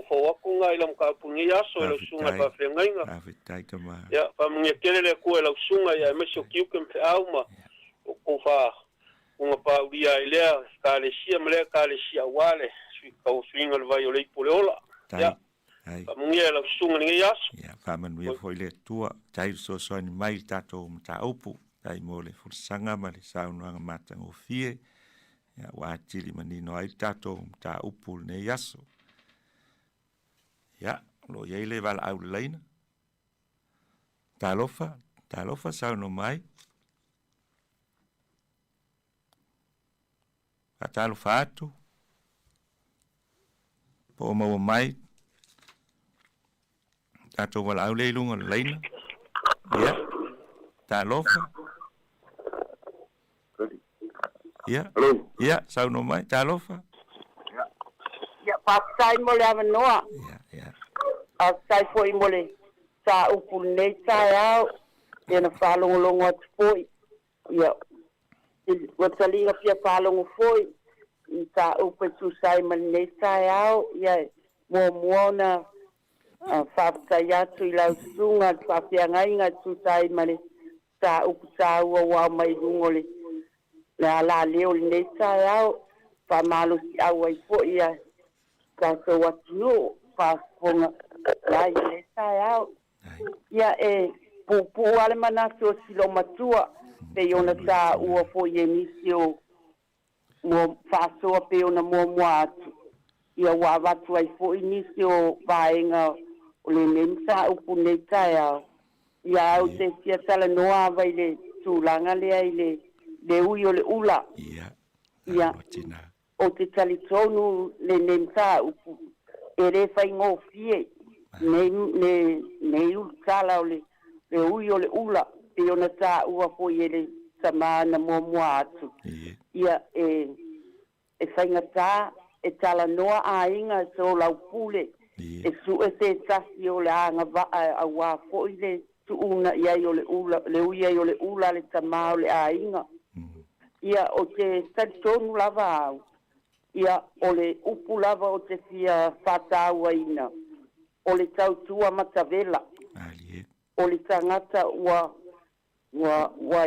atoa ia i mea uma i le tautua ina o le ainga o le mea fo i lea wa mawhauwhau wale sa mai se tase e ui ai le ula a wa wona mauti noa wa atoa i ai mea uma i le tautuaina o le āiga e o le mea foʻi lea tuʻu atu i tusi pei ona au mai lenei taeao ia atonu o le lagona foʻi lea au mai ai tatou aua nei o tatou galulue ma se tilotilo i se mea e maua mai ai se mea a ia tatou galulue aua neʻi mafaufau se taui po le se a se mea tatou te maua a ia tatou galulue e iai le taimi auā pei ona au mai tusi nei tae o loo silafia e le atua mea uma o loo tilotilo ma vavaai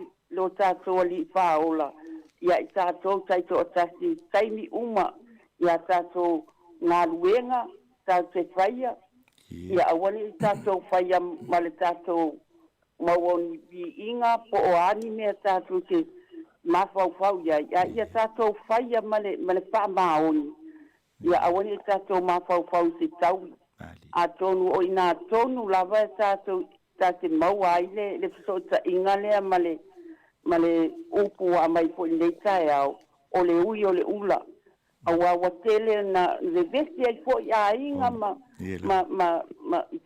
ma atunuu ona ua faapea ua tetē le tagata e aveʻi ai ae tonu o le tamā lava o loo tilotilo i le tagata e galue e lē vaavaai i lesi tagata ae mai se le alofa atu le faatuao ia o uiga ia le o teiloa e aʻu ia e fesootaʻi lelei ai ia le saupu le tusi na au mai ma le upu au mai nei taeao le tatou aganuu ia o le tō le ula o le ui o le ula i se tagata ua petaui ma ono mea i ai foʻi lea tulaga aua o le tatou ananuu pei ona iai nei vaitau e o faatasi le aganuu ma le tala lelei o lea o te talitonu ai manaia le upu a mai nei taeao le tatou aganuu ia faapea ona faafesootaʻi ai ma le tala lelei a le atua ia o se o lagona na pe ua matuʻuma foʻi ni tokinā nei taeao ia le tele o manatu lelei ia a o se faaopoopoga atu na i tatou mataupu ia tatou galulue afai tatou tatia maua le ula lea ia tatou galulue aua neʻi tatou vaavaai i lesi tagata galue ma le alofa ma le pelagolago maʻi aua neʻi vaavaai i lesi tagata a ia tatou galue lava le tagata ia ua ai ai le taimi e maua ai e mai ai le manuia ma e ui mai ai le ula ia i tatou pe a fai tatou le galulue lē se vaavaai ai ma le alofa pei ona fetalai lo tatou alii o le atoaga o mea uma o le alofa lea ia o se soasoani atu na le tatou mataupu nei taeao ia alofagia e le atua faafualoa lou soifua o lausuga le faafeagaiga tusa ai ma le galuega itā foʻi nei taeao pe ona feagai ai ia manuia tele le tatou atunuu o loo faafogafoga mai ia soifua ma ia manuia faafetai malo faafetai faasoa faafetai tele tinā tai mo le faasoa matagofie ia ona o lea upisi mai le tatou laina ia manuia lenei aso tinā saunoa talofa faatalofa atu lea o loo i luga le laina faatalofa atu i lau suga i le faafegaiga saifua manuia tamā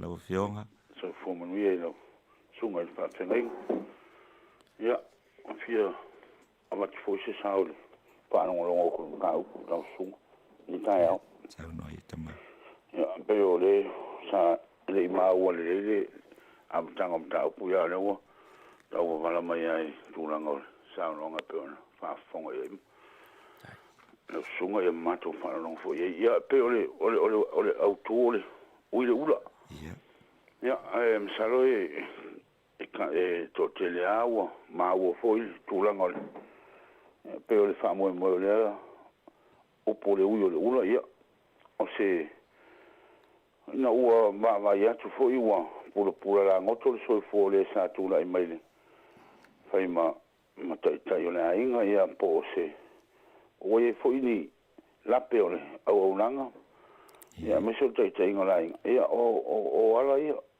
ai ole fa mo ia ole amatu ole le mamalu le sai ia e o fo tu listangat tu ia tu listangat a ole fa mo ole tangata ua lava ma ta penam sauni ia pe fa autu romana tu le tautua si le fia le ainga tautua ia mas folta ma o le sa no foi a tu le foi ia tu lang foi wo ia no na isso foi ma le fa pena pe la e tau so ta le ia ma ta upo pe ona a tu ina tu foi e su le pule lo na so awala mo tanga to le vona nga lue ma va ai o ia foi na fa tau tua penga la tu mana tu stem ia pe tai wa vele mali o Yesu mal to fio mai me wa to ai le la usi sinatu Yesu o le le ona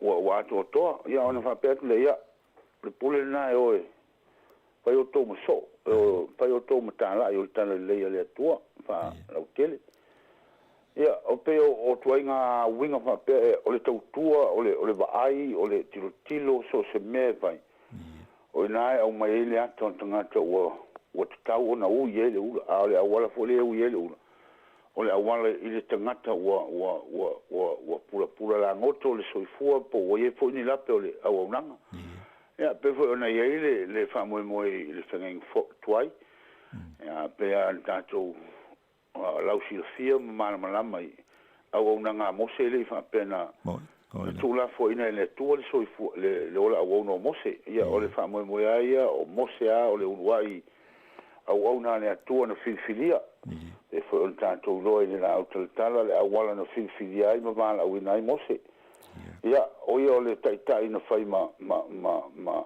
auto mata o le tu e au mai sala e peta ele ia to na e termina tau la pe ele au na ngamos ia ele fa pena o le ana traie ia le tu ia le fa o ina no ile kanana e le stangata le la e yo so tangata o le fo no muri au na vai ma ia i loa awala e fai mo le fina le tu le ana tu wa le ngalo o tu atu ya mose ya Joshua na te fa wina no winga le awala sa unia le tu awala umma mo le fa mo le o foi la ya Solomon am David ya pe tai foringa tu sa ta male i lo ma vai ma ya ai le ato na se manatu ma se ngona e so ni ai le tenga yo lo sunga man ta ai ole au tua ole tangata wafu ma leilan tau tua ma au no mal famaoni o tangata na e no u ye le ula ma le u ula ia o famo mo na no tangata o tua so i pu ia ai pau yo la ngona ma nai motunga afa e amatu inai le to fai na sunga i fa venga ia e so ni ai le ta u por ne ia so e Carlo ya lo fangia le tuolo so i foi mau pero so i foi la lei fa tu mo le utu wala nga luenga ya mau foi ma sintino mai so le ta po inga tina ya male ainga ya mo foi le office fa sala lau ya ma to wola le lo foi le tu fa tai tama ma lo fa tai tele fa tai tama va ne la fionga ma tango fiel fa soa na tu le o tele al tato na naule tato matau ai fa malulu atu wa le laval tato taimi au te teritonu o le ua lau saale to famal fina ngal pa ia foi ia o ila to sa ma fai ono fa so mai ia i le tato matau pepe ona tuina atu o le meleu te fa malulu atu ai lava ia i le mamalu o le tato watu nu o lo tau mawhai mai ia ona ua uti tato taimi ia tātou te ustai fo i tūlanga o le mauta nei ma le ngā luenga o whenga i malatou. Ai ua nangona lava le ngā whaafitai le atua. Ia ona ua mawhai fo i ona whaalia whina ngalo le tātou o tunu. Ua whaailo mai. Ia le tātou mata upu pe o le nganga tonu lea na fia maua aisau tau sosoani. Ia ina ia te tala le mata upu ua sila fia o le nei anu e sel tāua e moni ale saunoanga ma finangalo fo e le so ona faia e le ma fai lava ona so ona filia se tasi a tatou ngai tono tusi e sa ua vatua ia i le tūlanga o Mose ma Yosua e le o se taimi titi na muri a Yosua o le whaamoe fo il tō whinga o Yosua o le tō whinga mai le atua o le anganga o le atua na whaasino ia Mose le o le ana ia tai le nu o le a ui iai le na ula ia e whaau au le malanga pe o le tasi le whaamoe ia o tā ua fo inisi vaenga o le anganga tonu lava ina ia whaau au ngā luenga le lei whaau au le pūlea o le ainga o le nuu le alava le tōwhinga ia whaau au le whaia le ami o tonu ma lia fo le saunoanga e le ai lava seisi o tātou e ato toa pei fo o ia tamā ia na iai fo o lātou lape peita ia ua tōwhia lava e le atua ma whaasino mai ia leo le a whaau ina le ngā luenga te ngai fo i le a tāvita malona tali o Solomona i le i whaingo fia na uile ula tāvita a wae whatoai loi fo tāvita o la ua iai le isio nā tali i lea le tangata le ingo ia Atonia ia walua ia whaia matupu ta ua ia o le tupu a le i ui atu iai le ula le i whaamanu iai o le ui o le ula o lo iai whaamanu ianga a whaila e whaamalo seis ia mai mautaimi le ua manino lava ia le tūlanga na iai na matua aloa ia lava ia le filifilia o Solomona e tāvita ia e ala i le whaauina e le o staulanga o Satoka ia whatasi ai ma le profeta o nā tano le ana matua aloa ia le whaauina o Solomona ia ma wha sauno foi tāvita pe o upu en pe o na tā ua le tusi lea ia o iai whatasi ma whaamanu ianga whaamaru si ai ia lo nā tali i mo le ngā luenga o tātou o tangata kerisiano ma lauina i tātou e keriso e whai mo na soo hui mai le ula e ala i le awina mai le nganga pa ia o le mea lofa mo i tātou whai ai mea uma ma le tonu whai ma le tātou mauti noa ngā rulue ma le whamaoni e le o tu lafo ina e tātou e le li le au sau noa le li o te iate o tau pea lava i mea uma ia o le ala le isi mea o ia i tātou le li tātou ngā rulue ma le whamaoni ia e whaau au ni a ruenga ma le fina ngalo le atua ia lai tofi, tiute, so se whaiva ua wala uina ai tātou li o Yesu na ngā ruenga na uina mai ai whaola tātou ia lai lona maliu le sā tauro o le fina ngalo pa ia leo le tātou matai manuia le whaafonga anga le tātou tu noo whaafitei tele ia mōle nei aso manuia le ofisa whaasara lau tātou whaiu le tataru whaafitei tamā mātou nau lava, mātou tala noa, whaasoa ia o fionga pa ia. Ele ai se ato o toa ia i mātou, ai mātou te whaafitai le mana o lo nganga pa ia, whai ai ona tau toa luaina lo mātou vai. Whaapa ia o fionga, i le nei aso, whaafonga anga si o mātou o tunu. Leo se whatu e pa ure le tupu maola lo mātou whatu o tua. Whaamanuia si o mātou o tunu a toa, ia mai se o au o toi o nei aso. Iai pea le alofa o lau o fia mo i mātou, tū mau mai, nunga o i mātou uma ma lau whanau le lalolangi i ato le manuia ma le file mu, o le atua le tamā, le lofo Yesu ke riso lo mātou o li whaola, ma futa pea ma lo nganga pa ia, ne i o il whaavavau lau. Amen.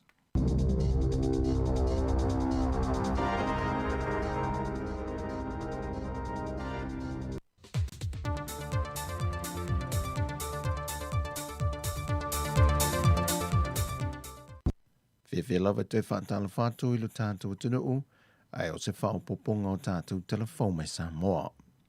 O le amatanga le vea so nei na whātou te eise sau ninga le whale Samoa University au i papa ngala e aloa ia ele polo keti na whātou peina mai le malo au whātasi ma le whaalapo pitonga me le tue sauti le malo intia mo le University au Samoa. E se polo keti na o lātou whātou peina o se whalitusi le whaongai nai upenga ta whailangi Watu ui na iei le malama ma whaamtalanga o mai whaante tau ia Samoa. E fsosoan iei le malama o whanaua onga wale ngata o Samoa nei. E whape na fo iso esu enga mali sila fia le laulangi e whaate tau inisio whaamtalanga alua ia mai lea tunu o Samoa. Whai loa lei kumisina o le malo intia i Samoa, watala fea ngaile nei fuanga, mali tūlanga ua iei le laulangi le whaamai o COVID-19, ma ua whaafai fia i upenga te wha i langi o na sa i lia whaamtalanga e whaate tau ia Samoa. E whapea fo i le whina ngalo le fionga le ministawa o ngā ta longa maanga nuu, na ia langolango ina ma ia whaaftai i lanto na whaatau teia le nei fuanga, ai maise o paanga na visosoa ni mai ali University Fafo, lea ua mawhai ai o na whaatau nuu. Sau no le fionga se ula Ioane toa au, wa tele se visosoa ni mo alo mawhanau, e au tō wa atu li University lea tunu, e a lanto su enga whaale awa o ngā.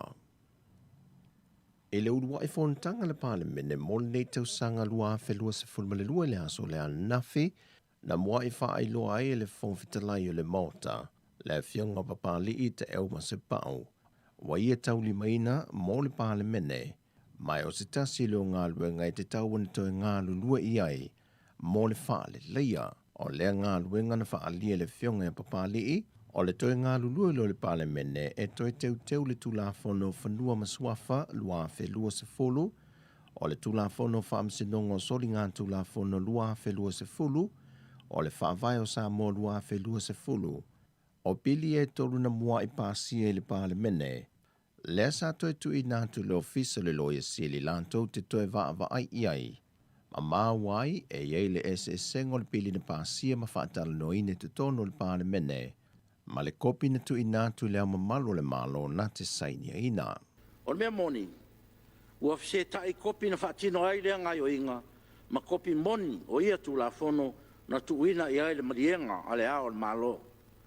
Ua whamaunia fo i le SS o kopi o tu la fono o lo whaatau atu le tunu, ma le kopi o ilunga o le upenga ta whailangi al Parliament, whapea le kopi o lo whaonga ina e le ofisa o le loia sili. O le polenga le no foa, o na ono afa ina ai whaatau tainga o ngā ruenga al whamsinonga. Ai whapea fo i le nofo sila fia le tunu lau tele. O se mta upu as whawhita ure patino lava le Parliament lona toi popo wina.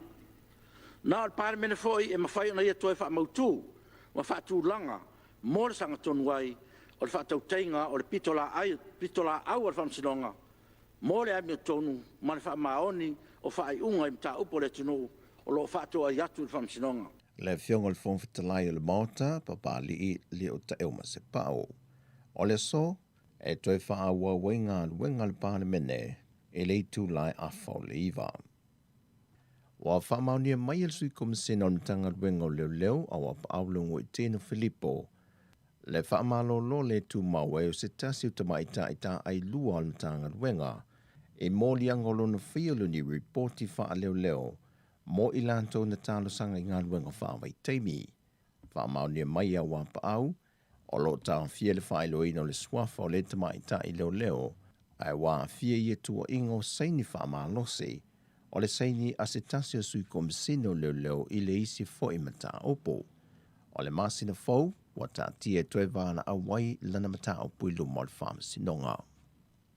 Au lei amatina le fono au alwhai tūla fono maana ngā ruenga le aso ane nafi, na maana au se tūla i wha alualo mo se minute, a sui uman au wai le fontanga, e toi tō mana toi se tansi o sui o le Parliament sa a vea masui su fono le maota fono, watu ua le malo, o le fionga va ai mawhasolia papo va ai, o lo tu malo i New Zealand, i le aso se fulmalfito Januari, o le fionga va ai papo, o le alo le whaasino i le sa a vem pale mio Samoa, le fionga va ai kolone.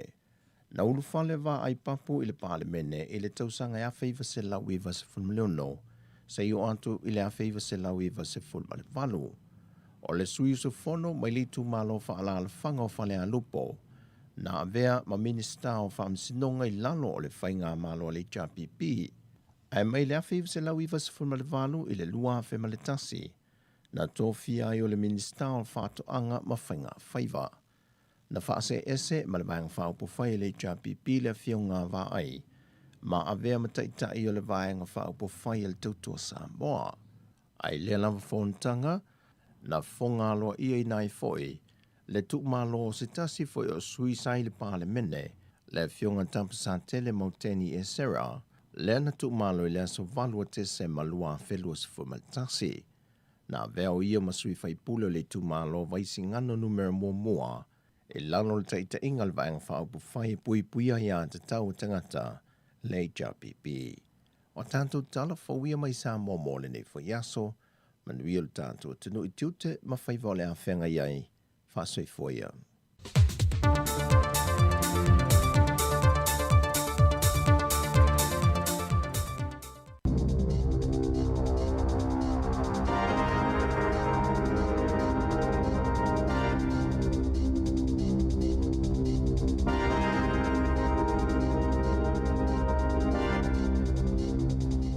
E toi whaatala whātua le whaapoponga o talafou ma le si o whonga le lau moa o le nei vaenga o le awa uli.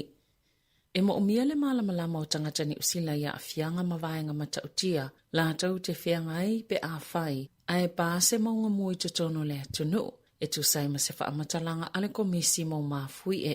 Nao o mai ini usila ngalu o le maunga mua le hunga tonga hunga haapai, ina ua pai le asotona i taluai, Maolo no fauta fo ila iai leo sai ni tisi, ina ne itutupu ni vaenga whaape i tono le atunu, o le vaenga iai maunga mui au kilani, sama ta itu to alava ina i tau sangu tona i atu peitai, e iei fo ile popole ngai taranaki, rua peho, mawhaka ari. O le aso iwa o te se malua fesfuluiva, na malili waitanga te to olua sfululua ina ua pale maunga i whaka ari po le White Island, au iei tangata to fast full fitu le motu i lea taimi, Maal to tele lava o tangata tawa whao mai whafo. Sao ngaonga le pao le maunga o rua peho. I le pili o tes futolo masina il tasi iwa 5 ma le iwa ono. Na ta o le Dionet o le tasi 5 Le taimi muli na pita tele i le pao le maunga i Taranaki. Na ta o Joe Horrocks o le EQC o le lava ta pena. O se vaenga pito sili leo na talafianga i mo tangata yatunu o. E pe ni usila, mai na tele oiloa, pe o malamala matangata ni usila i tūlanga o ngaonga mamata o tio maunga mui le atunu. Pe tai, e iei vaenga whaingofia te tauna tāpena i tangata uma, iei se polkalame tāpena whaingofia le ainga, ma vaenga o fisoso ni mua.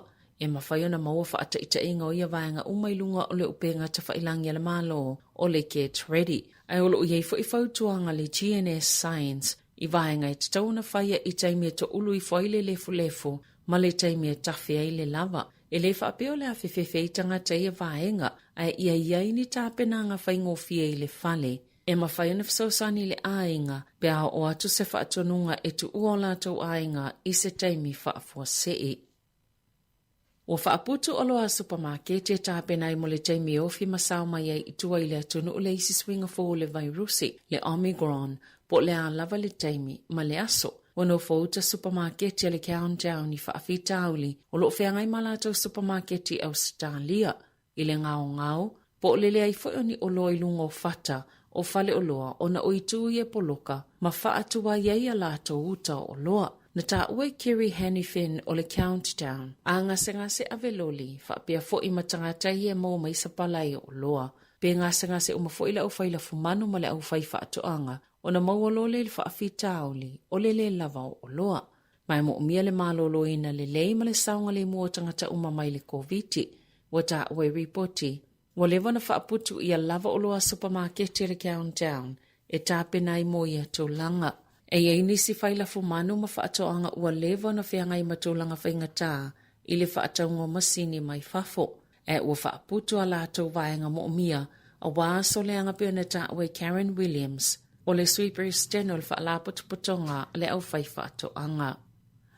E silia ma le siful whaafe le au whainga o tamaiti na whai o lātou tui pui. I le asonga fua le vai asonei, le taimi mua na titalai le polkalame o tui pui mo tamaiti mai le ta ilima, I le ta isful tasi tau sanga le mātutua I tutono New Zealand, mo le COVID-19 se fuluiva.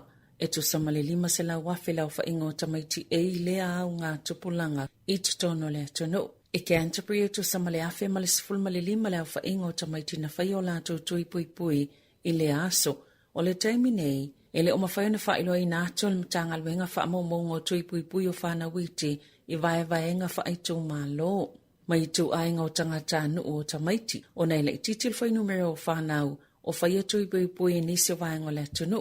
Maolo o whanau nau fo ile matanga luenga ina ia matua malu puia o la tau wha maunga patino. E silia malilima se lau au nanga sa whaia i tui pui, i tutono New Zealand mo le ta ilima anga ili ta isfultasi tau sanga le mātutua. Ai ei se wha la potupotonga ni mātua o la tau whaia se tangi, ile wha amasinonga mawalunga o Wellingtone. Pe ona ia ile asoto na italuai, ina ia vave whaia se ilo ilonga le whai unga le MedSafe. Le ua whaia i tui pui o tamaiti mai le vaila au le whaisa, sa wala awina le mta upu le asonga fua, mai toi fonga ina, ile asolua sfulfitu o Januari. O le awa ulio le soifo no i minister ka peneta e ilo le whaatulanga le polkalame o moli wha ilo i le atunu.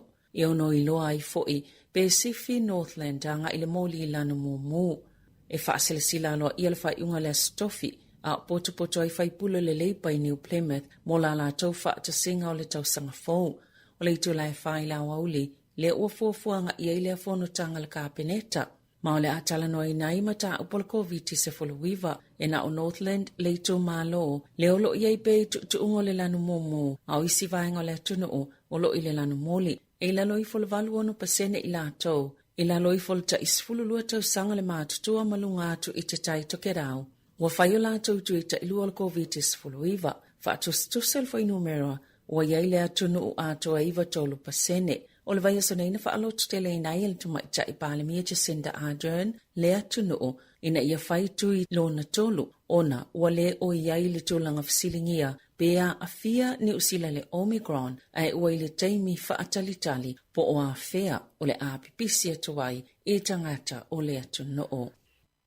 Watu inatu se lapata inga al valtupe le Westpac e whaatitau se whaingatau whaasise fau le fo i ualia e mai e au fieni pepo whaamaumaunga e matua moni lava i lewa ai. Na ta uel valtupe. Sa matua ta pena le lea le au tau whaasise, ni tusi mo inivesi matua fōlinga mo i lava i lewa ai, ma sao fie su enga le interneti mo whaamtalanga e winga inivesi, ma tupe teo whaavaitai melfal tupe. Sa whaatonu ina fo itangata ina ia whaamau la tau whaamaumonga patino, i upenga ta whailangi sali si nai, ma sa tuli loe lau tau whaasise ni vala awe ala i telefoni, mani e-maili. O le whaamatalanga Caroline Ketol faltupe le Westpac i New Zealand, e maua ele popoto lau tau whaavalea ma la tau ngangana na whaonga aina, e whaasufi e tangata. Iana pe i lavo i la tau ni tangata ngā lulu e faltupe. O le fautuanga le Westpac i le atunuu, ina ia maatala i lea fo itu aingo tau whaasise, ma ia vaveo na li poti pe awa aini tau langa whaapea.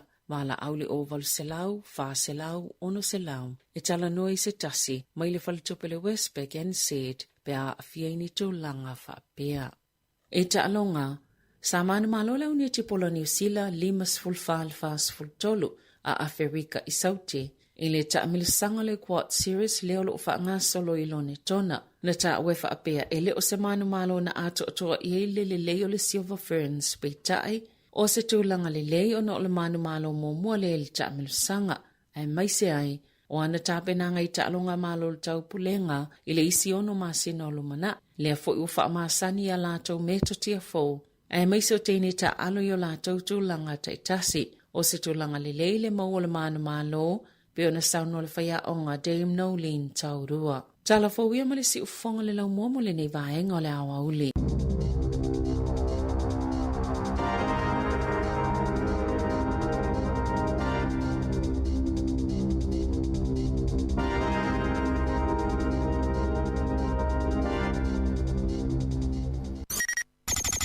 O le tautua le si ufonga o le lau mua o lo iai fo i le langolango a le New Zealand On Air.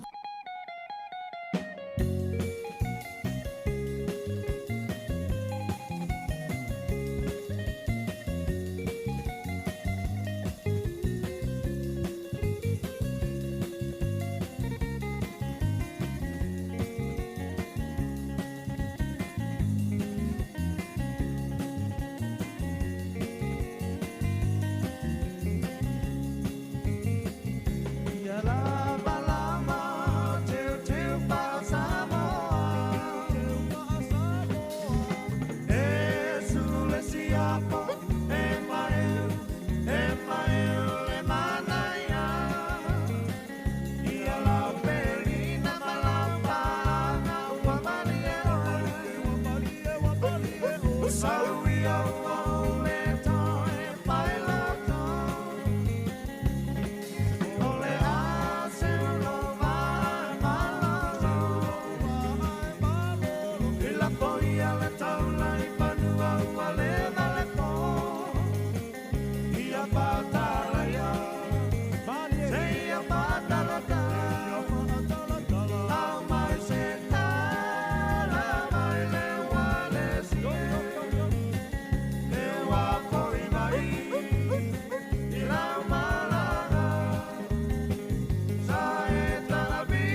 Live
so ai le lawa o fia fia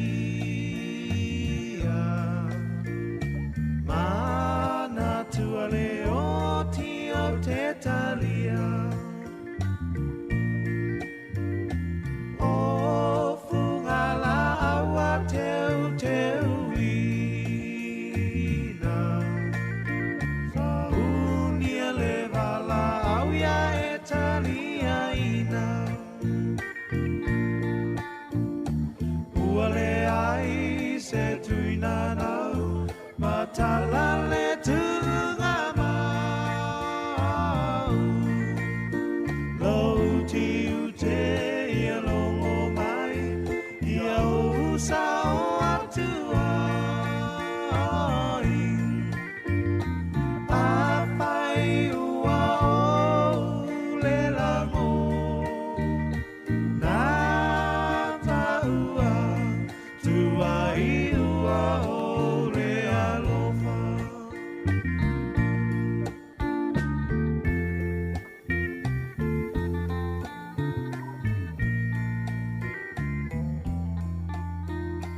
ua o la mona ua tina tango fatasi pua puanga Elena o ita ua ngasala e te sona moe a ele ala ua le ai se tuina nau matala le tunga mau lau tiu te ia longo mai ia usa o atu ai a pai ua o le lango na taua tua i ua o le alofa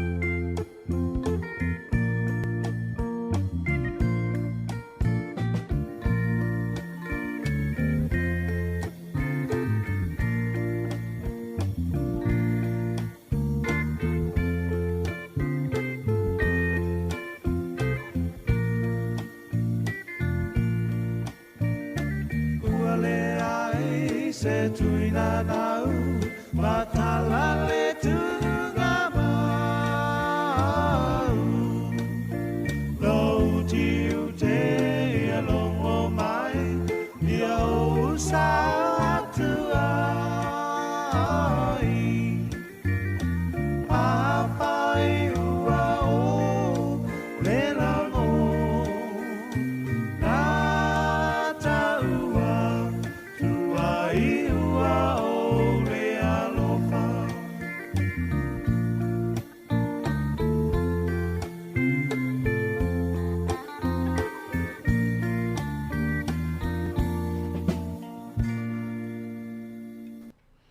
Ia, whaafefianga mai le si o fonga lau mua mo nei vaenga le aso. Te whaatala whaatu fo i le mamalo lau whaafonga nasa o tau whaafonga i tātou talafo mai Samoa. Ia whaapea fo i ma se whaapoponga o tātou tala mai New Zealand nei. Ia mani se vaenga lalangi. Malo lava le on saita tono. Ia na fo i uwhea ngai ai. Ia ma tiu te maasani o le awa oli. Whai ngā tau mawhitanga. Ia po malo longa fo i o nisi o maanawa. Ia o nisi fo i. O lea ua tāl malo longa pēla wale a onga. Ia ngai fo i whaisina tau mawhitanga wha malo stino. Ia o le i toi wha wawai i leisi a wha le aso. Malo lava lon sa i le whai ngofia fo i le soifanga i nei atuna o tātou te usu. Ia e so soani fo i awale tau singa o ainga. I le ngata i nei ia e whapea fo i nei o tātou ainga o lo o tāpua i mai Samoa. Malo lava lon sa i. Ia i lātou ta māmatina mātua mwhena maua mai tātou whaasalaunga i le ngāta i te tono o ainga i lunga o le tātou le teo i le tasi ono tesimal tasi whāmō. Ia whapea fo i malunga o penga te whailangi o lo i le tātou tautua o le YouTube, whapea fo le Facebook, ia ma le tātou app, ma lo lavalon sa.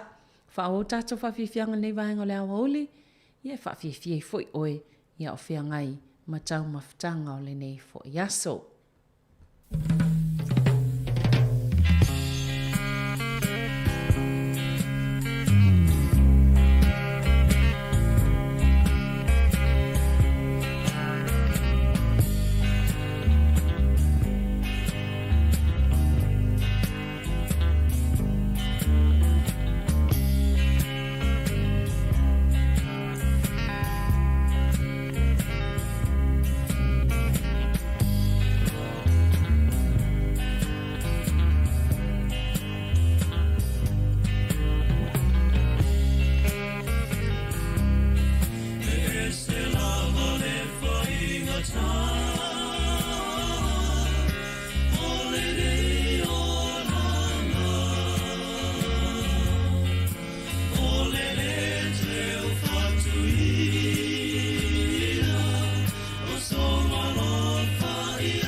e moli moli ta ia tu ea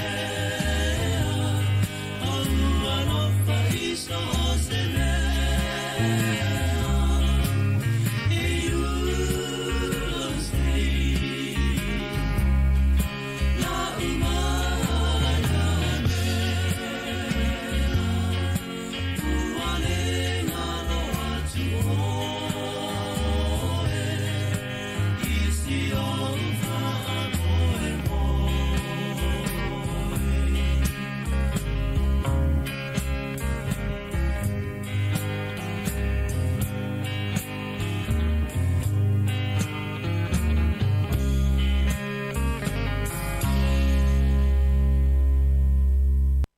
Whawhiwhianga mātongo whia le nā, mai le au whai pese a le maa tau lua. Ia, o pese lava nei yaso ia sa masani e fwoi ona tātou whaanongongo le fwoi ua tui whaafonga tu ia i nei vai tau o le soifuanga.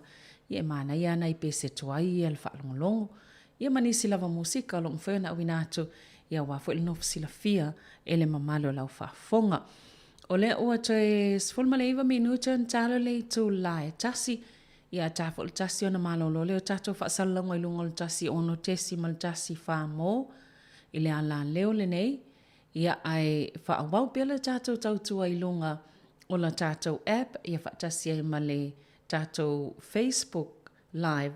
Ia ma le ala te lunga le YouTube. Ia ai subscribe. Ia ona mwhaile o nav. So sani fo i le ngā wenga le tātou au ananga. Ia tari tono lo fia ngai pea ma malo longa le nei yaso malo lavalon sa e le whaingo fia foi mai le taon le lase ia pa ima nei taimo le aso. Ai o sina wa ai tūlanga o tala la tamai foi. Ai me se lava o le tātou te tultuli lo pea ia le tūlanga o le maunga mole na pa i atu motu o tonga ia whaatasi ma le tsunami. O le la ua maua ni si tala ua tāpena ia malo o whaatasi fo i lea i whaatino o ngā luenga. So sani i le malo o tonga. I le tūlanga la le o le wha mai. Man tō fo i o tonga le isi atunu o lalangi. O lea i le i o i le wha mai. Mai le i pipi sel wha mai te tonu o tangata o le atunu. Ia wa i la se fofuanga malo o whaatase tā pena i mo ia a ngā luenga so sani o tonga. Ina ia awana i pisi le COVID-19 i vai le taimi o lo o whianga i mwhaafita auli. Ia ole tūlanga i tau i le whaama i le taimi nei. Ia ai o pei o nisi o vaenga tāu o leolo o tulimata i pea i le taimi le nei e tutono o le atunu o tonga. Ia mantofo i le sa maua i tala ia o tele o isi atu motu la iti o tonga o lea wa matua whaaleanga ina lava fale. Pe o motu la iti e lena lata i le vaenga o le. A me se mai le tsunami taim nei ia olo o whaaleanga ina lava fsota inga ia ona o cable po o vaenga ia lui lalo sami mo fsota inga ia tau i telefoni ia ole interneti ia o whaaleanga ina o whaintai fo ilau na mo fsota inga mo taim nei ia ai olo o whaanga solo lava ia ngā luenga ina ia whaingo fio na mo fsota inga lei matonga ia e mai se lao tu langa la ia peo na ia le whaama i o COVID-19 iwa. O lele ia o iai, ia ai popolenga i te ua whae nai. E tu sa iwa 10% ia le numero tangata mātutua ua mai au lātou tui pui pui ta ilua i tono malo tonga. Mai lava i tau sanga 10 anga ilunga. Mana ia te lele fai numero tonga ua i lātou tui pui pui. Ia le utupo mai nei whaalawalawa whaalnātora. Ia alea ua ia le pui pui ngau i lātou mai le whaama il COVID-19. Ia alpo lenga lava o le pisi atu i le toi ingaluenga toi whaanlea. Ia ina ne i te i wawhaina i lātou. Ia pe e to luas fut tolu la lau whai ingaluenga malo o whaatasi leo lo ia i tono tonga. Ia so soane ingaluenga i le taimine. Ia ai mai se fo ilo wha ngā solo i le toi wha mamanga o waengane ina i mwhaiona. Ai mai se lava mlewa lele. Ia mawhai o nao o atu ia waalele mai whafo ai mai sefua wa atau atu no e peo New Zealand ma Australia ia moli fo i soani ia wafo ia tangata o le atu no. Ia whaawau tato musika nei taimi o le awauli malo lavalon sae ia a pe a whaifo ele i maua leistau maftanga ia ili lei laval tausi leo soifo malo loina ta sia vaenga o lo tanoi pel soifo malo loina tausi lei ia ia le tau mafutanga i vaenga e te tau matala whianga iai ina ia mau pel tino malosi ia awai mo miel malosi whain whaatino ngā luenga whianga iai ia mau tongi so soni tau singa o ainga. So es 5 minute ia ona talo le i tū lai tasi i le nei fu i vaenga o le aso.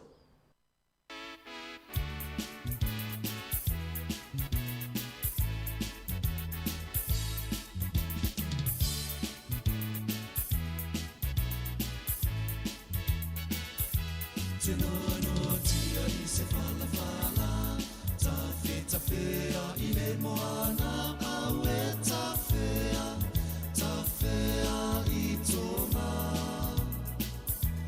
Ua tutupu ai whanau ai, o lana masanga o fala maturi, o fala foina, tingi lau e te moe ai. Tinono tia i se fala fala, ta fea i le moana au e ta fea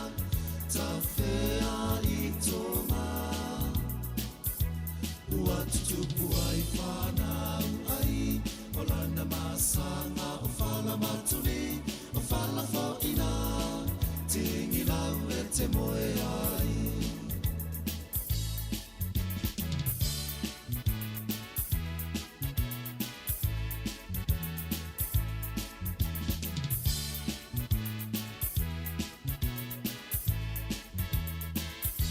Teile o le papa se ina solo mai, sululo ia fai lau ula, sululo ti fai lo pale pua.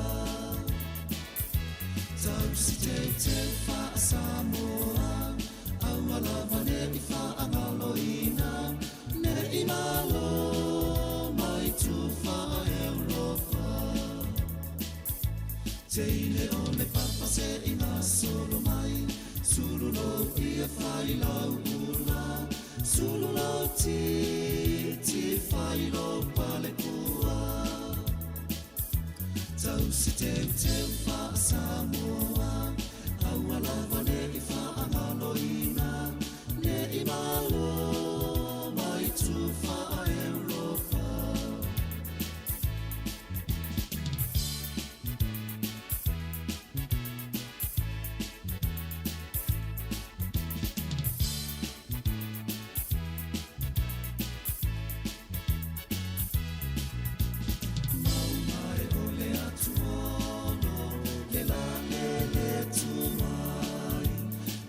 Tolo i vai luanga, le la le pito i tai, alo whaanga o sia upele, olo o mai vane ai, whasabili le whale mai, pe mai mo i se tala vai.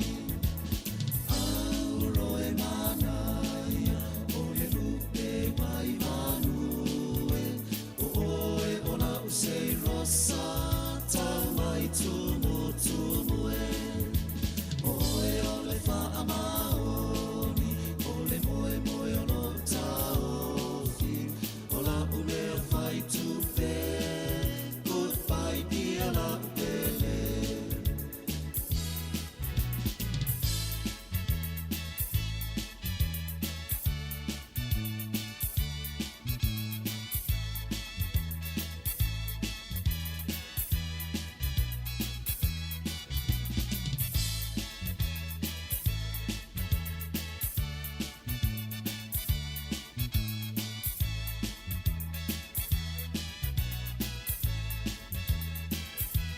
Tinono tia i se fala fala, ta fea i le moana au e ta fea i tonga.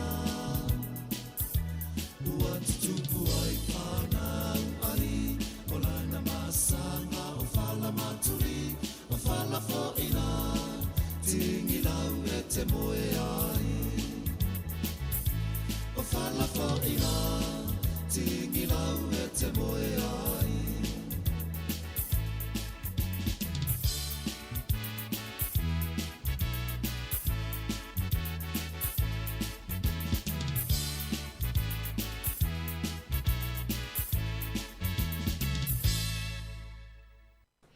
Ia o le ua iesi na swinga le tātou po kalame le nei fo ia o auli tāl tasi ia ona whaamuta pele o le tātou tautua i lunga o le tasi ono testament tasi whamo. Ia a le ua mo le tātou fsota inga i Samoa i le sunga ia tāsesa o le atam whai e whaawawa tu le tātou tautua i le itu lai tasi ia ai maisa se wa inga fo i o iei le fono whai tu la fono se o tātou malo Samoa le ua amatan whaawau fo i nei vai aso ia tono e maumaini a tātou reporti fo ia mo le nei fo i aso. Whaamuta pela le tātou tautua lunga le tasi ono testament tasi whamo ia ai whaawau le tātou tautua i Samoa ma le sunga ia tāsesa le tūlanga i ele fono whai tu la fono a Samoa. E maalia fo ia o te tala tonu sa maua fo ile to tele le mata apu fo ile po o le tala le sa whaasalawa toi fo ile vaiason te enei. Ile po le vaiason tua o le taule le apo le tama fo ile United States of America le na vea matangata mua lava. Tangata soifo mua umwhaiona whailona ta otonga masui ilona fatu se itulo foi. Ile fatu o se mea itua alo po o se pua se itulo. Ia o to inga mea itua alo fo ile wa umana suia i tonga fitinga po o to inga whaile fo i o mea ola nei e whaiso so inga whaasainisi. Ia na suila ia ile fatu o le mai le fatu o le pua alea po le mea itua alo lea. Whai ele ta otonga masui le fatu o le tamale e 5 fitu tau sanga le matua David Bennett Senior. La so fito Januari ia pe o ia tangata mua lava manuia le ta otonga ma whai e isu ielo na fatu. Ia fo itu ainga o ta otonga i tono Amerika. Ai e te ualia ene e niso wha amtalanga. Ia wafa pea paulawa le o le filfilinga po se whai unga muli po se tonga fitinga muli o se tauma whainga e whaasao ilo na ola e pele whaialo na ta otonga. Ia e maliu lava ile o toi tele ni aso o toi. Ai wa vela le ta uta uol ta maale nei ilo na ta otonga le na whaia. Tangata mua u whaiele to inga ta otonga. Ai wa wali ai fo imanisi wha amtalanga pia na wha laulo nisi wha mai mau tu lofo i mai mau le whatu pia na ta oto isi stangata. Ia ona ile tala whianga i mo ia o le mafuanga. Tala le asetasta mai tai. O le tangata nei o David Bennett. Ia sa whale pui sifultau sanga ona sa ia sa wha ia stangata pe tu loa e wha fito na ia wha o ngā ina se au penga maai. Ia e wha manua lia i se tastangata na wha asala lea ile se fultau sanga le whale pui. Ia ile umana ona tulila na wha asalanga. E na wha atonu le tutongi le ainga le tolu tesi ma le 4 miliona tala i se wha amsinonga le na whaia. Ia al tala le ainga ile ia ima stupe na tu inatu le tangata mai le wha atonunga le wha amsinonga.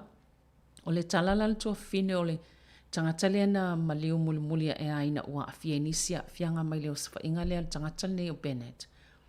Ia e na teilo a lava le taa ua tele o le neito inga tong fitinga. Ia mai maupe ana whai se tangata i tala fianga i mao ngā moia.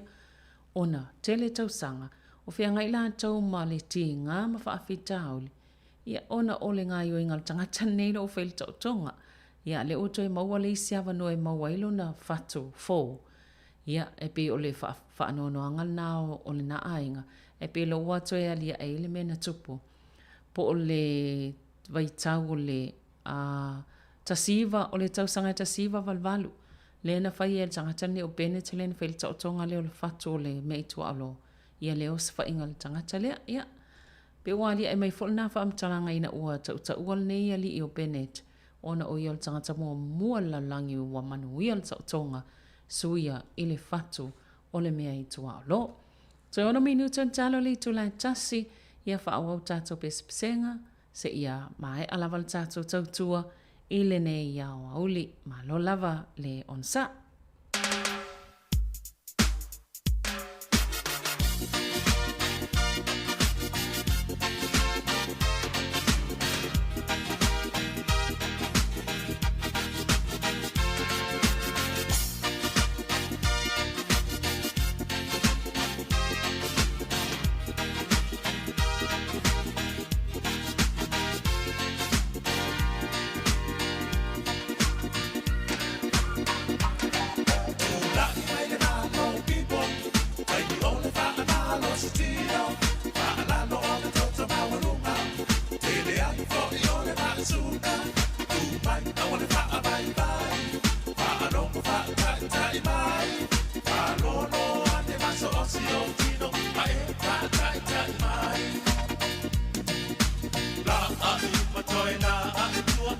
so so mai fa alua la a iluma toi la a ilua pa sa oro pa pa tua o so vai kasi fa ta amilo milo barue rue mai no tino awe ka ino ta mora io pui mananga ma to mai kau manava si o ni ma ilea barue rue mai fa apea sabali fu ino matua la ayuba fa anua tau tau amavale oka oka no fai me abate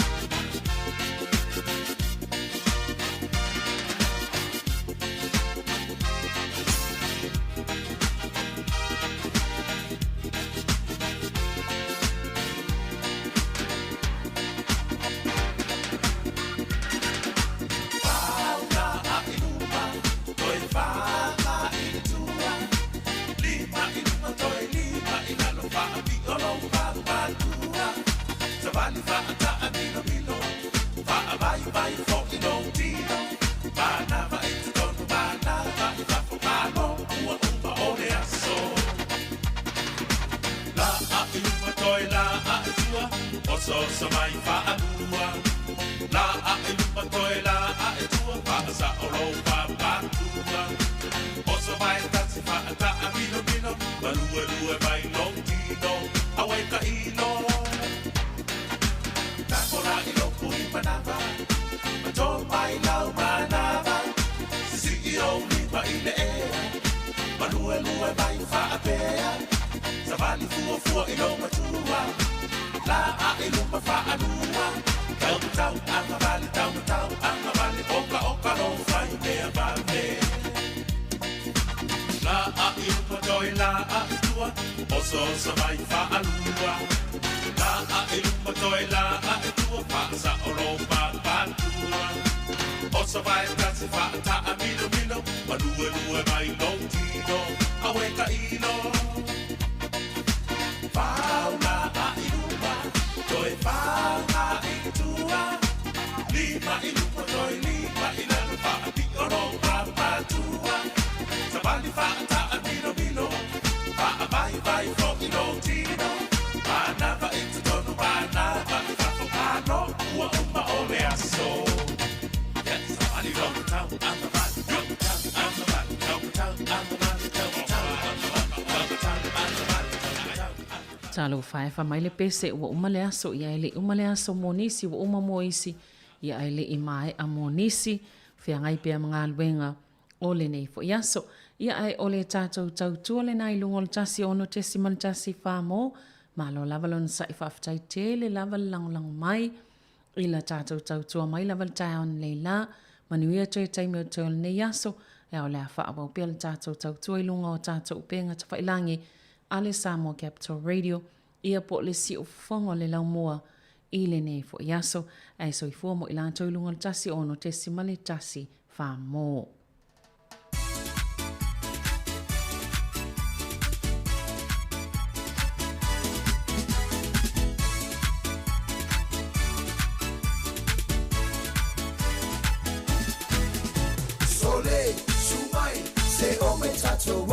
Tato teba le Pacific love e fa mai on po le apatuna e le lolo e te le mai fo iai eva mai eva ien fa te ai lo vai vai ia ti tais tia seka visa musica te fia fiai so ma mai lo panga fa manga iai la we banga e uma ole polu ko fo ia ko si o fa ma fa fanga yeah ale ai fo yo le nga ko isau kasi ma fa fanga fa seki ai o fi ko le u ko mai ole musica